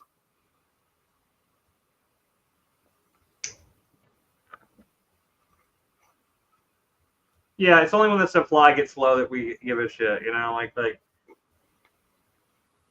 like we can't force ourselves to care if it's not. Yeah, if there's that's how I feel about a lot of these issues. Like the trans kids issue is such a small fragment of the population. Why does anybody care? It's the amount of that society cares about it is way out of proportion to the actual number of people that we're talking about. And so when I look at it like that, I'm like, why do I care so much about some of these issues when the number of people involved is so small? And I've said that too, that like, okay, well, I've met maybe one or two in my whole life. The problem is they were so fucking nice to me. You know what I'm saying? They were such good freaking people. That is a problem. It was hard to go, well, maybe we should care fucking more, Yeah, I don't know. Well, I mean, But, you look at the demographics of the United States. You look at like the percentage of the population that are gay or black or whatever like that is, and you see like the disproportionate like responses to things like because like a serial crime against a black person gets all this attention, whereas white people are far more likely to be killed in interaction with cops and stuff like that. But it's just not in terms of the ratios and shit like that. And It's all those kind of things like that. But I don't know. I mean, it's just like there's like some instinctual thing we have that makes us want to protect something that's less common than something else. The same reason we care about, like, you know, rare comic books or rare this or that, you know, whenever there's less of something, it makes it more valuable. Well, we live in that space. We really do. You know, and I mean in the sense of like right now, the internet, this room, this, you know, space we're communicating in right now. Like we live in that space, man. That's how it's like, it's what sells as well, you know, like it's thrown at you constantly. It's not just, or it's the people who seem to talk the loudest, you know, like I don't or have the loudest voice. Fuck, man, I don't know. You tell me. You know No, I mean, why? if you're talking about on the streams, I think it depends on the individual streamer. You don't have the loudest voice here, and some of it depends on microphone too, levels. But I think you have, like, I vibe with a lot of what you say. So even though it's not the loudest voice, it's a voice that I can relate to and resonate with. I don't know, man. I think it's just we are subliminal in the sense of, even though like the loudest voice is always going to be the one we allow to have a louder voice. So it'll be different for each person, like individually. Yeah. Voice is going to dominate more than another for that one person. And that literally is affected by, again, you know, well, damn, those were the nicest and they treated me this way. And throughout your whole life, man. And freaking, I don't know, man. The animals, whether it's the bird or the cat or the squirrel or, you know, any of it, you know, man, they're watching every day, you know. It's like a drop in which bucket. That is an interesting question. Like, why do we remember some voices more than others, or some people more than others, or TV characters more than others? What makes them stand out for us? Like on these streams, if I watch a stream, why do I remember some of the conversations or some of the people involved more than others? Your past. Yeah, maybe like past. No, it's literally, man. It's your past. It's you were a child once, you know, even though you can't remember every moment of it, you know, there's a whiteboard with a lot of check marks on it to say this is what should be important. You know, I think if you really, really cared enough, you know, you might remember whys. But I mean, tell me I'm wrong. That it's still in there. That's why this system works, man. That's why this computer works. It's why any of this shit works. We just studied what actually worked in real life and just kept, okay, well, what if we apply it here? And what if we apply it there? That's why it's like, it's scary. Is it a part of the system itself? Or is it something we made up with language and, you know, shit like that? It's something we made up with language. Unless you think we didn't. And it's just like we're part of the process as well. I don't know, man. I struggle with it myself. Yeah, I don't know if there's really a way to know for sure, but it just seems like it's emergent as emergent as everything else is, or turns out to be. Or at least what we perceive as emergent, right? Yes, that is true, because that is a paradigm, and eventually there's going to be some anomaly for which it no longer works, and it's going to break the paradigm and cause a paradigm shift, and there'll be a whole new paradigm that we can't even conceive right now because we're in this current paradigm. So that is a very good point. I think that exists on a lot of like subtle levels that we can choose to break through putting bits of information together every day. Like, so the idea of an animal becoming scarce because of our behavior and ergo extinct, you know, there's so many things that point to the idea that few animals go extinct, that I could theorize with you guys here right now, ignoring big boned animals that clearly aren't here anymore. Which I'm not trying to say they weren't here by the fact that they, I'm not someone who's trying to say that's a psyop or anything. What I'm going to say though is like, so for one thing is the world's very big and animals have free mobility. They also tend to have some sort of, I'm going to call it wireless connection to the earth. We know that birds, birds. Hold on. Yeah. Hey, what wireless connection to the earth? Well, what I say is like they know their path, right? Like animals, birds that migrate very far distances. We don't really know, you know what I mean? We don't really know what makes them do that, but they do it, right? Like they know how to find their way home. Yeah, wolves can find their way home. Yeah, exactly.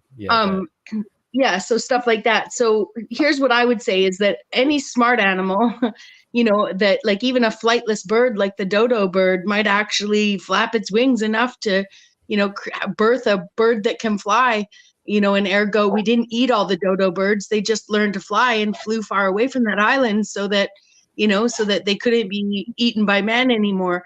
We know the snowy owl can molt, and be white in the winter and brown in the summer. If it's not in an icy environment. We know that a pig left to fallow, if that's the right word, like let out from its pen into the wild, will in its lifetime drop its jaw, grow hair, become more boar-like, and its children will be boars. So I think that there's conversations on here ever.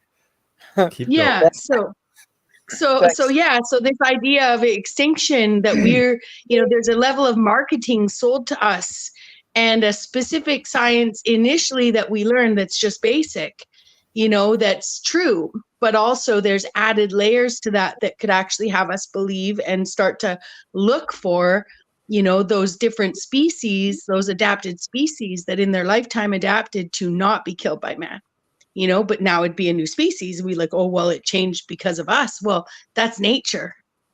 We didn't do anything to it. So the question then I would pose is there one right path as far as like, okay, so look, evolution, all of that, a lot of the stuff that you were talking about there, we save them because, well, this might lead to something important. We might need this in a gene pool or just species wise. But the finch, But okay, so that only really matters if there's one right path. Well, yeah, and they can tend back to their, let's call it, more domesticated state as well. So it's not like they'll be altered forever. It snows again, the snowy owl is going to be white all year round. I'm just saying, why do we care in the so theory much of natural selection? There's not one path. It's whatever survives, whatever works, whatever. Okay, but we've completely so circumvented so long ago, Jeff. The what? That's the natural selection for not just ourselves, but the species that are closest to us, like the birds and the cats and the dogs and all these. Like, we have circumvented this system that we consider part of reality long ago. We have mastered and turned that into God so far that we don't, as the children's of the ones that have long died, that mastered this shit, that have taken us off any real evolutionary path other than our own squabbles. So then if that's true, then the path is whatever we make it, if we have that ability. So then why the hell do we care about a zoo or these animals that, like, we're so afraid to let go of? Again, why as humans do we keep hanging on to this one? I understand that it's morally, it's messed up just to ask the question. I get it. I don't know. I'm thinking of Nietzsche. I think he wrestled with similar questions. But I would say, you know, what removes us from the equation, right? Why is you know, the bird, the finch, the local whatever fence finch in inner city finch more part of nature than the man or the fence? Because it's brutal chaos. If it's not us, it's brutal chaos. Oh, I love that. Brutal chaos. In fact, That's what it is. It's reality. We have. Yes, I think it's a wonderful description of reality. Huh. I'm writing it down.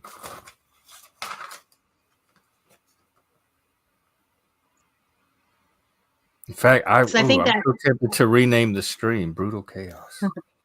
The inner city finch that I've just made up, fence finch that I've just made up. Like, I think that finch would say, "Hey, I lead a much safer life, chirping in the morning, sleeping lazy in the afternoon, you know, eating the grass around the walnut tree that the humans don't even harvest the walnuts from anymore, you know, like I think I'm not sure that's right.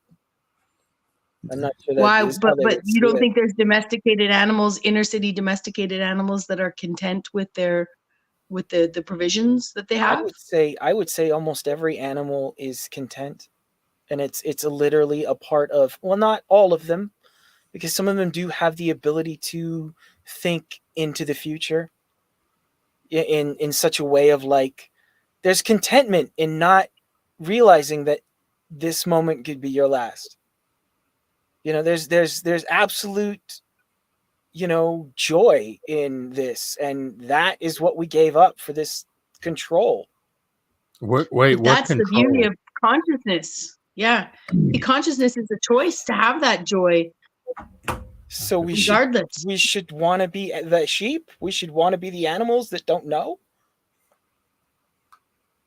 Because I get it. No, I think you can know. I think you can know and still choose joy. I don't know. I don't even know. Just like that bird. Because like a bird, if a bird doesn't think of I would assume doesn't think of its imminent death, but it is aware of it at all times, in the sense that if a predator bird shadow is flying around, or if a cat's I think animals are more aware of it than we are. I understand they know death is a real thing.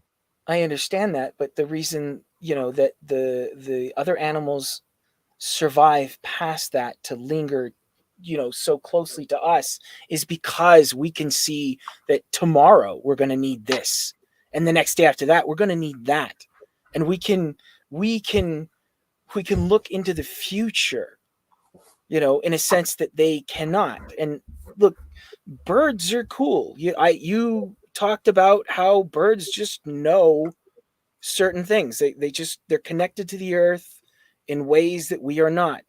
And I'm pretty sure that what you're talking about is what we gave up for this futuristic view of the life. But that's an assumption. That's a huge assumption, though. Like, I don't think so.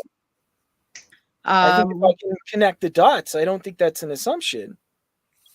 But why can't you project into the future then? If we gave up something like that and say we were domesticated in some way, then just like seeds that have been GMO'd tend back to their natural state, you know, and fruit can bear seed that didn't have seed before, then why wouldn't you think that we could, it's actually like a trip switch, and we could very easily be evolving to a better than that state?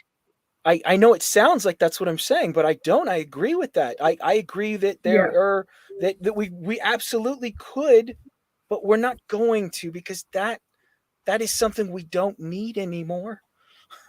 You know what I'm saying? Like we are this master of, just humans. Like you that takes work. You know what I mean? That's a need. The birds can do this because they need it.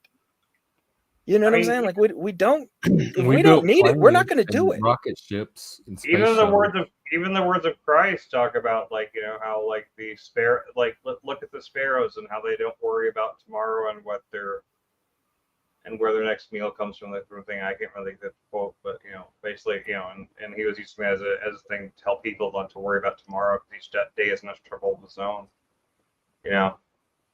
Say that He again, used Chris. what's that? Say that last part again. I couldn't hear you.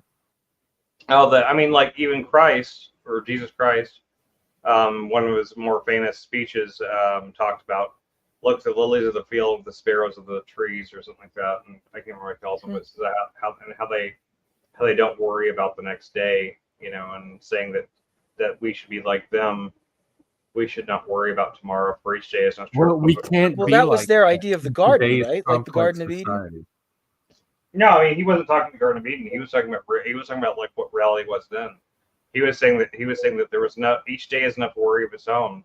We And, can't live like there's nothing to worry about in today's society. It would collapse. We have to. That doesn't work in our modern. Don't you world. lie to me, Jeff. You look like the kind of guy who's not really worried about anything right now. Well, I'm not. But You look like you might be living involved day in to day mass-scale without worrying about a society. damn thing. I have, but part of that is acquired, because there are definitely things I could worry about, but I've learned how not to. And it's like 10 almost years work, ago, isn't it? I would be riddled with worry over them. So some of this is achieved. Yeah. So then, is there just one right path? I don't know. Even as humans, like there's so many of us. No, how would we know it? Even if there's one right path, the humans don't. They're not all gonna figure it out together at the same time. No, we're killing each other like there's no tomorrow, man. No, we're not. We I are, don't think we're man. killing each other. There's no one more. right path. No. I think the rates have gone down. I think. There's no one right path, but perhaps there's some pretty one... amazing things that are happening in humanity that are better than they've ever been. And I'll look for the video and bring it back to you another time. But global literacy rates are at an all-time high, at least in our recorded history. There's some pretty amazing, there are some pretty amazing things that are better than they've been in at least in recent times. We like to idealize. Mortality rates may also be one of the better. Another one might be infant mortality is definitely that's what at a low. Yeah. So there's a lot of great things that are better in the world than they've been since recorded history. It depends on just what metric you're using as to how the world appears to you. Yeah. And see, that's the whiteboard again, the check marks. Mm-hmm. I mean, the thing is about the world is better than it's ever been. We have improved so many things. If we hadn't have improved so many things, then the idea of overpopulation wouldn't even be an issue. We have improved things so much that people survive. We have a global population. That our population is growing exponentially, as opposed to declining. So I mean, just that fact alone, just the fact that we have increased our ability to survive to the point where like our population has become a concern for some people, is proof that we're doing pretty good. At least it's certain. So I won't read them all because there's 50, but I can share the link. It's called it's called 50 Ways the World is Better. 50 Ways the World is Getting Better. Yeah, that might be nice. So the first few we've got over the last 20 years, the proportion of people living in extreme poverty has almost been cut in half. Just 200 years ago, 85% of the world's population lived in extreme poverty. 20 years ago, it was 29%. Today, only 9% live in extreme poverty, while the majority of people, 75% around the globe, live in middle-income countries. In 1997, 42% of the population of both India and China were living in extreme poverty. By 2017, that share had dropped to 12% in India and less than 1% for China. That means almost 750 million fewer people are living in extreme poverty in these two countries than there were just 20 years earlier. In 1800, among all babies who were ever born, roughly half died during their childhood. life expectancy was just 30 years, and no country had a life expectancy above 40. Life expectancy at birth was only 45 years around 1870. The average life expectancy around the world today is 72. The violent crime rate has been on a downward trend since 1990 in the US. Just under 14.5 million crimes were reported in 1990. By 2016, that figure was well under 9.5 million. So I can see that this, okay, so the number of deaths from natural disasters is 25% of what it was 100 years ago. Flying has gotten 2,100 times safer over the past 70 years. 2016 was the second safest year in aviation history. The odds of being fatally injured in a plane crash are just 0.000025%. The real price of plane travel in the US has fallen by more than half since the late 1970s. Between the late Middle Ages and the 20th century, European countries saw a 10-fold to 50-fold decline in their rates of homicide.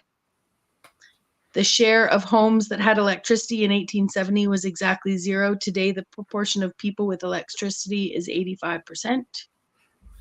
Yeah, so come and take on this, all you doomers out there that want me to believe. And I can find a more recent one. I'm 100% and we're with living that at the shit. end of times, and this is the collapse of I've civilization. been preaching this shit for a long time. That like, the world has gotten better, not worse. And like people keep telling me how like, oh no, things are worse than they've ever been.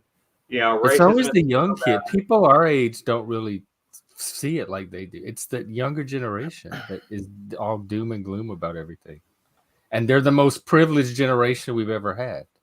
They've never had it better. I don't think it comes down to doom and gloom. And I think either side is always just going to be looking at whatever interests them most, whether it's the let the world burn or I don't know, happy kittens. Like, I don't, you know what I mean? Like, I don't, whatever puts a check in your box, you know, like, but it really doesn't change anything. Well, have you found a path yet? Do you have a path that you think is the right path or the one path? I don't even think life is. I think we should just go back to being like the animals. I know that's fucked up, but swinging from the trees. You know, I don't. There's got to be some middle ground. None of us would be talking to each other anymore.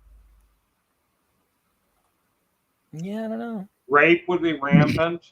Murder would be rampant. Really, I don't think the animals really see the world that way. Honestly, have you looked? I think the animals look at it like animal? If you were thinking middle ground, like I think the Indians were pretty fucking close. Just the native Indians of America. In many ways, I think animals are advanced. Chimpanzees are horribly violent. They rape each other. They kill each other. They're very, very, very violent. There's no proof of grape in the animal kingdom. Actually, that's a human personification of some kind of lack of consent. And there's we have no idea if there's consent or not. Yeah.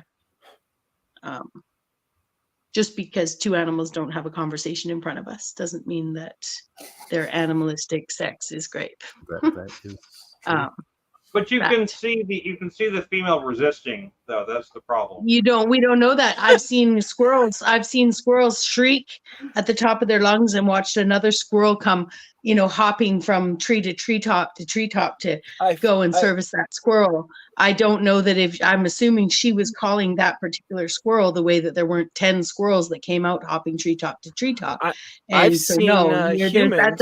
That's a personification of animal sex that you are saying is resistance. And bark and like every fucking minute of it.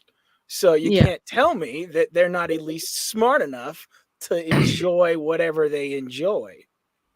So, and that's where I would say that, again, in the wild, if there was some kind of grape of I know that the male species have bigger muscles, bigger lungs, all of that, science holds, but then you just haven't seen the retaliation of a female chimp actually being graped, right? She can kill. She has every right to kill. She's an animal. Well, it's not right. We're humans. without consent. It's not. It's not the same. Yeah. So, and we I don't- just we don't assume. I just know- think. Yeah.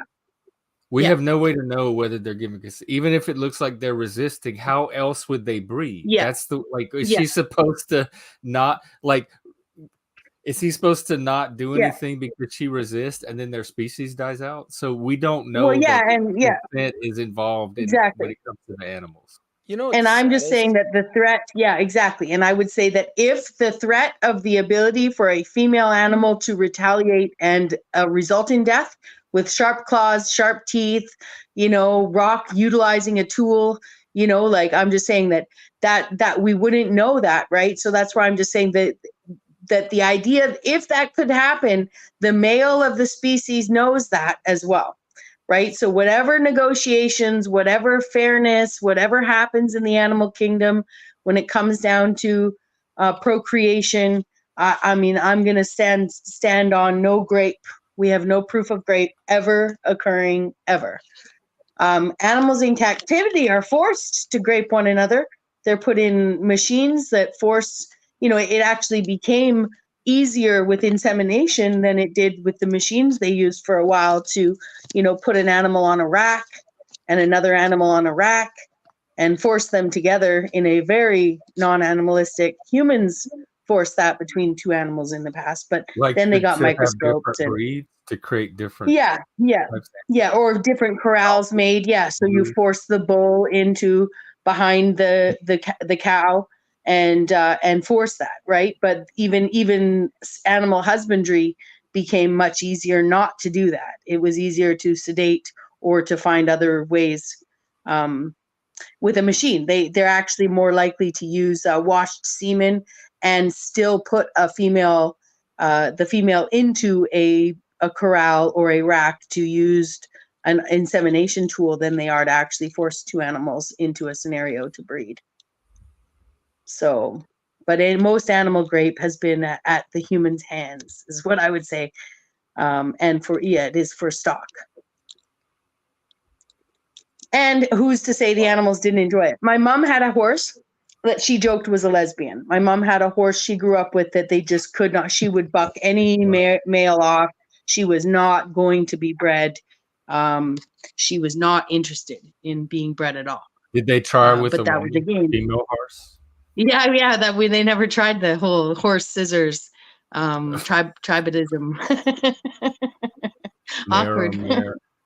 Two horses scissoring is quite the image you just gave me just there. It was I know, but I just I've been hanging out at Flo's too much, I guess, where I had never really thought of this scissoring thing. What's going on over there?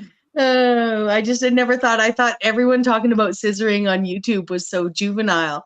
And then I thought, well, maybe I had to look it up. And then I realized, oh, it's called tribadism, and it's, it is a thing. So it's just so funny. Yeah. Hot lesbian horse action. Exactly. Yeah. Oh, he got a hottie I just think that, the whole two V's making an X scenario just seems like a lot of legs, feet, and faces and crap like that. It just seemed awkward. But who am I to, I just say those ladies can scissor all they want to. In fact, men can scissor too if they want to. I don't care. I don't think it's doing much for any of them. So, like, if they want to. Well, who cares? Nobody cares. Like, it's not your business. I don't care what they do in their. I don't even think about it. Like, who? Church lady. Well, I'm what just is saying, it doing to you? What is it doing to you or your children? If two adults of whatever gender go in a bedroom by themselves and scissor each other, what is it doing to you? It's what I just said. Let them do it. I don't think nothing's getting produced. No children are being produced. There's no like consequences like really to it. So like, if they could produce children that way, would you be opposed to it? No, I guess not. I'm just saying there's no adverse effects of it. Mm. Oh, but I'm just saying I thought you were saying there was, and they shouldn't be doing it. No, I'm saying there is no adverse effects. There's nothing bad that can come of it. I don't even see anything good that could come of it. It seems like it's probably not that pleasurable for other side, but if they get off on it, then good for them. Have fun, you know. Mash your stuff together any way you want to. Just like mash it all up. There's a lot of things humans do sexually that don't necessarily like seem like it would give physical pleasure, but they still get some kind of sexual or mental or emotional pleasure from it. I mean, can you imagine two dudes scissoring? Do you see any way that's? I mean, I don't get anything out of it. Like some people get stuff out of licking each other's feet, and that doesn't seem like that would like give any kind of pleasure to me. But they get intense pleasure. You're right about that. That is something that people get off on. I do not get. I don't have a problem with feet. I don't think feet are gross, but I don't think feet are like sexual. You know, like it's just like I could maybe like lick a shoe or a boot or something, but not a foot. No. If it was something that really made my partner happy, I'd do it. But I mean, it's not a big deal. But I don't get anything out of it. Well, it's if that's what they're into, if that's their kink, if that's what they get their erotic pleasure for, I'm the wrong person to pursue for that. There's other people that would match them way better, that both get, because you have to have that reciprocal connection. It makes it better when you're both into the thing, because then you get that synergy that starts to. It's just your box, Jeff. That's you can't say that everyone's got their own thing, man. Their own what? If you can think it, it's out there, man. Somebody's into it. They can't. Yeah, that's what. Yeah, not, I absolutely believe that. If you could think it's somebody's probably already doing it, or some people are going to want something you don't think is good. For all of human civilization. I think the world would be boring. It'd be really, really boring if everybody liked the same thing. I think that's definitely been proven. You know? No, I think I think it's just the same either way. I think. I mean, how? I guess you're right. You're right. You know, but we wouldn't have as much to laugh about awkwardly. Sure. Yeah, I'll give you that one. That's You can't laugh. There is definitely more. Even if it's just that. Yes, win the game there. And laughter is good. So birds. Oh my goodness. Ignore me. I'm a little tipsy right now. Why are you ditzy? Are you having a spell? No, I took a little shots. I took a little shots because I was sore from working on that fucking car. You took a shot? Oh, like an alcohol shot? Yeah. I drank. Did you do your little puffer thing? I took. No, I haven't touched that. But I took 3 shots of mezcal. One shot just turned into 3. I can never tell, but once I realize you are, yeah, we're getting to the bottom of this now. How many did 3 turn into?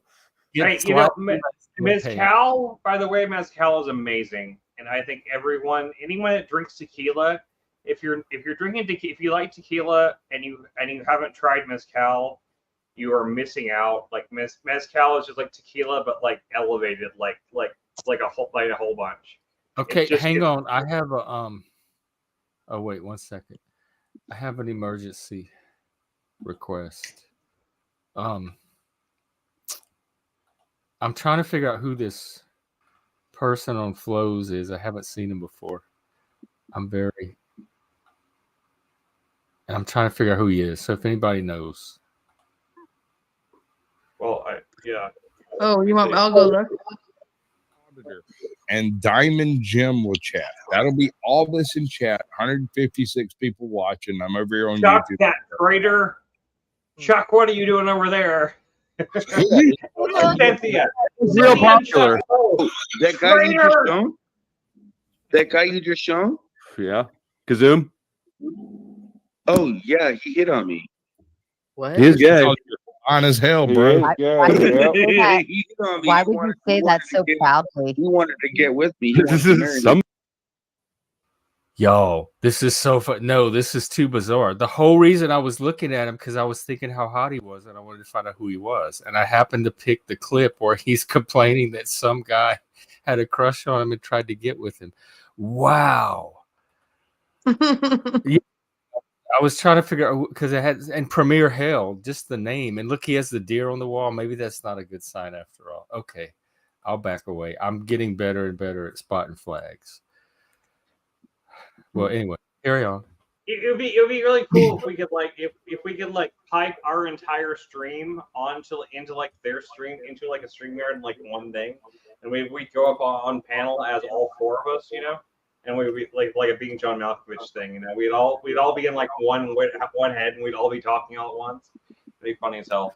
Is there a way to do that? Somebody would have to stream. I've seen it where they did the like infinite stream somehow, like on some channels. It's them streaming a stream of them streaming a stream. It is possible. I don't know how to do it, but it's possible. No, I didn't think he was gay. I really didn't. I just wanted to find out who he was. And he obviously is not. Like, is unmistakable now. So I'm gonna leave that alone. Not that there's there was anything to do to begin with. Just because he felt that way with one guy doesn't mean he's not going to feel that way with a different guy, though. It just maybe it was the wrong guy. But I'm definitely not gonna do it. I don't pursue anyway. Like I never pursue. I've always been so bad at pursuing. There's an art to it. It's timing and finesse and all kind of stuff. I'm horrible at it. You want to do this thing? I am the worst. I have no game. Picking up whenever women are flirting with me. Oh my god, I'm so bad at it, dude. It is like notoriously bad. Like, oh yeah, me too. Oh yes, I wonder if that's a neurodivergent thing. I do not pick up on it, and I don't catch sexual innuendos or like sexual subtext either, and at all. And people will all be laughing about some little sexual thing, and it didn't even cross my mind. Honestly, I think it's probably like a self-confidence type thing. I just don't. I assume that like no one's like interested in me, or whatever. Like, plus I've been with the same woman for a long time, but like it got me in trouble a couple of times because there were friends of ours, friends of me and Lindsay's and stuff that were like a girl that was like coming on to me and stuff like that. And I didn't even get it. Even when it was like so obvious, like in ways that like looking back on it, they have to have their tongue halfway down my throat before I even get the hint that they're interested in me. This girl took off her clothes. I was like, me and Lindsay had a fight, and I was upset, and I was laying in bed, and she took off her clothes, just her underwear, and got in bed with me, and it did not even occur to me that she was coming on to me at all. I just like laid there, and I was just like upset, and it wasn't until like a week. It wasn't until like weeks later, someone brought and like Lindsay brought it up, and I was like, oh, that's right, she did do that. I just didn't even. It didn't even occur to me that it was like a woman trying to flirt with me. Same here all the time. My friends have to pull me aside. Like, you realize, even with girls or guys, you realize that she likes you, or you realize that he's like. Yeah, no, people do this to me several times. How do I realize that? Show me what you're looking at. And you know what I would say whenever like people would pull me aside and say that to me, I'd be like, no, they're not. Nah. I don't know how people are knowing it. Is it? I don't know. And they'd be like, that's why online date was so great in AOL, because you could read and use text to figure all that stuff out. You didn't have to go by like these little subtle flirting with you signals. And people would like say to me like, no, they told me that's what they were, that they were into you and stuff like that. I'd be like, no, they didn't. That's a lie. I didn't. Well, Chris, are you drunk enough to try to take the stream up to the next level tonight? What does that mean? Can you do a little bit of the sweating for the oldies for us? Since you have the headband. Sweating for the oldies. I don't even know how to sweat to the oldies. I don't have any oldies to sweat to. I don't know. I am an oldie. I don't want it to be a missed opportunity. If I'm just sweating to myself, is that sweating to an oldie? It's Richard Simmons, so it's work, girl. Come on, girls, work those muscles and watch. I'm bad with that stuff. I don't. I used to do Jane Fonda, and she was, oh my gosh, she had the little purple leotard with the stripe and the leg warmers, and she would. I remember the back. Me and my mom would do it. I remember the back exercises. She'd lay on her back, and she'd put her hands around her waist, and she'd move her midset, her vagina, up and down the air, and she'd say, "And breathe, and I remember that part because I would watch it with my mom, and me and my mom would try to do that. It was very awkward, but the rest of her workout, that was one of the few workouts that I could follow.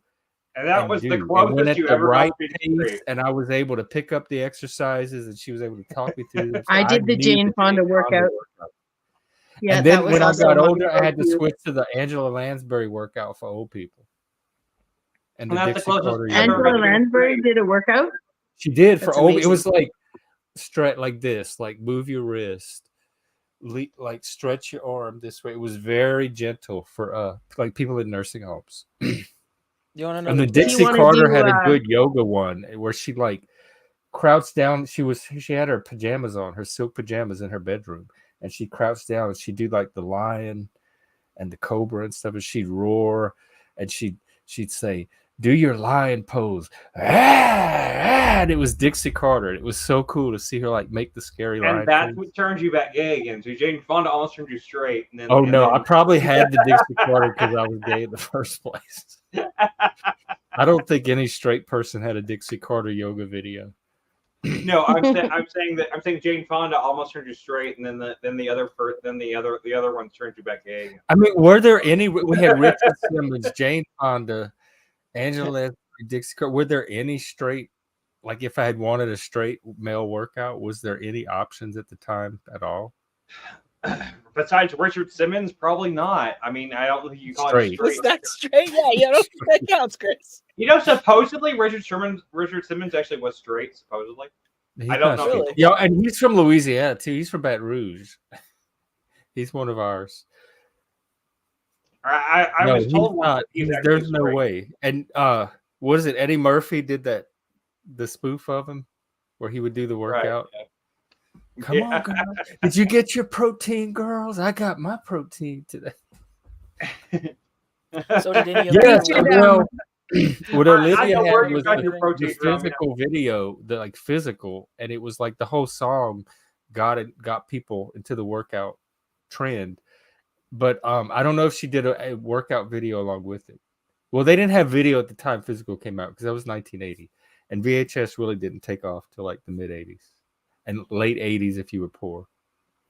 But by the 90s, everybody had a VHS and was renting movies from the video store. Yeah. And Daniel, just so you know, like the headband thing, that's the new thing. That this is headband season.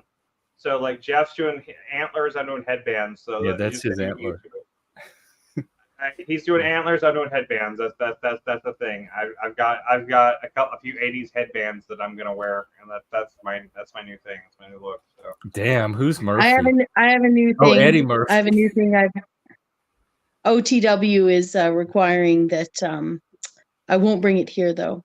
OTW is requiring that everyone cam up, and so my friend was saying that likely he'd let Bexx get away with no cam, but I've decided to go cleavage cam as a compromise. And so I'm going to get myself all set up to, people be able to give us a preview. Give us a preview. Come on, let's get that. Let's make Frank. I've never prepared. I will never have prepared more for camera than I'm preparing for my cleavage cam. People will be able to gauge my mood for the day based on, like, is it modest? Am I modestly, is there nothing shown? He has one of the content creators I collaborate with. He has a new "you must cam up," must cam up rule. It's called OTW News, and I visit. I don't go there. I visit there about once or twice a week. Once or twice every couple weeks, maybe. But still, I thought it'd be fun to. And then I was also thinking that because it's all about everyone. If you're ready to be on, you should be ready to be on camera if you're going to go on a broadcast. Then I thought I might also buy a niqab.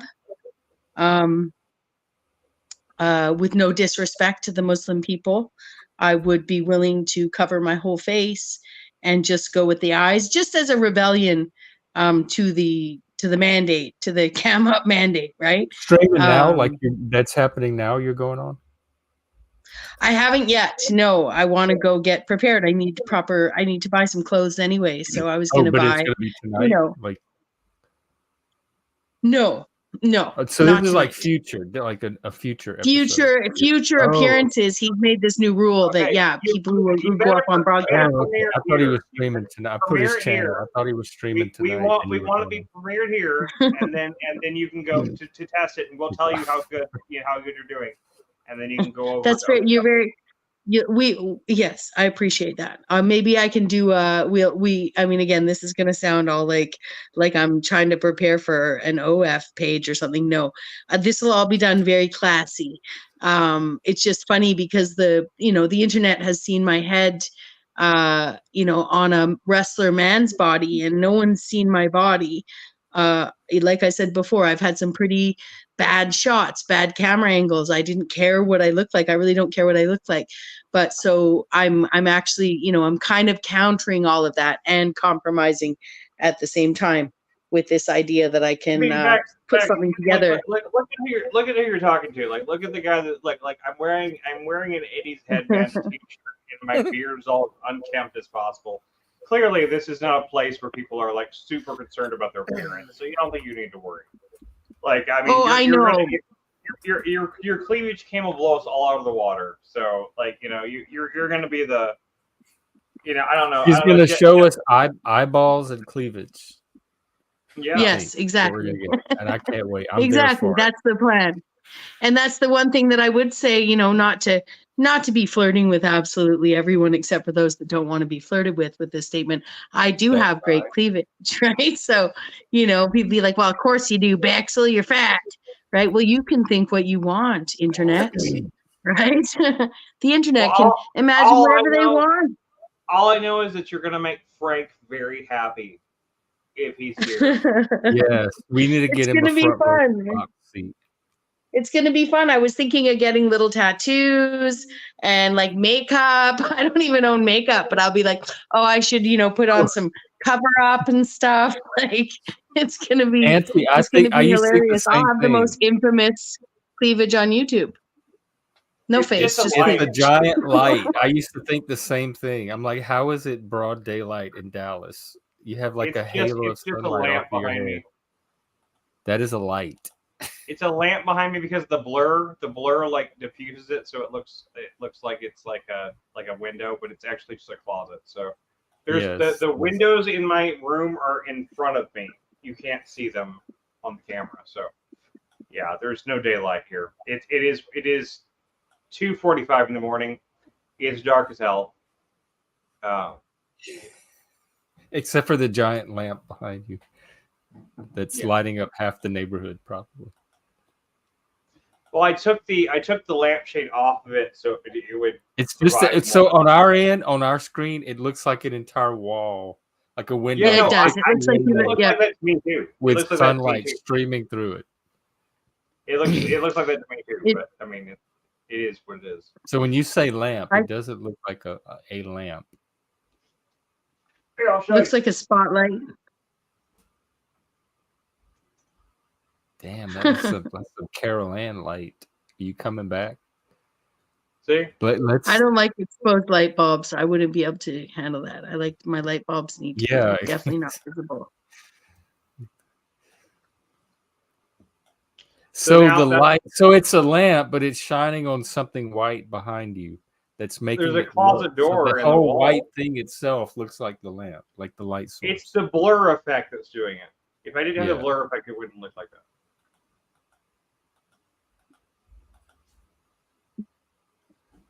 It's like the best light bulb.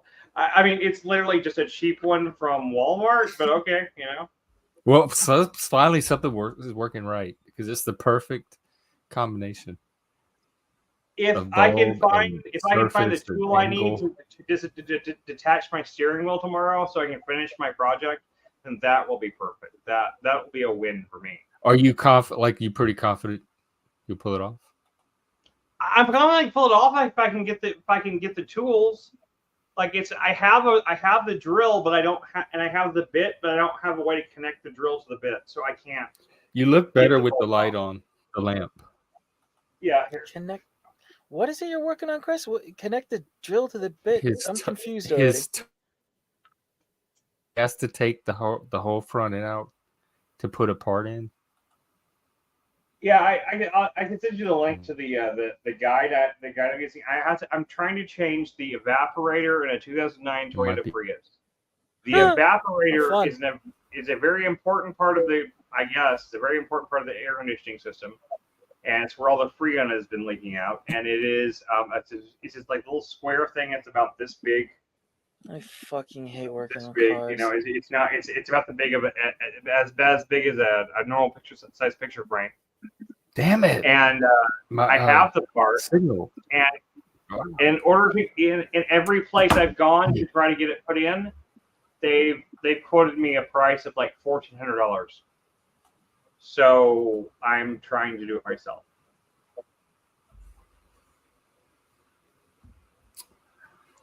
Yeah.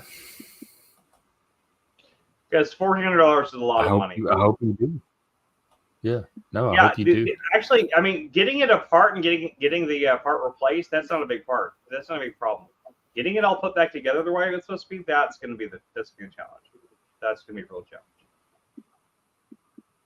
And if you can't, are you going to have to bring it in anyway and let them do it, or is your car screwed? No, I will figure out a way. I have, even if I have to use hot glue and duct tape to put it all back together, I will. Hot glue and duct tape.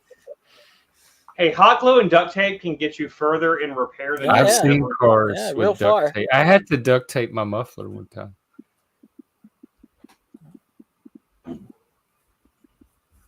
I am a firm believer in hot glue and duct tape. I mean, one of the thing about solid state electronics, what people don't realize is hot glue is a non-conductive glue. So if you use hot glue on top of if you solder something or put something on a circuit board and you want to make sure that it doesn't move or anything like that, you can just douse that shit in hot glue, and the glue will just form it will just become like a mold that will just hold everything in place, and it will work just fine. True story. You know what else is funny is about solid state electronics? You can put them in the dishwasher. You just got to get all the water off them before you use them again. You can also fix a lot of problems with laptops. Like if you have a laptop where the microprocessor is coming undone from the board, you can with a special process of taking tinfoil balls and putting them underneath each corner of the motherboard, and you place them in the oven at 450 for about 15 minutes, you can resolder that motherboard in about 15 minutes. It's all just work, though. Who wants to put in all that work? It's such a pain in the ass. I guess I do because I grew up poor, and I grew up poor learning that not to waste things. You know what I mean? Well, yeah, it's people that don't grow up poor don't understand the. If you're having fun with it, that's the way I look at it. I mean, I can't. It's not fun anymore. It's not fun. It's fun whenever you get a win. Whenever you actually, it's very similar playing video games like Dark Souls and stuff where you get killed all the time, right? And when you finally kill that boss, the feeling you get from that, that's the same thing you get whenever you've been struggling with you've gone through there's strip bolts and all this stuff that you can't do, and finally you break through it. Yeah, what about this? Just keep the windows down. It gets really hot in Texas, though. It's extremely hot here in Texas, and it's too hot for a baby. That's why. Oh, right. Okay. It's too hot for a baby. I don't want to put my baby in there, but that's all. Yeah, Moose bounced out of bed today. He's zinging all over this chat room. It's cool to see. No filter at 3 a.m. You should try some of my coffee, Moose. It's called Mezcal. It just keeps going up in shots too. Well, it's still the same 3 shots. I put them all in the same cup. Yeah, I'm all rib too, Moose. That's people think like fat people have it bad because they're not as attractive, but skinny. If you're super skinny, it's almost just as bad. Like nobody wants a skinny, haggard ectomorph either. First, you got Like to we're a find body what. type that's just as I don't want to say repulsive, but we have a much smaller dating pool. Yeah, see what Auntie's saying. I've never felt that way when it comes to like women. Like it's all about personality and about like a pretty face and a good personality that like I can get along with. I could give a shit about the size of their tits, their ass, anything like that. You might be rare. You might be an outlier because I know that men are look where I supposedly am. I'm on. What show do I yeah, go? I don't think it's ugly either.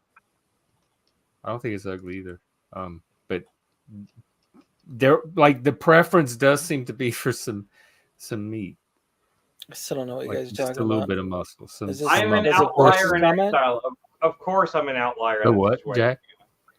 Are we still talking about Bex's comment about her boobs? Is this all No. leading for kind that? of sort of in a very roundabout way? No, Yeah, it I'm moved pretty into, sure We've expanded it. we have never left this. We've been revolving we around could get your back on her mythical boobs. boobs this whole time. We've never No, seen no, any of no, it. We have never. no idea what it is. But these Boobs or mythical ribs. things. If I'd almost rather even do boobs. So go ahead. That's funny. Yeah, moved into body types.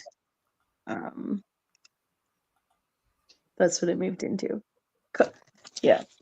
I mean, I know. But I was that going to sounds joke. like, oh, Turkeys.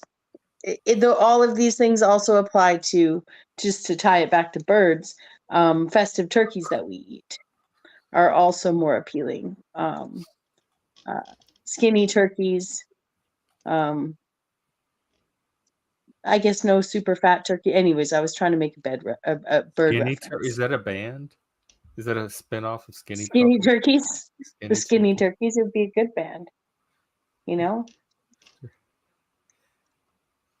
ain't nobody going to eat them, so that's good, right? You know, they're pretty safe from getting eaten. Yeah, we just have to eat more of them.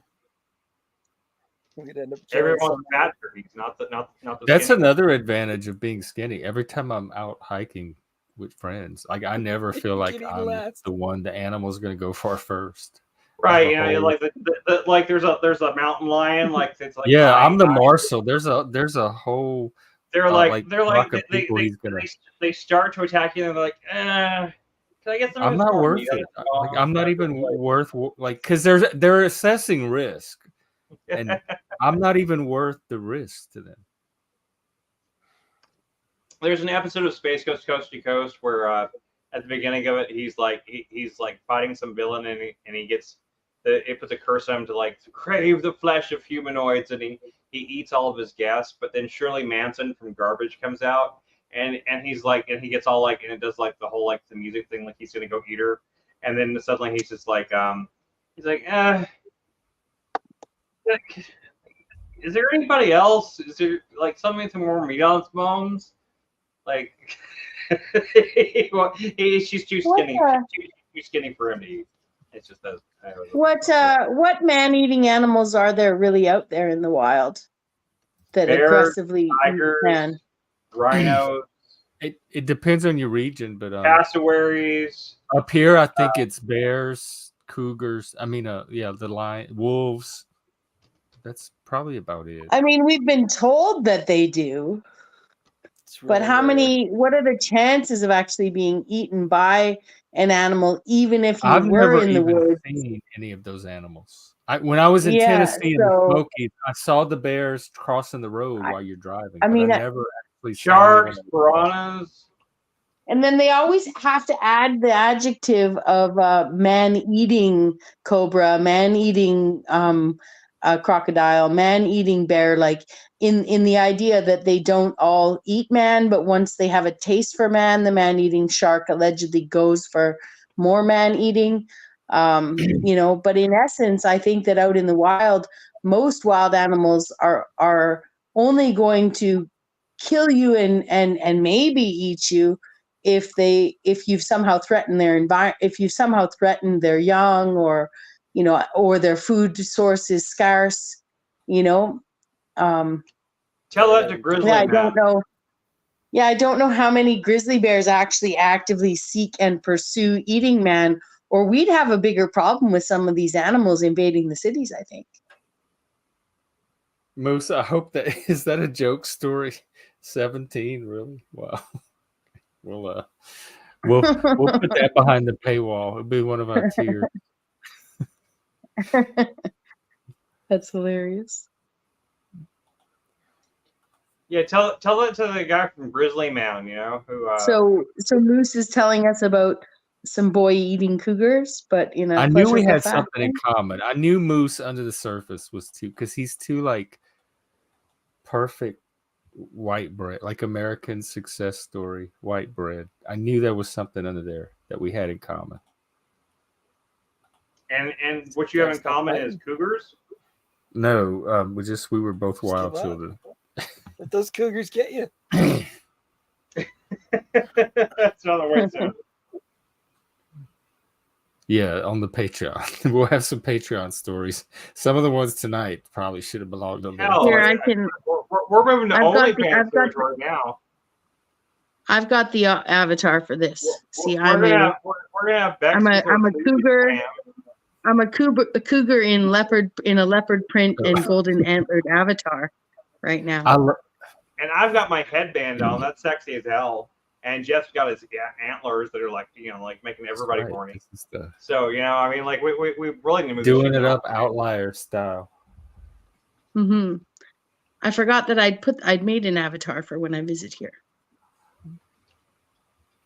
I don't usually go blonde. I've never been a blonde. Sorry, Jeff. You're blonde in that. I'm a mystical boob. Well, yeah, there's no mystical cleavage on that, but it's definitely not mine. No. See, it's she is. Right I thought that was a hat, like a fur hat, but that is her. Doesn't it look like a boob? It's a boob icon. Yeah, there's boobs. Yeah. Who's London Man? Who's London Man back? Is it London McLovin? Aw, Lurkin Mcjerkin. Aw, I don't like to shame a man, but his phallus is likely very chafed. He needs prayers for his phallus. That's an image I did not need. We've reached the after hours portion of the stream, folks. Here at 1 a.m. on the West Coast. I don't know where he's one of my super fans. Outliers after dark, after all. Yes. Get some interesting. I've decided to start. With some of the people who like to make content of me and talk about me a lot. I've decided that I'm their mommy. They think I'm their mommy. Who does? I'm his mom. Lurkin Mcjerkin and the like. People that like to talk about. I thought we were talking about birds again or cats. These are streamers, panelverse. Yeah. Panelverse. Oh, okay. Yeah. Super fans, super fanaticals. I call them. They're like, they help grow your channel, right? They The boobs. Do we need more boobs on here? Should we get a boob on the panel? We have a few boobs, but like a female. Is that going to draw the right crowd? Sex sells. We need sex. You and I are not pulling it off. Our chesties didn't do the trick. My headband's going to with the right pulling it up with his headband. The headband we can probably get our 200 that we need to monetize. 100 per pair side. I know the headband's going to scare off more people. It's going to draw in, but still. All right, we'll try the headband for a while, and then if not, we're breaking out the boobs. Like, you haven't had enough coffee yet. Just come on, man. You got to finish that coffee, and it'll all work out. Speaking of, I'll be right back. I'm not opposed to boobs, but when we had a little bit of like butt crack the other day. Oh, that's true. Well, yeah, but that's not gonna milk. That's not the milkshake. Hey, that was cleavage. I don't know why. See, I don't think along those lines. I don't know why I didn't. But yes, boobs, of course. That is the answer. Our beefcake, like it works for Flo. He has Mr. Pie on there all the time, and he has that guy on there now that Hellfire, whatever his name is. So yes, both of those. Let's not rule out either gender, but let's rule out the ones in between. I don't know if that's gonna bring what I'm looking for. Boobs is always the answer. See it. I'm learning.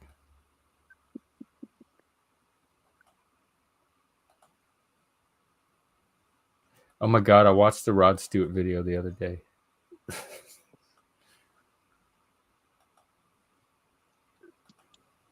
What movie was that? I'm trying to think of how I could come in singing that, but we'll see. I'll take your advice. On advisement, Daniel.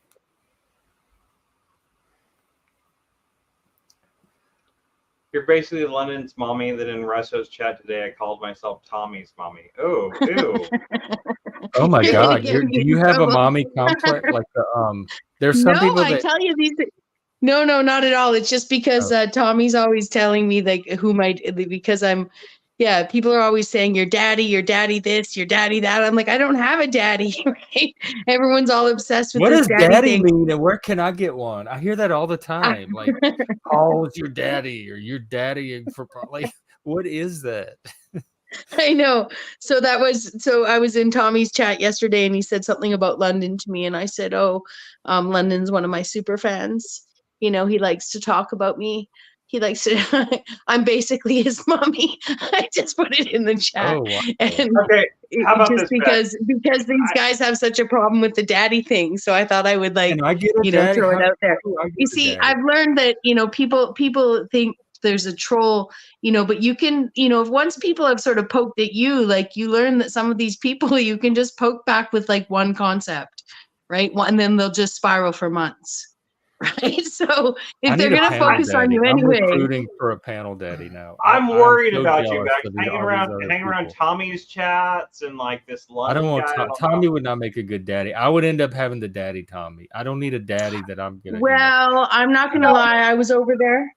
There was a special guest on panel. Paul would not make a good daddy either because I would end up daddying Paul too. How about we offer you? That's the perils of being an alpha sub. I offer you an exclusivity contract with our channel, where you're exclusive to our channel. There are no advantages. There's no pay, but you do get internet points. So those are always. Are you recruiting for boobs? Yeah, he's after the boobs again. Damn, Chris is on it today. I'm so glad this is a Unitarian channel. Keep it up, man. On Unitarian on religious views, Unitarian on sexuality. It's fantastic. Who is? Well, the panel here, is it not? I mean, Unitarian. Well, have I got the concept wrong? The idea that it's just a safe place for straight and for heterosexual and homosexual and all of the sexualities. Okay, well, Unitarian is like Unitarian Universalist. Like I was thinking of like what Hank is. I was like we're not Unitarian. I don't know that Hank's the best representative. Jeff is a Satanist. I'm a Gnostic. I don't know what you would consider yourself. Lib is a communist. Things like that. You're just Bexx. You're sexy Bexy. Sometimes I like to go by Miss Becca. She came out when I first got accused of being a feminist. Sorry, when Miss Bexx was accused of being a feminist. Is it Miss Becca? Oh, Miss Becca's very, very polite to the men. Very, very, very agreeable. She thinks that she agrees. Yeah, Miss Becca, if she comes across an arch nemesis, she just comes out. Miss Becca comes out and she says, "I'm sorry, we haven't met before." And then she just agrees with everything they say about Bexx. Oh, she's a fat, feminist, Lilith, Damon Bexx. Awful lady, that. I didn't know they had Southerners up in Canada. I love Becca. I practiced. Becca? Miss Becca. Miss Becca. I love her. Miss Becca. Oh, Chris, we found one of your female roles right here. Yeah, definitely. I'm all about it. Yeah. We and like I tell you what, Bex, I'll give you like Yeah, she sounds like a typical if you sign Southerner. on if you sign on for like with my exclusivity contract, okay, I will give you some degree of veto power and like and influence of the other women we also recruit to be part of like our panel harem. That's what we need. We don't. I Oh got a Lord, harem. are we for the harem now? Well, I definitely want some daddy. We got to recruit for some. Not in the creepy, like or what's at his least a name few bad boys. and other people way, but just in the sense that like just like our bitches, we gotta have Boobs our and bitches. harems. Sorry, I'm sorry. I hope I didn't offend anybody. No, I think you're. I'm being completely 100% serious. I think you're onto something. I think if we're gonna be successful, we actually do need a harem, and we do need some boobs. Now that I'm thinking about it, that is very sensible. I just want some antlers in that harem, and we got Bexx right here. I'm saying I want to sign you on as the first. Well, like, I meant some female emissary. You're our first emissary to the female world. Is she? We've had other females on before. Yeah, what is we've had Lil? others. But like, I mean, what was it like? The other dude told us, like there's a pecking order. Bexx gets to be the top of the pecking order, and then, of course, that's gonna make Cynthia mad probably, but Yeah, we have Cynthia. But Cynthia's over on flow state, so fuck her. Lindsay's been up on here. I think the Panelverse has room for some sort of consortium of ladies, actually, in terms of the top. Some cool ladies. I want to see more ladies in the Panelverse myself. I think there's not enough. You want to what? I want to see more ladies in the Panelverse. Period. I just don't think there's enough. There's too many dudes. No, there's not enough. The Panelverse is a sausage fest. I feel like we're just getting started with the dudes. Maybe I'm biased. We can certainly women are welcomed here as long as they accept our norms and don't. Okay, I mean, cool ladies. Cool ladies like the cool ladies, the ones that will do that. But I'm saying, but we don't have. But other than that, like we have a nonstop sausage fest. We have a what? Nonstop sausage fest here in the Panelverse. Yeah, but I guess it's up to the women to change that. I certainly can't do anything about it. That's why I'm taking action. I'm trying to. So you're going to recruit for? Well, we do need boobs. I'm trying to recruit our interest converge as an exclusive Moose feature of our channel. Is Moose on? I'll be back. I need a refill. I'm just joking around, guys. I'm not really trying to like trap anybody. Anything. I'm not really trying to limit what panels you go to or anything. I'm flattered. No, I'm flattered. I'm not gonna lie. I'm flattered. I appreciate that I might be seen like a commodity at my age. It's just flattering. Okay. Just straight up flattering. In that case, then would you like to sign this contract? I bring a lot of haters. Did you know that about me? I love that, though. I love that. They follow. They're faithful subscribers. They're obsessed. They follow, and then we get to take them out one by one, sniper style. So. Yeah. Although some of them found people on their own. Voldemort, specifically. Voldemort. Okay. Voldemort. Is it a nickname for, or were you talking about the actual Voldemort from the Harry Potter books? No, I was just using the likeness of the He Who Shall Not Be Named. Oh, the more recent one. Yes. Voldemort yes, is. But that's where I'm saying he finds his own way around that one. He finds the things. I'm just saying he didn't find his way into the Panelverse by any means. He was already lurking. He was lurking and watching. Actually, that would be that. Actually, now I really want to. I want to have a fake panel harem, just to get at him. That would be hilarious. Have like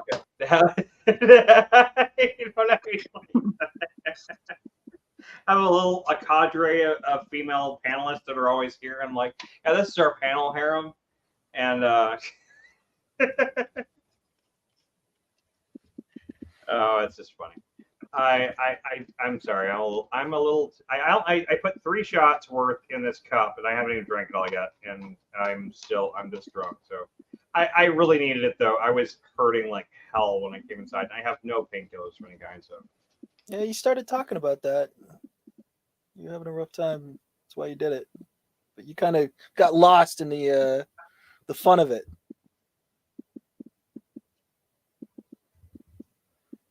it'd be a lot less sad if I did it, Chris. Well, if I did it, it would be tongue in cheek. It wouldn't be like serious. I wouldn't be seriously like, why aren't I half naked in a thong? Well, that's for you guys. That's for your guys' benefit. You don't want to see me half naked in a thong. Trust me. Yeah, there's Moose. Moose is cracking me up today. That is not. That's not something. That's how you want to fix your car. We're not going to stop you, man. You fix it in a thong if you want. I don't care. Hey, if I want to fix my car in a thong, I will. That's right. But for the panelverse, you have every right. I do. Although if you want to use that later as a headband, I will not stop you to do that either. Although I feel like maybe all of the children that ride up and down the sidewalk and stuff where I'm fixing the car might feel somewhat traumatized. And therefore, I don't want to do that. You know, I don't want to. I've seen worse at Pride, I assure you. Oh yeah, you've definitely seen worse at Pride, but I'm not at Pride. I'm in Mexican land neighborhood apartment. Oh right, so kids are riding up and down. Are you a minority? You're the minority there, right? Yeah, I am like the only white. Yeah, I don't know if you want to go like wiggling your white ass in a thong around the brown neighborhood. I don't want to blind anybody for one thing. I don't. Your room 101. I feel like you're our room 101. This is hilarious. I don't want anyone to get blinded by the light of me taking my shirt off. I just want to make sure it's a good show. The banana hammock mechanic. Oh, that's a good one, man. It's good. It's real hot, real sexy. I mean, and don't get me wrong. I'm not in terrible shape. I'm not in like the worst shape that a person could be in or anything. But I'm not in. I am. If I actually had the ability to exercise and get in and retone the body fat I have back to muscle, I'd be really in good shape. Can you do the shake thing? The shake weight? What? Yeah, but then I finish too fast. It's timed? You're not supposed to use it like that. It was a joke, man, because you're doing this the whole time. Oh, okay. See how I don't pick up on the sexual shit.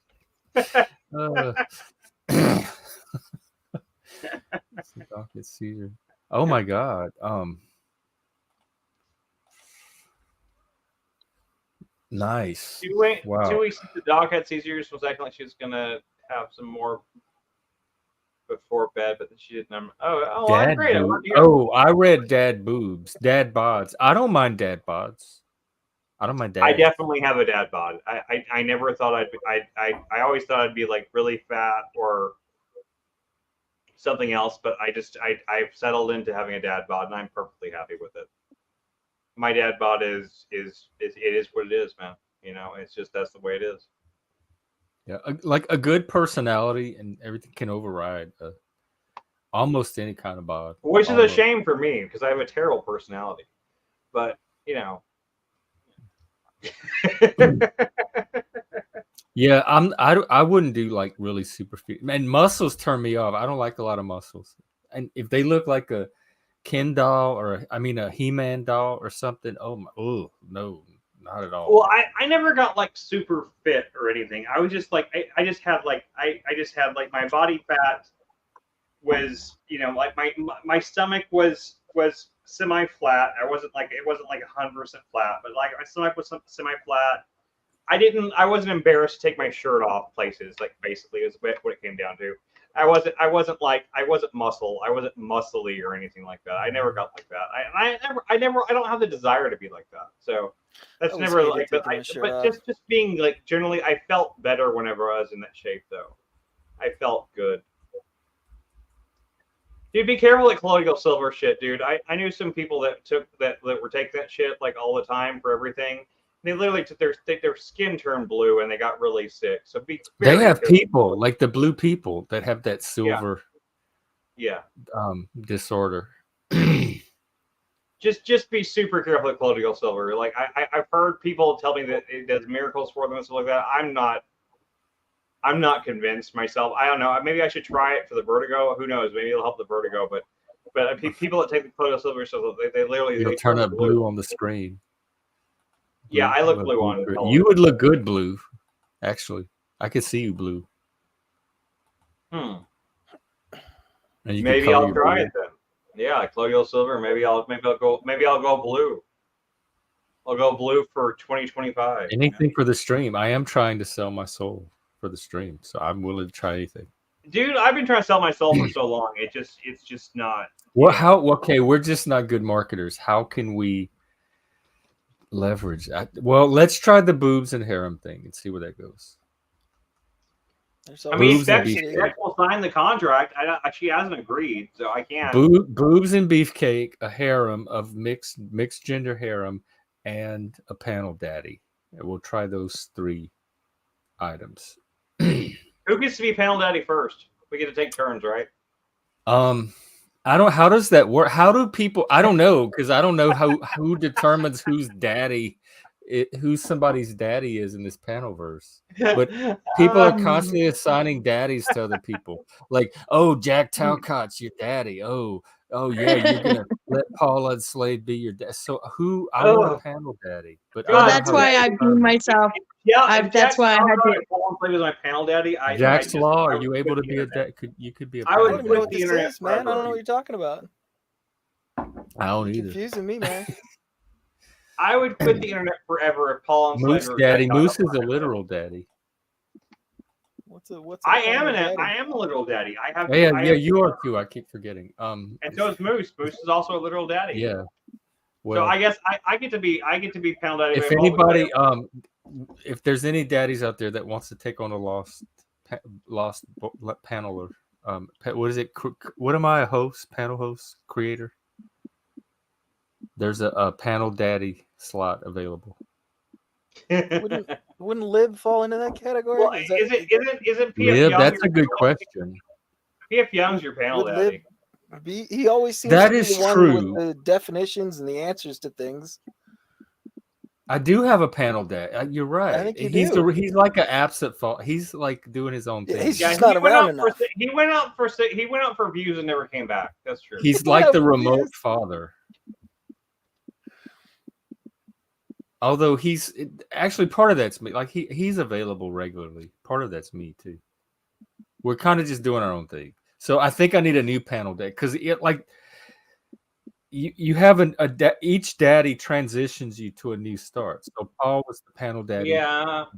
And then I need another panel daddy to transition me to the next stage. It's never the same as your first, though. You know, the first is always special.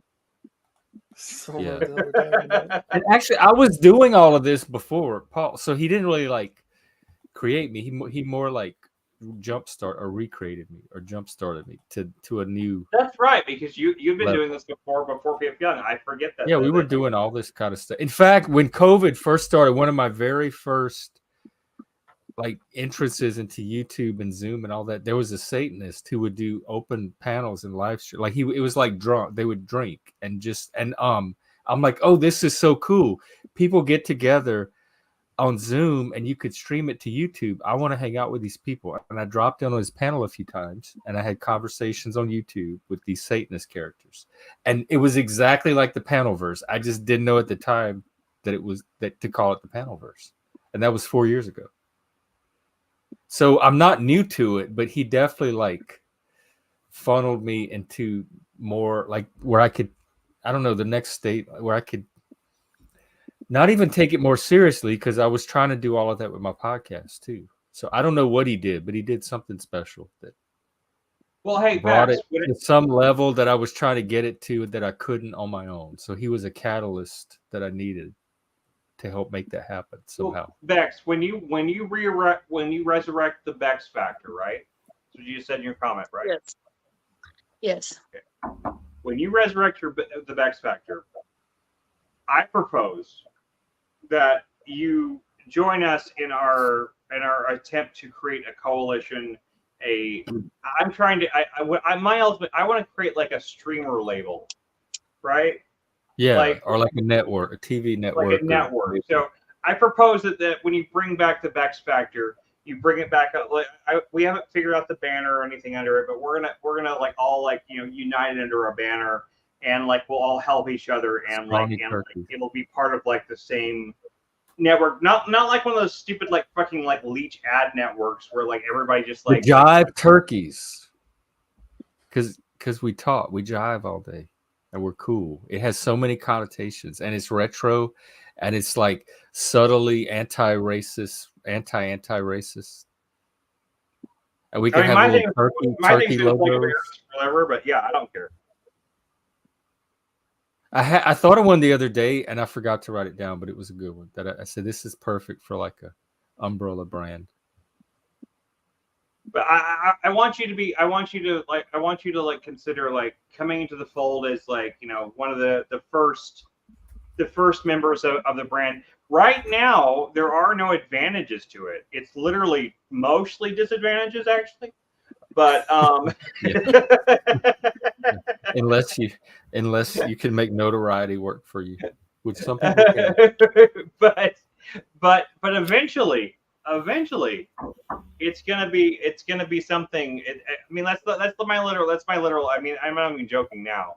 I mean, it's actually what I'm trying to do. I want to create eventually an IRL space that's like an open studio that people can come in and collaborate, and like I want to be able to to spot talent and try to help develop them and turn them into help them help them refine their content into something that's that helps them get the numbers and things like that, trying to work as producers, work as a late like same way as like music labels used to work back in the day before they became all predatory and shit like that. Wait, who became predatory? Music labels. It's similar to the way the music labels used to work. Oh, like when the little indie. When I lived in Austin, I met a friend that was really into music, and we had talked about starting a label. We were very inspired by some of the current indie labels out there. Yeah.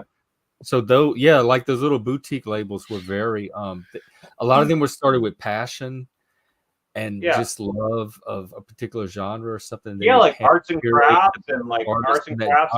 They were like labels provided a very valuable service back then. What was it? Ramen. Fueled by Ramen was a big one, and Fueled by Ramen now is like they produce Paramore and 21 Pilots. There used to be one called Burnt Toast Vinyl that used to do a lot of cool shit. I used to be a promoter for a lot of indie labels, so I would like to do like an indie label type thing with streamers and help them. But the thing about the labels that people don't remember and that they look over when they look at that is the labels didn't just provide money for the albums, or that they actually helped like in terms of like kind of shaping and helping develop their content, their sound, and helping create really great albums and stuff like that. So that's what I want to do with streamers, and I think streaming is the next this is the next indie boom. What? I think this is the next thing, and like I want to like recruit like people like you, Bexx. I want to recruit a few other.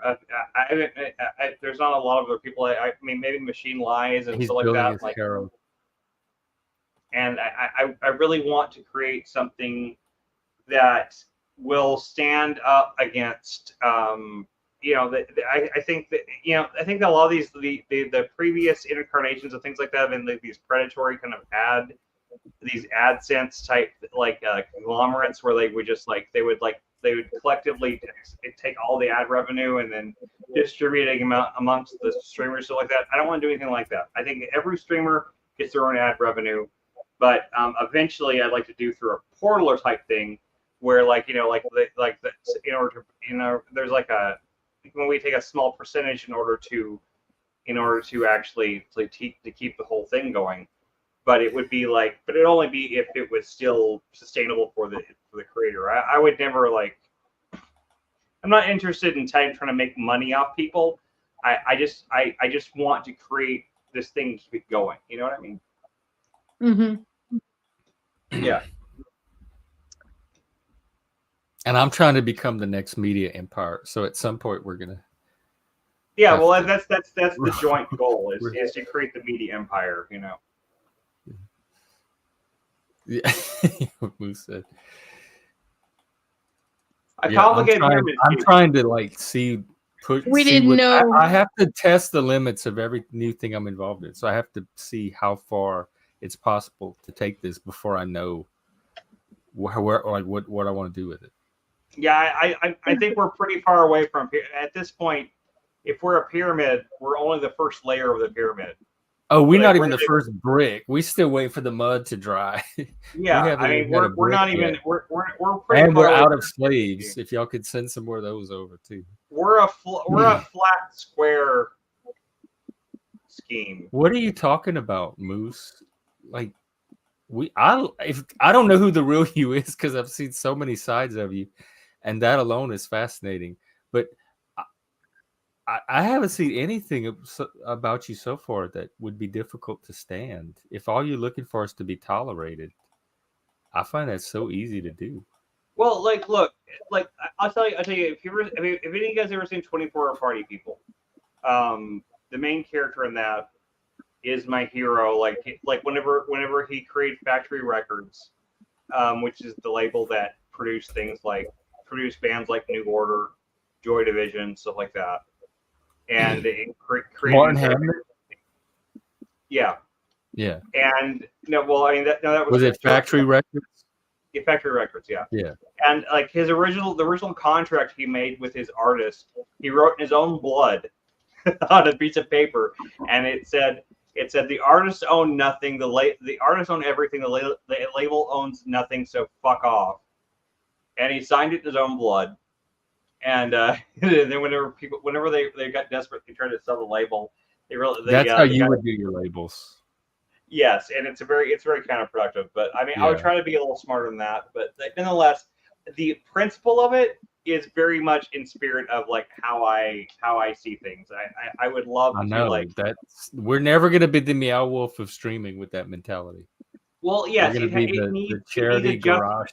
needs adjustment to work streaming in the real world. It needs a little dose of capitalism. He was a little bit too situationist in his viewpoint, and that was very clear because the Sex Pistols were one of the main inspirations behind Factory Records, and the Sex Pistols were literally created. But they were Malcolm McLaren. They didn't even create themselves. He's the one that envisioned all of that and brought it together. Yeah, I know. I mean, the Sex Pistols were originally basically a boy band, and he did it from his inspiration for it was his visits to New York City, and he saw what was going on there. Yeah, I know. And he recruited the people in the Sex Pistols and put them together in the band, and people don't even a lot of people don't realize it. They don't realize how fake the Sex Pistols were in a lot of ways. Yeah, it was like manufactured punk, but it was just like Nirvana. It was the spark that ignited. Yeah. But they were he was literally inspired by the Situationists, which is a minor obsession of mine. I think the Situationists is the most fascinating little counterculture group of the last 100 years or so, because in my opinion, they're like the base version of socialism, because they literally had no qualms or no joking. Their entire purpose was to not work. That's all they wanted. They didn't care about anything else. They just didn't want to work. Well, that's easy to do now. I find that hilarious that they created this whole revolution. They inspired actual workers and everything to actually rebel and attack the government and actually and came this close to actually usurping the French government in the 60s. and but all because of a bunch of kids that just didn't want to work, and that was their main goal. I don't agree with that goal. I think it's funny, but I think there's a way to do what they were trying to do with good intention, with good with making it beneficial to everybody. I think we all deserve to be able to make the content that we're making, and be able to support each other and do something important through it. You know, I really do believe that the community that we build here on these streams, and the community that we'll eventually will break out into the real world and such, I believe it is the closest thing we have to any kind of real hope for salvation for humanity. Oh Lord, that's setting a very high bar for. Yeah, I am here to save the That's people. asking a lot from streaming. It is absolutely. But I'm a little drunk, so don't bother me. Don't worry about me. I'm just spouting off drunk bullshit, so don't worry about it. It's justification to not sleep a lot. It sounds like very good justification for rationalizing YouTube addiction, YouTube social addiction, and not sleeping a lot. Not that I'm saying you do that, Chris, but to me, I was like, oh, really? I'm out here nonstop part of the salvation of humanity. That sounds fantastic. This was is humanity's salvation. Oh, fuck, we're screwed. For example, Jeff wants to do 24 I'm a doomer hours. now. Jeff wants to do 24-hour streams. He wants to keep the stream going 24 hours. 24-hour community drop-in, a global. And so, like, why? Who's to say that Bexx can't be one of the people? Think of it like a radio station. You know, there's a constant stream of DJs, that come on, right? You could be one of the VJs. You know, the VJs for our stream. You know. You could take a shift and come on and host that, and then you could co-stream it to your own channel, and then so say I did that for 2 hours a day, then for the next 22 hours, well, you know, you guys would be dealing with and fielding with like, why that girl? Why she's got from 8 o'clock to 10 o'clock? Why do you even deal? No, I'm just exaggerating a little bit. So. I think we're mature. Like we. I think we recruit people that are mature enough to coordinate. I'll tell them all the fuck off. I don't care. Well, it sounds like you guys are prepared. Exactly. I'm just giving a little. Fuck you. Okay, I'm writing that down. Feral boys. That's exactly what we are. Yes. 52 weeks of geeks, dude. That's the one right there.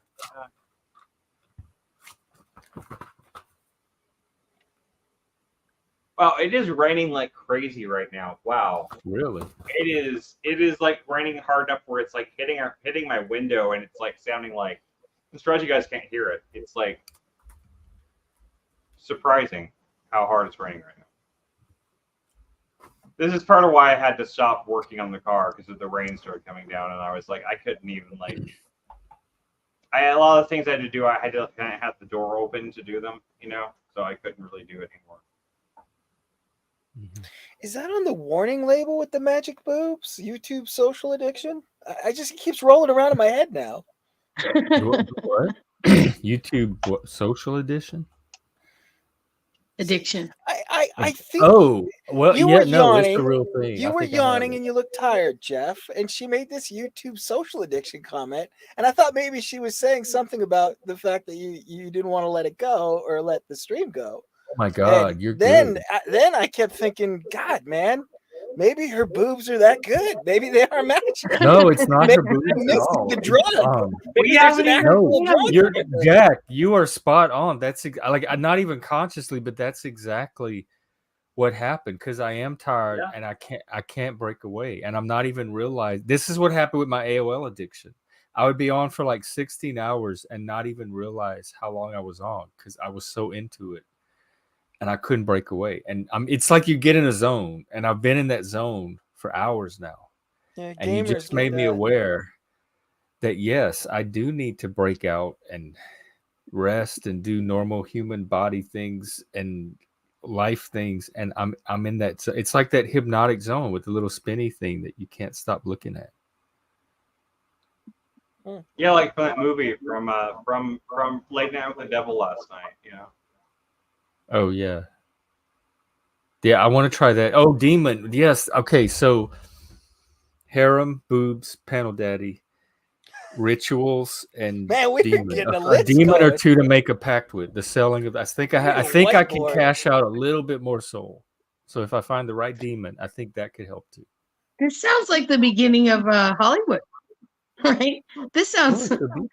Maybe this is the new Hollywood. Maybe this is the new Hollywood. Maybe Hollywood. you, Bexx. Maybe you are the new I'm trying to think of like an equivalent of like Joan a really Crawford. Hollywood starlet, but like like a Betty Davis. uh, Norma Desmond. Claudette Colbert. Who was the name? Happened one Roseanne night. Barr. Roseanne Barr. I was thinking of like the girl from It Happened One Night. Is what I was thinking. The girl from who? It Happened One Night. I don't know that. Claudette. Was Claudette There's Claudette something? Colbert and Claude. Colbert, There's the yeah. one that That's it. You got it. Oh. Claudette Colbert. I get her confused with Colleen Dewhurst. I don't know why.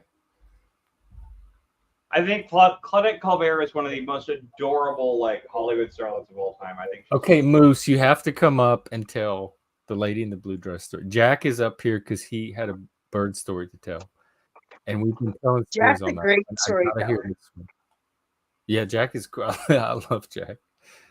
Ritual. Thank you. Oh my God! I guess I'm gonna have to make compromise with the titties because we need them. Damn it! I tried to have my little male. although Okay, we're no, wait, not wait, opposed wait, to, for a while. It we're was not working. opposed to we're not Everything must opposed to stop. synthetic titties then. Like Everything Okay, must stop. Auntie gets Joan. I'm sorry about that. I should have known. Yes, Auntie can definitely have Joan. But we You have can have well, we have and Roseanne drag for that. drag queen tits are welcome too, right? Oh yeah. You can have the no So- wire hangers hour. You know. I got talked into doing drag for Mardi Gras during COVID on camera. I had Well, a and whole tranny drag. titties would be fine too. I mean, no disrespect or As long derogatory as terms. YouTube's okay. I with moved them. into I Hey, moved from the drag. As long as they're good titties, they're AI you know tits. we're fine with it, and all titties are good titties. So you know what? Well, that's the beauty of a lot of drag queen titties is they've bought, fantastic, expensive, titties. Yeah. yeah. But I mean, not all of them. Some people just naturally, stuff a bra and it looks great. But also some people buy fancy prosthetic, bodies to wear with their dresses and such. DaFreak just apparently had an interesting conversation with IFI though, and I need to hear this. So DaFreak, come up to the panel, please, and enlighten us. Like, tell us about what our dear old friend IFI has been up to. I am just drunk enough. Oh yeah, dude, fill us in. I saw he was hanging out at PF Young's today, trying to get him to take him on without a camera, like he's been doing for months. Yeah, I want to ask DaFreak if he thinks it'll piss Tommy off more if I call myself Tommy's mummy or Tommy's Mary. I'm just trying to make a dig at there. It won't matter because you're exclusive to our channel now. So I know you didn't sign any contracts, but I went ahead and forged your name on it. So well, you saw that the chat had voted that they have to be nipple notarized. I'm so engrossed in Moose's story. I'm not even paying attention to the rest of the chat. Wow. So I'm missing a piece of it, but still, wow. Okay. I mean, was this recent or is this like a story from the past? And I'm also interested in your collective too. But Moose, come up on the panel or face the guillotine. Hey, DaFreak. Hey, yeah, me and Wi-Fi just had a Christian discussion. Basically, he. Just now, what panel was it on? It was on Machine Line Second Channel Cyber Caliphate. But Oh, yeah, I okay. mean, he's a Christian. You know, he believes. He doesn't know that he's saved, which is to me is crazy. But Yeah, so you know, he kind of subscribes to the quote unquote replacement theology, which is, you know, the Jews in Israel are kind of like illegitimate or whatever, and so we shouldn't be helping them and all that kind of stuff. And I'm the camp of whatever brings Jesus quicker. Is I'm on board with that, and that's about how it went. so were y'all in accordance at the end? I think so, you know, but you know, he probably thinks I'm full of shit or whatever, and I know where Yeah, he well, stands he's, as a I Christian, mean, and he he thinks wouldn't I'm be full of eye to shit eye. probably. But everyone thinks that about me, so I'm used to it. How long did the conversation go? Probably a good while, maybe a good hour, maybe even. Wait, you had Oh, a conversation with I5 where you both agreed at the end? I think so. Like, you know, that we sounds agreed like a that conversation what I expected. we agreed that we shouldn't be I that think he we agree. shouldn't be. Well, wait, what did we agree on?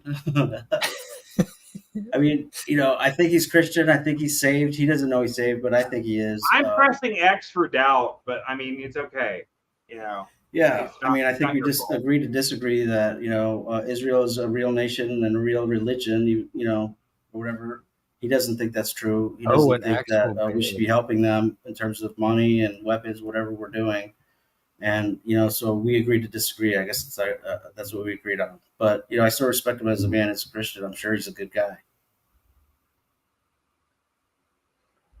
That's about all it was. It's really not that much drama there. So, but Oh, Tommy is still a what if yank he for a wanker for blocking me. Like, you know why? Because I rebuked him one time, and and he was not like, only the blocking, but you said you caught him in some shadiness, some kind of little shady maneuver that he tried to pull. "Yeah, well, we were on the panel that evening, and he had me blocked from his access to his chat, right? And the reason he had me blocked from his chat was because on Talcott, he was up there talking with Talcott, and they were talking about, you know, Benton was there, whatever, and you know, he said he was drinking or whatever. I said, well, in the chat, I put in Jack's chat. Well, Tommy would cause anyone to drink. Yes, that's not right. So he blocked me for that. He blocked me for our chat and Jack Talcott's chat. He blocked me on his channel. On his So I'm channel in for what his you channel said now on on a Jack. panel, telling them, hey, why don't I have access to the chat? You know, like more than once, like at least 3 times, like give me access to the chat. What the hell's going on? You know, and then he tells me, well, that was why. Okay, so then I go on Flo's panel right after him and crying about Tommy blocking me in the chat on Flo States. So then the next day, Tommy's in Jack's chat again, and I can see him, so I'm not blocked, right? That's the first time I had a clue that he unblocked me. So then I go back on Tommy's channel again, right in the chat, and go up on panel, and then he goes, boom, I blocked you, basically as a, kind of like a triggering effect. I'm like, wait a minute, did you just preemptively ambush chat troll me right there? And he's like, well, why would I do that?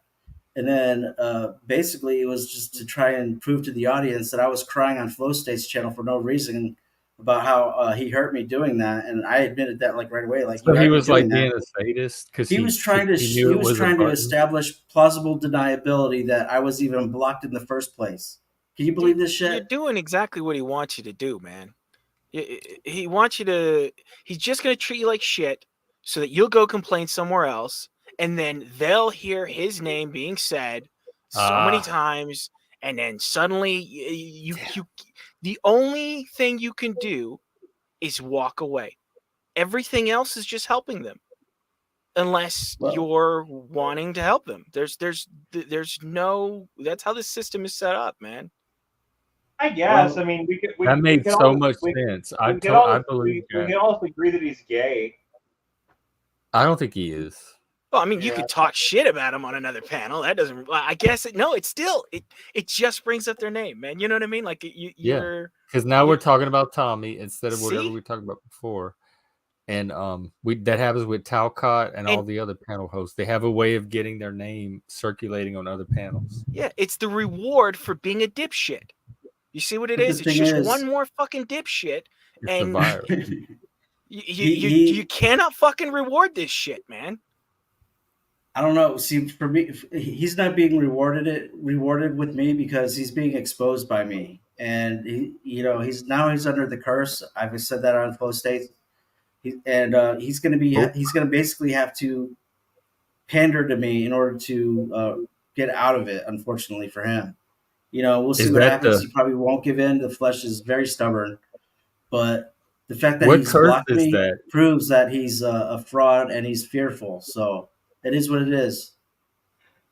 I'm interested in this curse. Is that a Holy Spirit? Something the Holy Spirit gives you? Yeah, well, pretty much. I mean, you can't lie and then claim the Holy Spirit and think that you're not going to be under the curse, especially if you're arguing with another So Christian it's who not a hasn't curse lied. you're putting on him. It's just that he's bringing on himself. Right. What is Okay, the I see. curse? I've never heard of the curse before. I know it's like I've heard of it, but not from like a Christian person. Like Curse is something that would be like outside of the framework or the law of God. So like if you are stealing, you're curating curse against yourself. You can't be stealing and then think that it's not going to be recompensed somehow.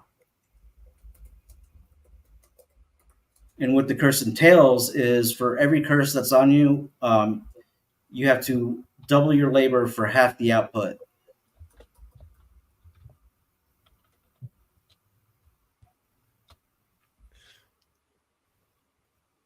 oh my God, you can sue sperm donors for child support. There's no way I would do it. You're kidding. I've I never mean, heard if you go There's to the got to be sperm more bank, to that wait. story. If you go to 'Cause the that sperm doesn't bank and sound- donate sperm, they can right. sue you for child support. That sounds off. That's Yeah, I wow. think that's got to be a state-dependent thing. I don't think that happens in every state because I know there's plenty of states where you can't even legally find out who your sperm donor is. So No, they know who it is. I think, don't they? I mean, you go to the clinic, they catalog that stuff. they can, but it's supposed to be illegal in a lot of states to reveal who the sperm donor is. Same way with adoption type things, like what Oh yeah, the yeah, baby yeah. was What adopted about born. right, HIPAA or whatever, or the disclosures thing? Doesn't that violate that? I don't know. That's what I was It's so told. I don't dumb. know anything. I've never donated sperm before. Nobody ever wants my sperm. I wouldn't want kids out there I didn't know about. That would bother me a lot. I would want to take care of those kids. I love kids. Depends What on the kid? girl. Oh, You never know, man. if you were like a sperm donor and they showed up at your doorstep. Yeah, Man, that would break my heart that I hadn't been there for them their whole lives. Like I would want to be their their father. I would want to take care of them. I I love think my they kids just more dried than up the the world. sperm donor market.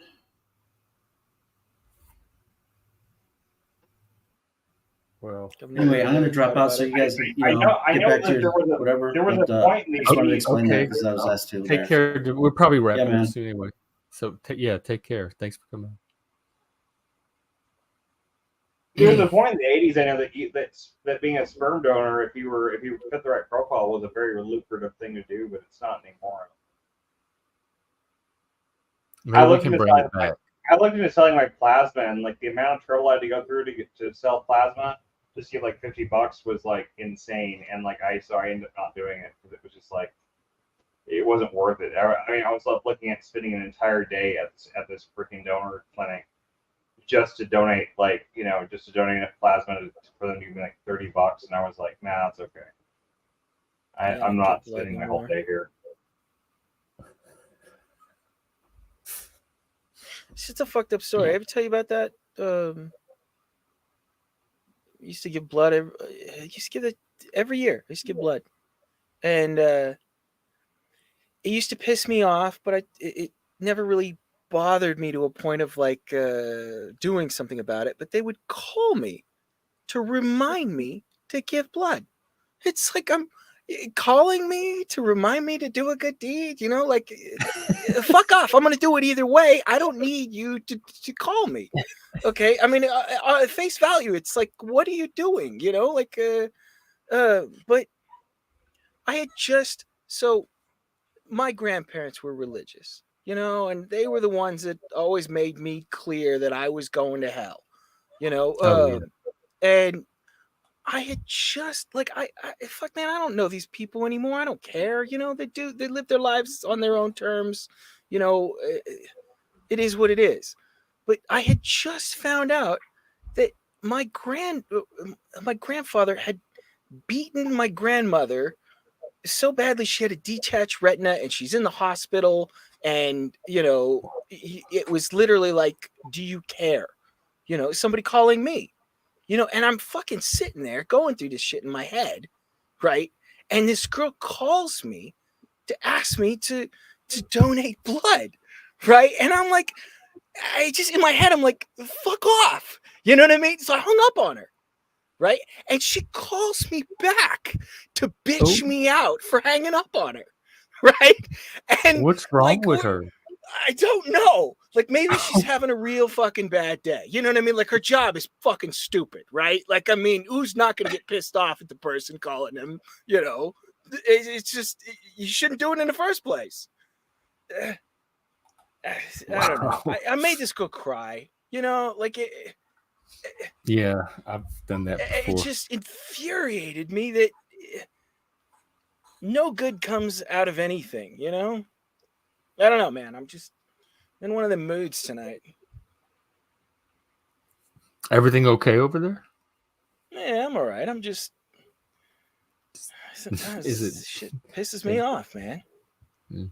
You know, okay, look, the worst thing I've ever seen an animal really do, you know, the worst really thing that really fucking hurt me as an individual, as a human, was a bird that outlived its fucking humans and had to be taken care of by somebody else because they live so much goddamn longer than us, right? And this bird, whenever it got scared or, you know, like pressured in a way that just like it didn't know what to do, you know, and it needed to just get you away from it, it would literally do the voices of a mother and a son, and this mother yelling at this son, and you're gonna get hit in their voices, and it would scare the shit out of me, you know. And you'd listen to it and think, oh my god, that is a moment in real fucking time in their voices, and it's the worst fucking thing I've ever heard. You know what I'm saying? I love mean, this bird story. I it's had just no idea there were so many layers to it.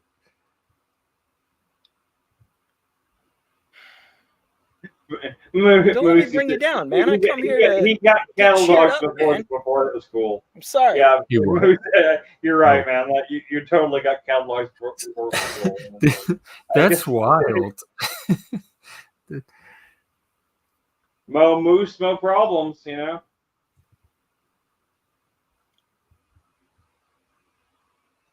He said it up there. I was just reading up. Yeah, that's wild, Jack. If the bird was imitating the mom and the son, Yeah, yelling at the son. yeah. I walked up to it and frightened it, you know, and it literally ran through this whole thing where this mother is, you know, abusing her child, you know, and it literally was like, it's the scariest thing I could throw at you. You know? Yeah. Wow. How did it know?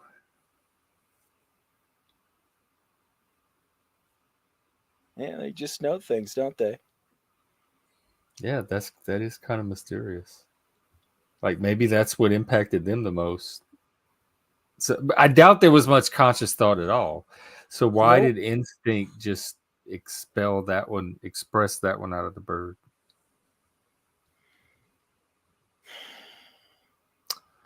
That is a mystery. Yeah, Moose. It sounds like you really horribly disappointed Auntie Dearest there with your story. Oh, I thought you were actually talking about juggling. And okay, I see what y'all say. Wow, are you kidding? Moose? Dang! What a pimp! What a pimp! I had a roommate in Vegas.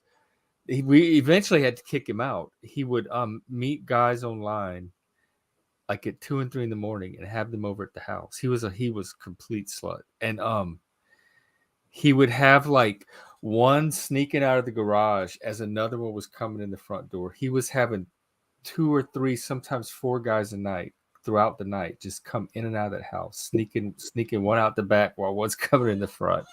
And we had to not here. How did he do that without being exhausted all the time? Dear God, that sounds so tiring. Dear God. Oh my, like just to watch, like to live around that is not normal. Like that's not normal to have someone in your house just shuttling random guys in and out all night long. My God, that sounds so tiring. It sounds so tiring. Makes me want to take a nap right now. Like keeping a single woman satisfied is more than enough for me. That's all I need. One woman is more than enough. I need more than I need to get satisfied. I need a little bit more coffee. I gotta go fix that car. See, this coffee is ain't gonna do it. Fascinates me. I'm 43. I don't think that's an option for me at this point. Well, it takes 2 to be. They weren't all hoes, and you not the hoe.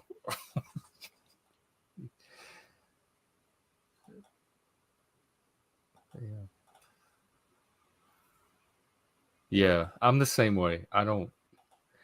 Just sex for sex sake's never appealed to me. I always needed something more than that. Either a deeper connection or a more stable relationship.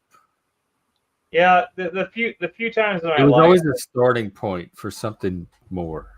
The few times in my life that I actually had the opportunity to have like casual sex, like I wasn't even aware that's what was even being offered. So I missed out completely, and I don't regret it at all. You know, I don't have any regrets about that. Yeah. I never think back like, oh man, I should have if I only realized, you know, if I only recognized what was going on at the time. Wait, somebody was offering you sex, and you suddenly realized it, and looking back, you'd be like, oh no, thank you. I don't believe that.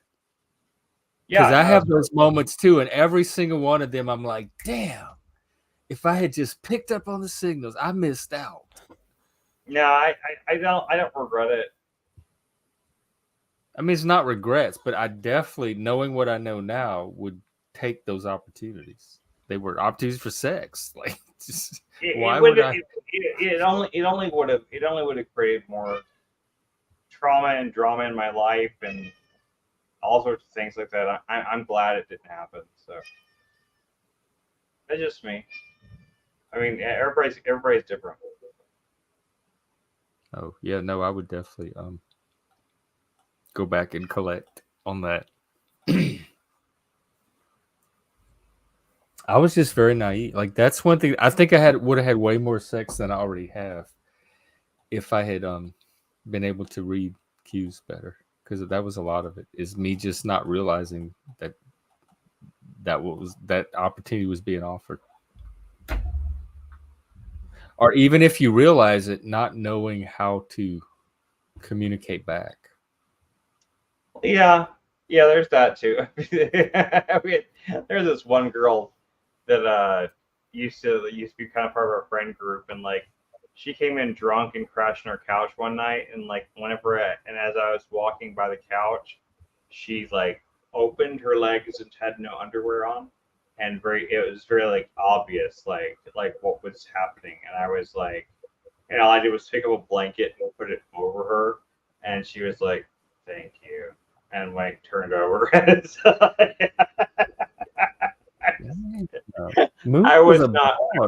was not interested, and yeah, it was kind of creepy, to be honest.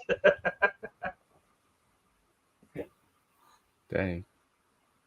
Yeah, I had no problem turning down the sex I didn't want, and I don't regret those. But there were some. I mean, she was really pretty. Don't get me wrong; she was really pretty. She was actually, I mean, legitimately, like by most standards, she'd be considered hot. But she was crazy as fuck, dude.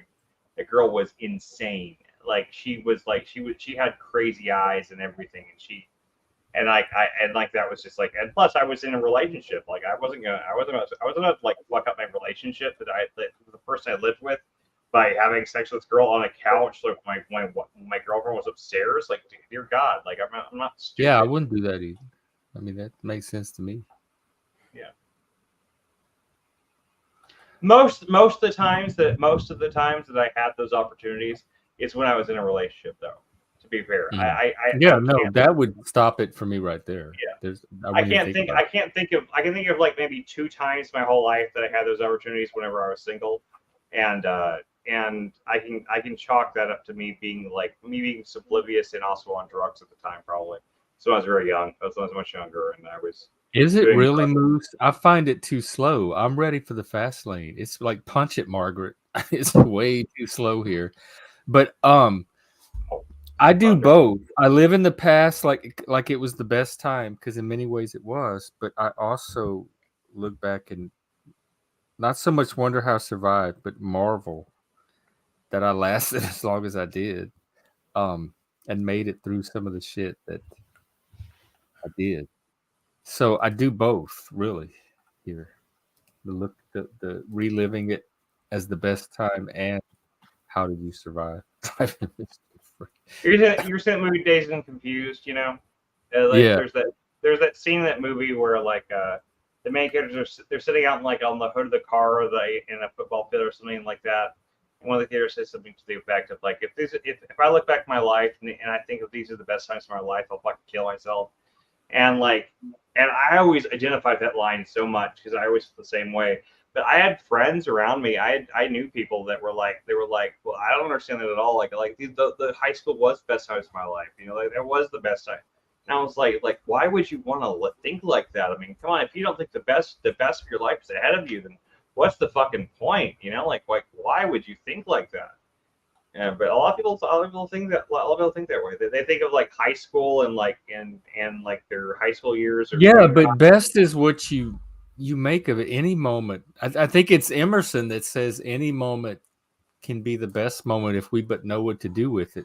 Like, you make your own best. This could be the best moment right now if you made it that. Like it's a mental attitude. Chris knows there's too much of the future, man. His car needs to be fixed. He's got to finish his coffee. There's too much of the future. He can't have that, Jeff. Can't have both. I'm trying to have you're right about that, because you do have to kind of bring your mind to the present moment for that to work, and that's very hard to do because it either retrospects or anticipates the future. That's like the natural tendency of the mind. When we're children, maybe, but as we grow out of that, it tends to not stay in the present. It goes in one direction or the other. I mean, I try to be like that. I mean, and honestly, a lot of times I have on stream really are like some of the best times. Like I treasure the time I have on stream with all you guys and talking and stuff like this. I mean, are you gonna remember this 10 years from now? Like, oh, that time I was on the stream, and probably. I mean, maybe. I mean, I won't probably remember. I probably talked about the bird story. I mean, I might. I don't know that I won't. I probably won't remember like when it happened, but I remember a lot of the streams and a lot of the conversations we have. I just don't remember like what order they happened in. Like I get the order confused. Although they do start to blur, I have to admit. They become one big. I don't remember what particular stream or day or episode. Yeah. It's just there was a panel and a conversation and it happened. Yeah. I remember a lot of the conversations we have. I remember a lot of the stuff that happens in the streams. I just don't remember like the order it happens in per se. But I remember a lot of it. And I honestly says he does. He has more experience. He's a veteran. We're just rookies. Moose, you can be panel daddy then, you know?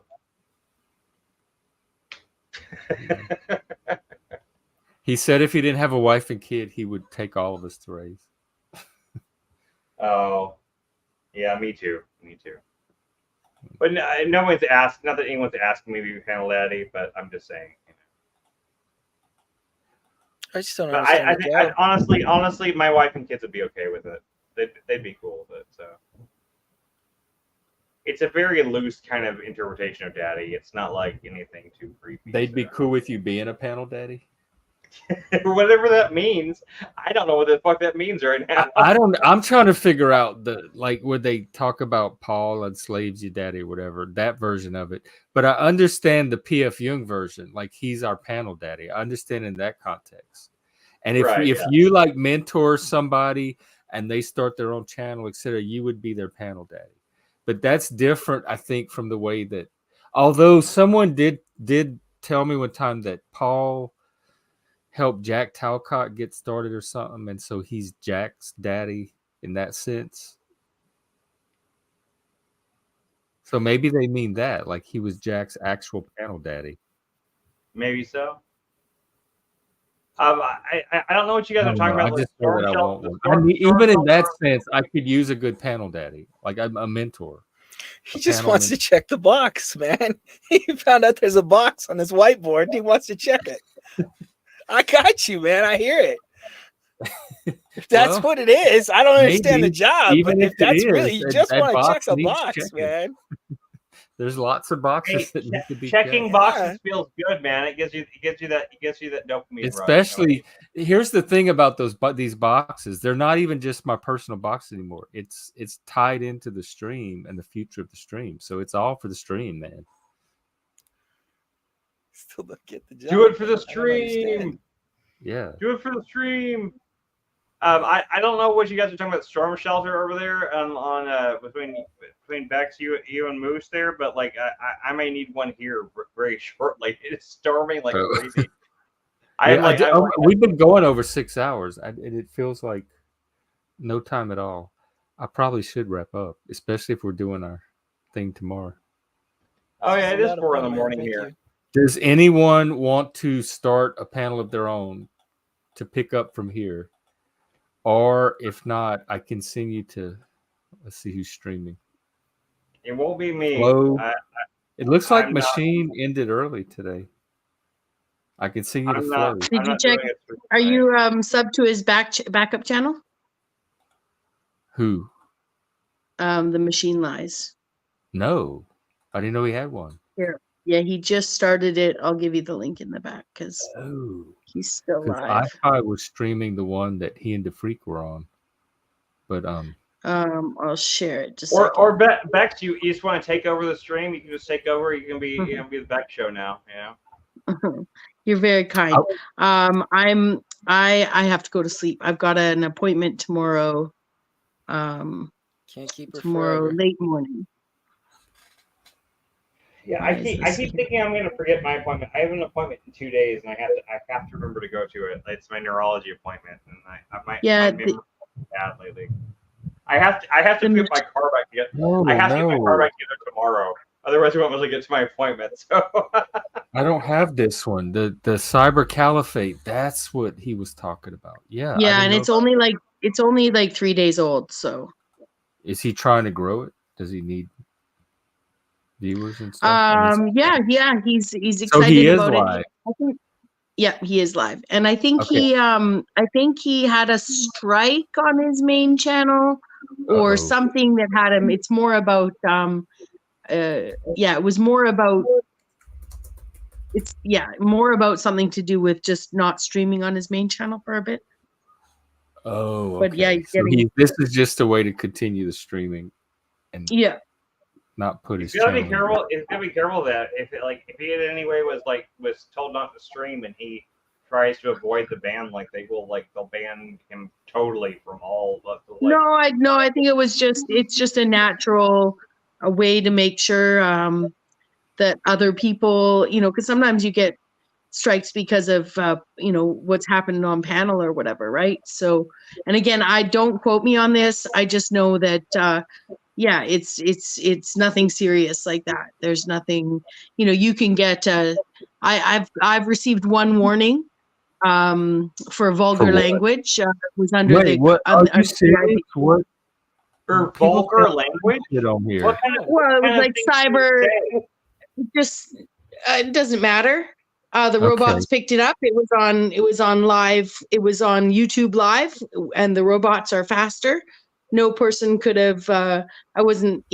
Anyways, I'm just saying that these the YouTube has a lot of things in place that allow you to make mistakes, right? It's just like if you have a channel that you've worked a long time to create, you don't want to risk losing it if those things Right. can happen because of other people's behavior, right? So I just Yeah. know from my one experience that all I had to do was take a little quiz on cyber bullying or cyber harassment. I wasn't harassing anyone per se, but I was using really vulgar language that could have been triggering to victims of sexual assault, right? Shame So on you, Bexx.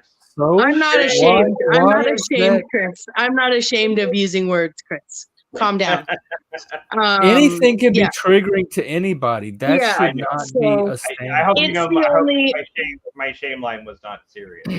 No, I Jeff. know, and I didn't mean to sound so assertive that I like you thought I was taking it personally. I was Jeff, just not matching everyone who I follows was you. matching your LARP with LARP.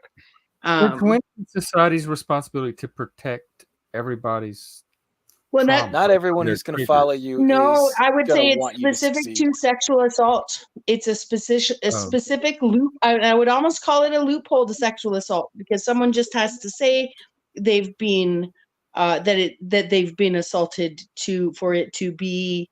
If I was targeting That's somebody in that seems particular, Well, in the very first fragile and on that the on person the part of claimed the that they person. had been assaulted, then They yes, don't need now to be you're on taking it. YouTube. Those people don't need to Yeah. be watching YouTube if they're that fragile. So To just hearing somebody mention an assault can trigger their experience. yeah, They and I need a might good be. therapist, a how does good that person support exist in network, and society? they need to stay off of the YouTube.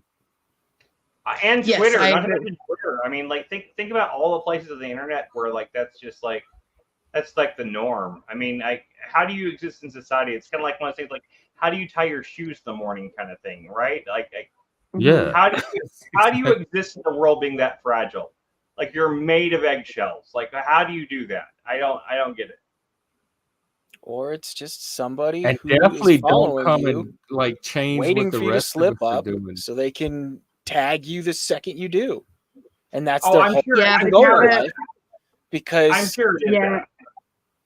they might be able to do that on YouTube Live, but the chance of a live stream being shut down for a verbal complaint via StreamYard, it's Yeah. these things go to robots first, right? They go to robots first and a human second. I hear you. You got to understand how many people would be reporting things nonstop on people. So this is I'm not just saying an the AI algorithm. is going to take a lot more notice when you're getting tagged or you have people following you who don't like you, who are already, they've gotten this process started because they're just there and they're, you know what I mean? It's Yeah, and that would be it's the concern of compounding. that would definitely be the concern of content creators putting a lot of energy into their work and then having people that come and do behaviors. And I'm not saying this happened to TML, but it's happened to other content creators where, someone comes in and puts on their avatar a lewd picture and then later reports their own appearance on the show.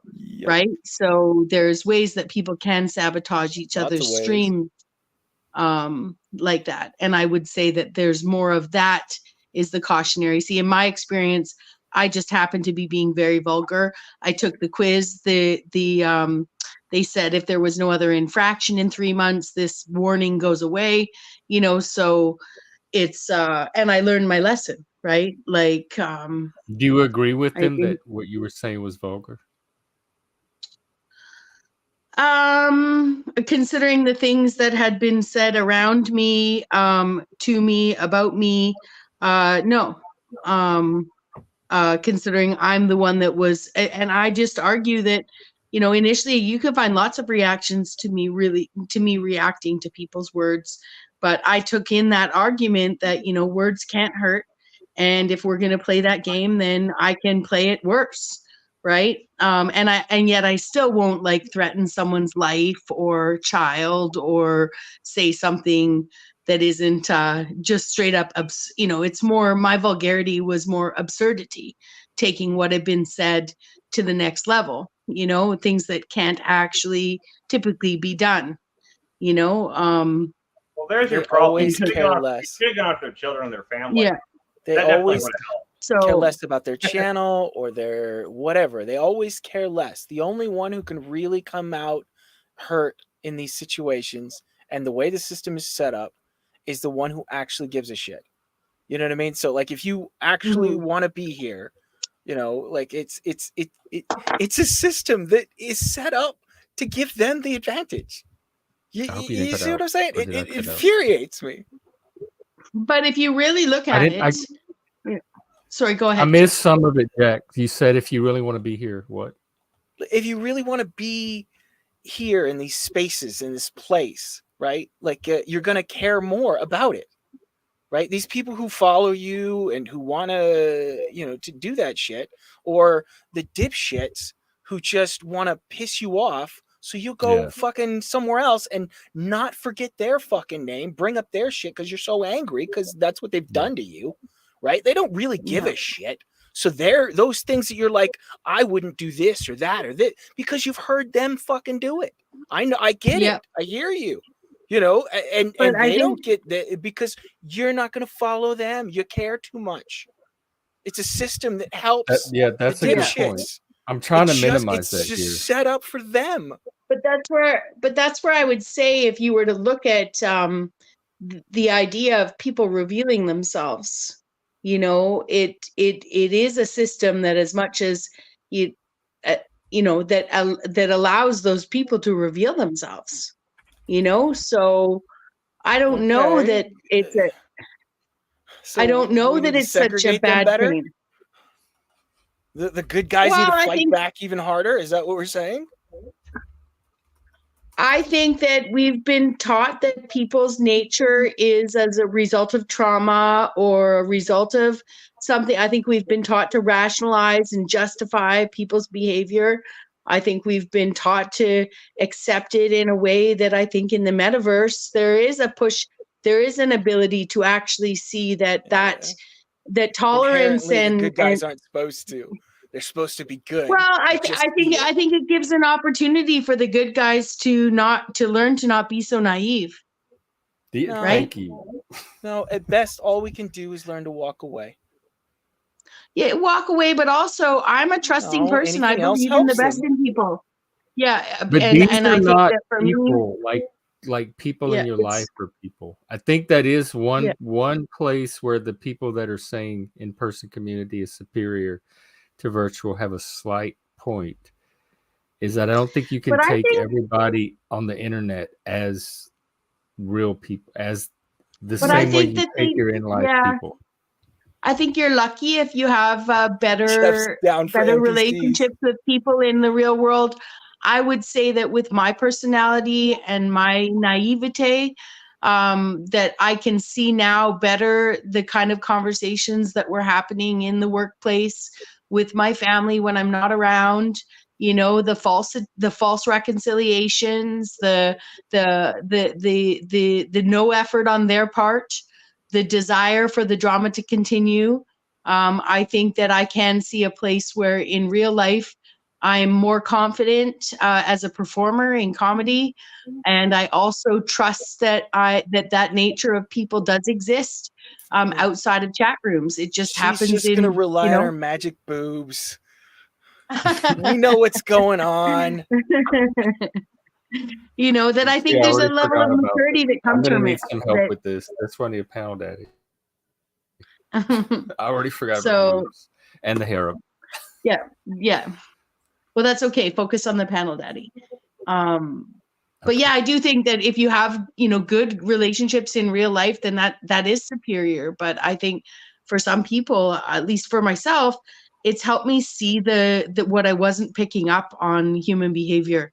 Right, because you can see stuff here in a way that you can't you can see people go and talk about you. They're nice to you, to your face, and then they go talk about you in another room. You know, like that's human nature. You're right. That's what I love about a live stream. It's all captured, and people could go back and refer, and there's no need to argue about things. Well, and I'm so glad I didn't learn about an incognito mode until like 6 months in. Right. Or even because I thought I was just too good for a sock account or whatever, like an alt account. I thought I was just being more honest not realizing that actually people create and compartmentalize aspects of their personality by creating complete other alts. Oh You my know, so in God. So essence, some of these commenters could be the same person under different oh, names? 100%. Of course. 100%. Okay, I want to find you out. Definitely Which have one to. are you? Who are you? Well, no, I'm many are honest you? about mine. Like I'm zero. Zero is my alt account. I also have one called Bexx Nancy, are you Unabashed. Moose? You Dahlia, know, are but you some of these DaFreak? other ones, you know, and that's where I'd say some of these content creators, you know, I don't say who I think some of other people's alts are, but I can tell, you know, when you disappear. Oh, and somebody else. I used to do that in Yeah, the sometimes a AOL content chat room. creator may disappear and not be around for a while, but a few other accounts also disappear with them. And then they're they might be savvy. And it just could be, you know, correlations, not causation, but still. So there's a real depth to this game that people play. And false animators are one of the biggest ones, false friends, you know, and that's where I'd say in some of my meta battles, some of the behind the scenes people that have befriended me with the expectation that I would turn on somebody else. And then when I don't, they turn on me. It's just unbelievable. The kind of, and I call them false animators because that's what they are. They're like, rah, rah, go you know, but actually go you in the direction I want to influence you, or no, not you. So it's just taught me a lot more and about myself, right? So just I don't want to fuck with people's heads. I don't want to come in as somebody that they don't know I am.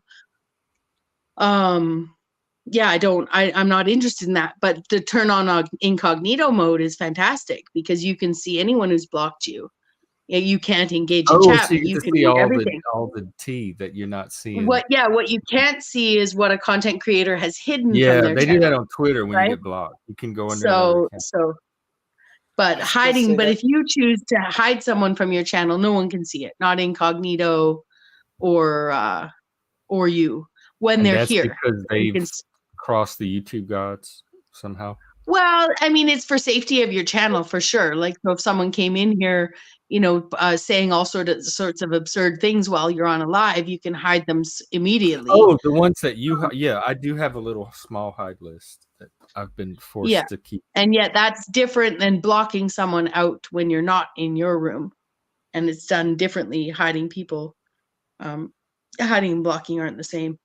But yeah, so it's, you know, I love that turn on incognito thing, and I'm so grateful. I would have been so appalled. So I kind of had to stoop a little. I had to, you know, I would call it stoop lower than I thought I ever would to sort of really understand, to have a thicker skin on what I now believe to be whatever. People say whatever they want. I'm not going to change their behavior. I'm not going to change their opinion of me, you know, this far in. So do you. And I'm grateful that I can't see people that want to do that unless I choose to. So, but that being said too, like even stooping one's behavior to, you know, retaliate, you know, you've got to stoop down to pick something up too, right? So is stooping necessarily a bad thing if you can do it in a way that you're not actually, you know, sure. It's like my first time I retaliated to someone, I called a fat-faced woman because she was laughing at my fat face. That's and I thought it was retaliation. hilarious.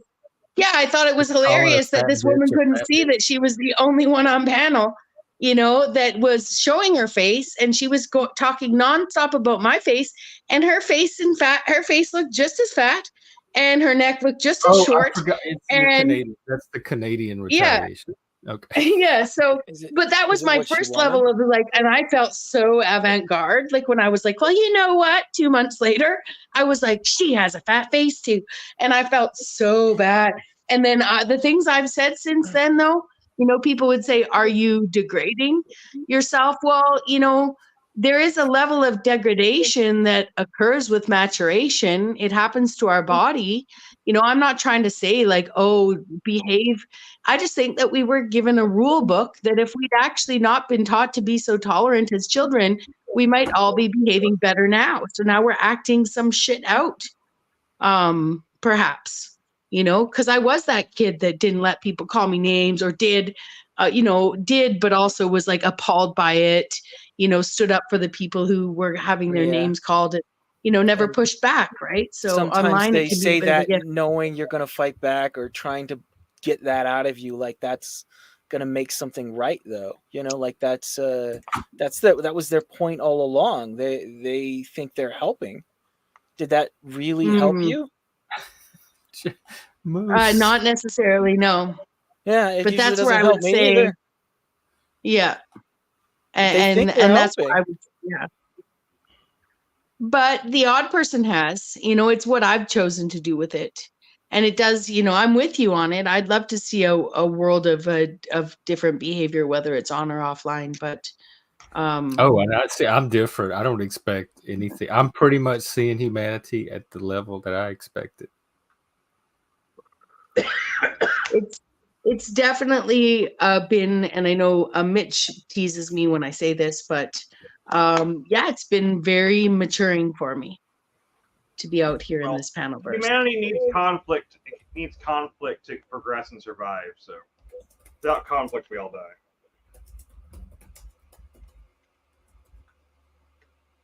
Unfortunately. Well, yeah. Resistance. Without conflict, there's not even innovation. There's nothing. We need conflict in order to progress the species. It's just a necessary part of what we are. I think we need to learn to have better discernment. I think people have weaponized. Maybe we evolved wrong. Yeah, especially with neurodivergence, discernment is always a challenge. Like I don't know. I don't believe I'm ever gonna reach discernment level. I'm always gonna having to deal with the consequences of my poor discernment. Well, or believing the best in people, even if you know that there's the worst, all of that. Right? So I'm very until people give me a reason to think otherwise, I take them at their word. I take them at face value. I would want that from other someone people, like so I Flow give everybody State, that chance. Yeah, someone like Flow State would say trust is earned with him in the real world or in the metaverse. He doesn't have trust to give. He's running a con because he doesn't have trust to earn. There's no one that's going to get trust from him. I appreciate his transparency as a relatively sociopathic personality. Yeah. Yeah. And that's I guess what got me in trouble that day. But I do. Watching. I bet you get in a lot of trouble. Even though you didn't sign anything, I expect you to honor our agreement that I made. So I will to keep his magic boots. He's got a deal. You can't run away. You have to come back. You're so kind. Well, I hope you'll come to my channel too when I resuscitate her. You just resuscitate it with us. Like we're gonna start our new army. Yes, and shame me anytime. You can shame me anytime. I did come back with strength on that one. Like no. Do feel free. Our network is all about building up. We're like the mob. Okay, we're gonna be like the art mob. Okay, the streamer art mob. We're gonna be out there like oh, you're talking about who now? Like let me bring my posse in here. Like it's gonna be a whole different system. We're gonna own these. We're gonna own these streets. We're gonna own these streets. School girls are doing. Yeah.